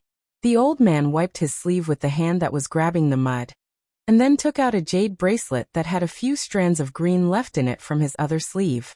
The jade was dropping too quickly, not to mention that it was of a tender type and had a poor water source, so it wasn't worth much. The old man smiled and said, "When I was young, I had the best taste in women in the world, so I was a complete mess when it came to choosing these things. I wholeheartedly wanted to earn money to buy something presentable for my future wife, but I couldn't save any money, so I shamelessly borrowed 50 taels of silver from Sun Ping. In the end, I bought this damn bracelet, but it began to drop a few days after I gave it to her. Only then did I know that I had been cheated badly. However, the child's mother didn't mind and kept wearing it." The old man placed the bracelet on his skinny cheeks. "It was cool," he said softly. "That night, Bald Donkey Yang asked me to drink. She said she was going out to buy more wine. She took off the bracelet and put it in her room. At that time, I didn't think much of it." The old man continued speaking. He put the bracelet back and slowly stood up. He calmly said, "Whoever dares to obstruct the scholars from moving north into Bailiang, kill them." Bailiang's tiger paw attack was unknown. At the lakeside of the Spring God Lake in the Quick Snow Mountain Villa, it was unknown whether it was Zhao Ningxian from the Celestial Master Mansion, or the first Grandmaster of the Dragon Tiger Mountain. The Taoist priest was covered in purple gold. His face was blurry, but he had a majestic celestial aura. When an ordinary man was angry, blood would splatter 3 feet. When the emperor was angry, millions of corpses would fall. So what if the celestial was angry? The Taoist priest, whose aura was even more imposing than Quanglu Mountain's Chenglong Zhao Huangchao shouted, "How dare you, Su Fingnian, use the Yin object to bring chaos to the human world? You don't know that the net of heaven has a long arm. Under the majestic heaven's way. Why don't you surrender?" The Spring God Lake was turbulent. The lake's waves rose more than 10 feet high. They were almost as high as the mountain villa's eaves. The Taoist priest floated. Not a single drop of the lake water flowed into the Quick Snow Mountain Villa. Su Fingnian laughed savagely. His laughter spread throughout the mountain villa. The celestial was furious. This evil ant in front of him dared to be so impudent. Su Fingnian restrained his laughter. His expression was solemn. "You and that Zhao Huangchao, open your dog eyes and see who is the real mortal." Above the Spring God Lake, the world suddenly lit up. It was as bright as day. Su Fingnian closed his eyes. His hands were placed in front of his abdomen, as if he was leaning on a sword. There was a turtle in the Spring God Lake. There was a wordless heavenly steel on the turtle's back. The turtle's back, which was as big as a hill, slowly appeared. Su Fingnian stood alone. Behind him, a celestial's golden foot suddenly stepped on the turtle's back. A giant python rolled out of the lake and coiled around the turtle. After the golden foot, a glorious golden body appeared in the world. It was 100 feet tall and looked down on the world. The Zhenwu Great Emperor guarded the north and ruled the Black Tortoise. The sound of Sanskrit and heavenly music was endless. A celestial maiden scattered flowers in the sky. They appeared in a flash and then disappeared in a flash. Su Fengnian said slowly with an expressionless face. His voice was as loud as a bell. How can a celestial be in front of Jinwu? The face of Zhao Ningxian, who was more majestic than the emperor of the mortal world, suddenly blurred and became clear. The purple and gold aura around his body could not be maintained. With a slight hesitation, Jinwu Great Emperor, who was hundreds of feet tall, raised his hand and chopped down with a huge sword that did not have a solid shape. It directly shattered the so-called celestial body of the first dragon tiger sect's ancestral master. 1,000 miles away, the dragon lake in the heavenly master mansion was boiling. None of the lotus of providence was left. They all withered and withered, leaving only a small bud floating helplessly. A middle-aged Taoist living on Mount Longhu was flustered and exasperated. His body seemed to be bound by the supreme heavenly Tao. His knees were forced to the ground, creating 2 pits. That was not all. His head was pressed down as well. The Taoist faced Jinwu and knelt down. The Taoist who didn't cultivate the heavenly Tao and only lived in seclusion said with difficulty, Dragon Tiger Mountain has harmed the Zhao family. Chapter 839. Zhao Ningxian, who had been beaten back to his original form, stood on the spring god lake in a daze. He was truly out of his wits. His red robe fluttered around him like a glutton eating a plate of delicious food. Su Fengnian ignored the young Taoist who had mobilized so many people to invite the first Taoist master. He stepped on the Kuei turtle and carried the wordless stone tablet on his back as he paddled towards the spring god lake. Jinwu Great Emperor's golden body turned around and faced the Qingzhou navy. In an instant, they were only a few miles apart. Su Fengnian lifted his foot, and Jinwu Great Emperor followed like a shadow. He lifted his golden foot and was about to stomp down. The navy warships surrounded the shore of the spring god lake in an arc. The yellow dragon warship that the king of Jing'an Zhao Sun was on was the first ship to bear the brunt of the attack. It was about to be stomped down by the golden body. Most of the sailors had already prostrated themselves on the ground and awaited their deaths. The retinue of the king's mansion was much more decisive. They ignored the fear in their hearts and leaped up in an attempt to block the foot of the immortal for the young king. In an instant, more than 20 people took out their weapons and rushed towards Jinwu Great Emperor. However, they were all crushed back to the ship by the power of the stomp. Zhao Sun's face was pale. He held the cold hand of the woman beside him and looked at the sky. Just when Zhao Sun thought that he was going to die, a man in a plain Taoist robe swept across the water like a dragonfly skimming the surface of the water. He stepped on the flags of the warships and crashed into Jinwu Great Emperor's foot. Su Fengnian hesitated for a moment, but still stepped down slowly. Jinwu Great Emperor continued to step down. The young Taoist's shoulder was badly mutilated. He gritted his teeth and said, Your Highness, you can't rely on the power of heaven to kill people. Even if you use the black tortoise Dharmakaya for a moment, the celestial court in your real body will. Su Fengnian was expressionless as he continued to step down. The young Taoist was already forced to land on the yellow dragon warship. The entire warship began to sink into the lake, leaving only the king of Jing'an and Zhao Sun above the surface of the lake. After the Taoist panted, he knelt down on one knee and resisted Jinwu Great Emperor's golden body and golden feet. He told Su Fengnian intermittently in a secret language with great difficulty, Huaibei's ranger He Zhu risked his life to deliver a token to your highness. It can't be delayed. At this moment, he has already rushed to the outside of the Quick Snow Villa. His life is hanging by a thread. Su Fengnian frowned and withdrew his foot. Jinwu Great Emperor finally could not maintain his 100 feet golden body and slowly dissipated. The wordless monument on the back of the big turtle cracked inch by inch. Su Fengnian looked back with a complicated expression. Originally, with Zhao Ningxian's cultivation and the foundation of Dragon Tiger Mountain, the first generation of the founding ancestor, and the other invited the supreme Dharmakaya of Jinwu Great Emperor. Both Dragon Tiger Mountain and Wudong Mountain could be said to have used all their strength. Even a blind man would know who was better and who was worse. Originally, with Zhao Ningxian's cultivation and the foundation of Dragon Tiger Mountain, the founding ancestor could be free and unfettered in the human world for the time it takes to burn 3 incense sticks of incense, while the Jinwu Great Emperor that Su Fengnian invited could only last for half an incense stick's time. However, Su Fengnian did not have much regret about it. Dragon Tiger Mountain and the emperor of the capital, the two Zhao families, had long been integrated into one. They shared fate and shared honor and disgrace. This time he just treated it as beating a dog to show his master. Su Fengnian's original intention was to lure the celestial being Zhao Huangqiao to the spring god lake one day, and kill both the celestial being and the celestial being. Zhao Ningxian was just by accident that Su Fengnian had no choice but to reveal the heaven's secret and his trump card. However, Su Fengnian did not have much regret about it. The two Zhao families, Dragon Tiger Mountain and the emperor of the capital, had long been integrated into one. They shared fate and honor. This time he just treated it as beating a dog to show his master. Su Fengnian glanced at the young leader of Wudong, who was kneeling on the ground to send off Xinwu Great Emperor's 1,000-feet golden body. He did not have any ill feelings towards this young Taoist. In the long run, he had good intentions for stopping him from stepping on the spring god lake. Taking a deep breath, Su Fengnian covered his forehead with one hand. After the sharp pain, he was in a trance for a moment. His mind was as blank as a sheet of paper, as if he had forgotten something extremely important. However, he just could not remember it. Su Fengnian shook his head.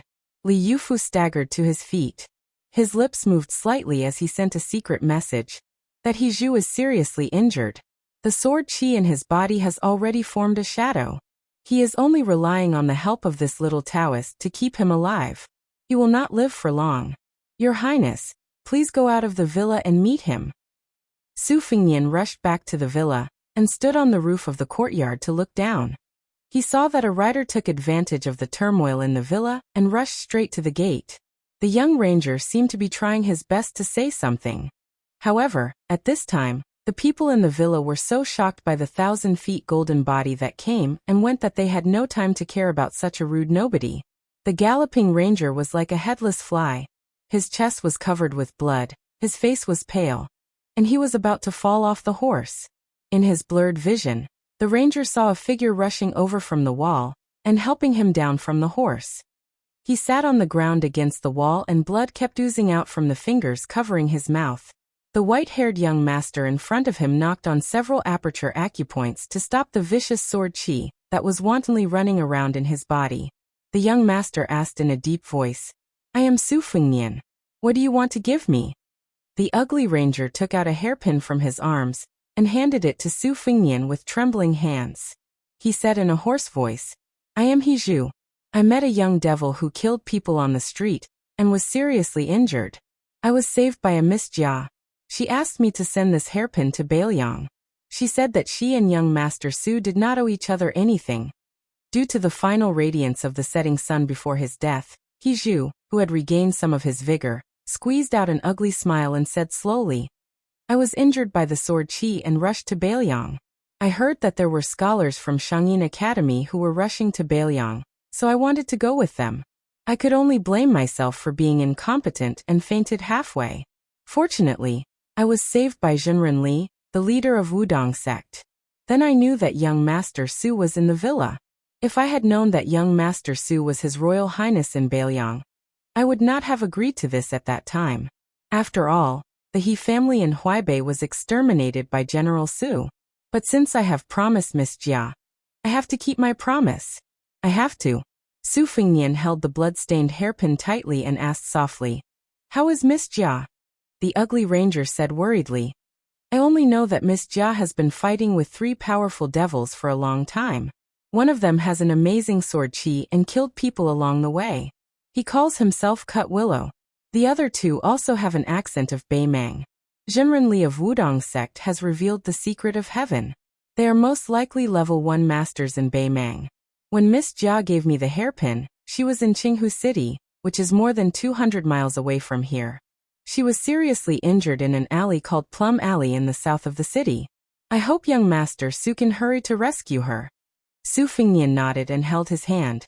He slowly injected genuine qi into his hand to prolong his life. "I see." He Zhu shook his head and said, "Young Master Su, you don't have to worry about my life or death." Li Yufu floated over. Su Fengnian stood up and bowed deeply to He Zhu. Li Yufu said softly, "Your Highness, don't worry. You can go north. Yufu will send Brother He on his last journey. Su Fengnian's hands pressed down lightly, and the ground shook. His body rose from the ground like a rainbow, crossing the sky and crossing the Quicksnow Mountain Villa. Li Yufu squatted in front of Hiju and held his pale face with both hands. The horse, which had been dependent on its master for many years, came to Hiju's side. It lowered its head and touched Hiju. Then it knelt on the ground and leaned against the corner of the wall to shelter its master from the cold. Hiju asked with a smile, "Jinrenli, do you have any wine to drink?" Li Yufu, whose shoulder was stained with blood, was in a dilemma. Hiju shook his head and said with a smile, "Forget it. I don't have any money for wine." It was said that people were so poor that they could only make a ringing sound. However, Hiju's pockets didn't make any ringing sounds at all. Hiju had only been a wine tax collector in a small town. He was not good at reading people's faces. After a few years of muddle-headedness, the money he earned was only enough to take the horse that the military camp did not want. He wanted to walk around Jianghu and see if only he could use poetry to buy wine. Young man is chivalrous and makes friends with 5 heroes.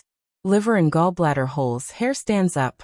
In the negotiation, life and death are the same. A promise is worth 1,000 gold. A promise is worth 1,000 gold. The young paladin's murmur gradually faded away. Li Yufu did not want to let go for a long time. After a long time, the horse whimpered. Li Yufu stood up and put Hiju on the horse's back. He led the horse out of the Snow Mountain Villa slowly. Chapter 840. I originally said that I would upload the big chapter today. P.S. There is a WeChat public platform on the book in the snow. You can add me as a friend after scanning it. The villages of Tian Village were scattered all over the place. There were more than 6,000 trees planted in a large orange garden. The yellow oranges produced by the oranges were the second-class tributes of the imperial palace. However, after winter, the oranges were not full of fruits. However, there was a custom in the orange garden that every orange tree would leave 1 orange for the winter, which meant that there would be enough left to welcome the new year. No matter how bold the naughty children in the village were, they did not dare to climb the trees to steal the oranges. Every time they played around the orange garden, they only dared to look from afar. At this time, the orange garden was vaguely red. A young man in a green robe who looked like a scholar broke into the orange garden. He gently flicked his fingers and some weather-beaten red oranges fell down. He held them in his arms. Without peeling the skin, he ate half of the oranges in one bite and chewed. The handsome scholar was followed by a skinny old man with an ordinary face, who looked like an orange farmer guarding the garden. The young man grabbed an orange and grinned at the old man. The old man shook his head, indicating that he was not interested in the orange.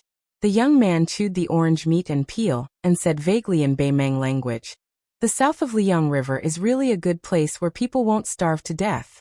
In the future, if I kill all the way here, I must get a good land from Li Mibi. I don't need to be an official." The old man glanced at the young man's back.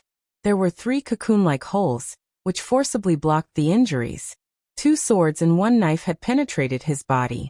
Fortunately, he was still alive. The young man who was seriously injured did not care.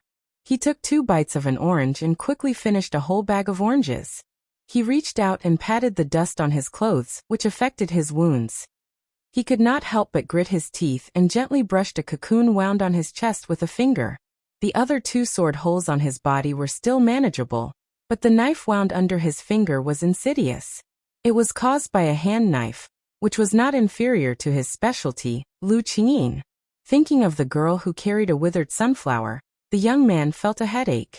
If he had known earlier, he would have continued to fight with the black-clothed youth outside the city instead of exchanging opponents with the sword Qi.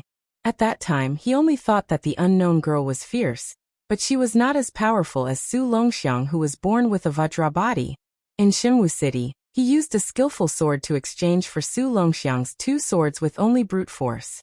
He did not feel that he was at a disadvantage. In fact, he had a slight advantage. However, he really could not withstand the expressionless gaze of the youth who pulled out the willow shadow sword from his body. It was a pity that the short sword that he always carried with him was twisted into a piece of scrap iron by the youth. A section of willow dressed in a scholar's attire turned his head and laughed. "Old moth, I heard that Huang Qing fought with that kid until the sky darkened and the earth darkened." Just the sword alone was twisted into a piece of scrap iron by the youth? The old man with the strange name nodded his head. Seeing that the cocoon on a willow was bleeding, he quickened his pace and stuck to his back. White thread seeped out of his fingertips and slowly weaved a cocoon on the wound of the willow. Out of the corner of the old man's eyes, there was a tall and burly figure standing on a small slope, as if he was looking into the distance. He flicked an orange from the willow and threw it to his companion who was a head taller than him. That person did not even turn his head. After catching the orange, he rubbed it in his palms and fell into a daze. It was a woman. Her figure was fat and the clothes she wore were too loose for a 7-foot man, but it still looked tight on her. She wore a Baimeng woman's 5 weapons pendant on her head, and her face was smeared with yellow tassels. Unfortunately, her appearance was below average. Not only did it not add to her beauty, but it also made her look nondescript. A jade belt was tied around her waist. Hanging from it were small knives, small pouches, small flints, and many other small and practical objects. It was a dazzling array. She looked like a woman who knew how to live her life. She glanced at her, squatted on the ground, and rubbed his cheeks hard. He sighed heavily. He and 2 other genuine level 1 masters were still being chased by the little girl. Where was the justice? He and Old Moth were not only level 1 masters, but also the top figures in the spider web who were extremely proficient in assassination. If the news spread out, not only would he lose face, but the spider web would also lose face. Even Old Moth, one of the 2 cocoons of the spider web, said that the little girl was born to be in this bowl of rice. However, the little girl's days were bleak. She suffered from Old Moth's cocoon bind and Murong Nyang's palm, and one of her arms was crippled by him. She was not far from death, but she was still unwilling to give up. Until today, Old Moth thought that the next time she showed up, it would be the day she completely left Jianghu. Old Moth looked around and said to himself, "The little girl is proficient in Chimen Duanjia. She is an expert in both earth escape and water escape. Last time, we suffered a loss by the river. Princess Murong specially chose this village with soft soil and many ditches. She probably wants to generously give the little girl a chance to end this long-distance raid, so that we don't have to worry about her." Old Moth sneered and said, "The little girl is very clever. She won't take the bait." Chapter 841. Baimeng's cobweb elder, who was nicknamed Old Moth, shook his head and laughed. The young lady's methods are ingenious, but unfortunately, her body can't keep up. She's continuously injured and won't be able to hold on for long. If the princess is more ruthless, she won't even give us this opportunity. With the 3 of them relying on each other, the young lady might have died silently on the way. It's a pity. The princess is different from us, who licks blood on the edge of our blades. She's more broad-minded. One section Willow glanced at the sturdy back of the woman and smiled knowingly. Not only is she broad-minded, but her breasts are also slightly bigger. Old Moth wasn't a sly official, but he didn't continue. After all, the young lady was a junior of the same clan who was favored by the empress. Baimeng had 2 royal surnames, Murong Baoding, who had been famous for a long time. Among the younger generation, there were also martial arts newcomers like Yilu Dongchuang and Murong Longshui. Their cultivation realms were even higher than Tuoba Chunsun, who had just entered the Vajra realm. Although Princess Murong's looks were indeed a little out of the ordinary, she had a good reputation in Baimeng. She was familiar with the local customs of Liang like a scholar from the Central Plains. What was even rarer was that even though she was a descendant of the imperial family and had absolute arts, her temperament wasn't the slightest bit disagreeable. If it were any other lady of the imperial family who heard one section Willow's criticism, they would fly into a rage out of humiliation on the spot. The woman who was as famous as Yelu Dongchuang was flipping oranges in her palm. For some reason she thought of something. Her aunt smiled and asked her, if Baimeng annexed Liang, they would inevitably be affected by the customs of the Central Plains. How long would the Baimeng men be able to continue practicing martial arts? If they couldn't even hold on for 100 years, what was the point of Baimeng marching south? At that time, there was also a princess who liked marten headscarves. Her answer was that millions of people would die in exchange for the unification of Great Qin in the next 100 years. It would be a profit, not to mention that her aunt's name would be remembered for 1,000 years. No matter how lousy a shopkeeper or scheme was, it wouldn't be a loss. Murong Longshui clearly remembered that when the lady, who was also a princess, said this, her eyes were sharp as she looked at him provocatively. Murong Longshui's mood became a bit gloomy. During this journey with Senior Yilu and Spiderweb, they were constantly harassed by that little girl. Yilu was obviously annoyed. In the dangerous battles, she had killed more than 30 innocent women and children.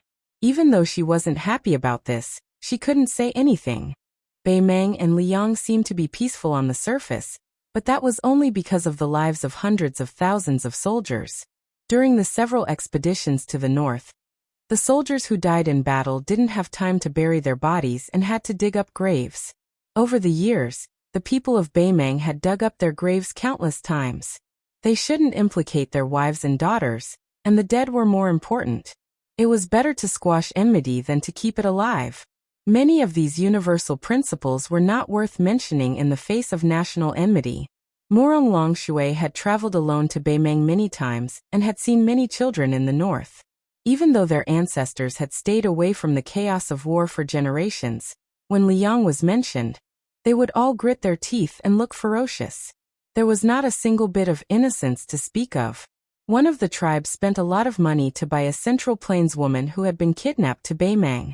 She had been pregnant for several months, but she was cut open and died. A group of youths who weren't familiar with horse riding wantonly stepped on her corpse. Murong Longshui, who suddenly came back to his senses, saw the scene in his field of vision, and was clearly stunned. A skinny girl carrying a withered sunflower walked over lightly. The closest Murong Longshui got to her was when he was escorting a branch of willow to escape.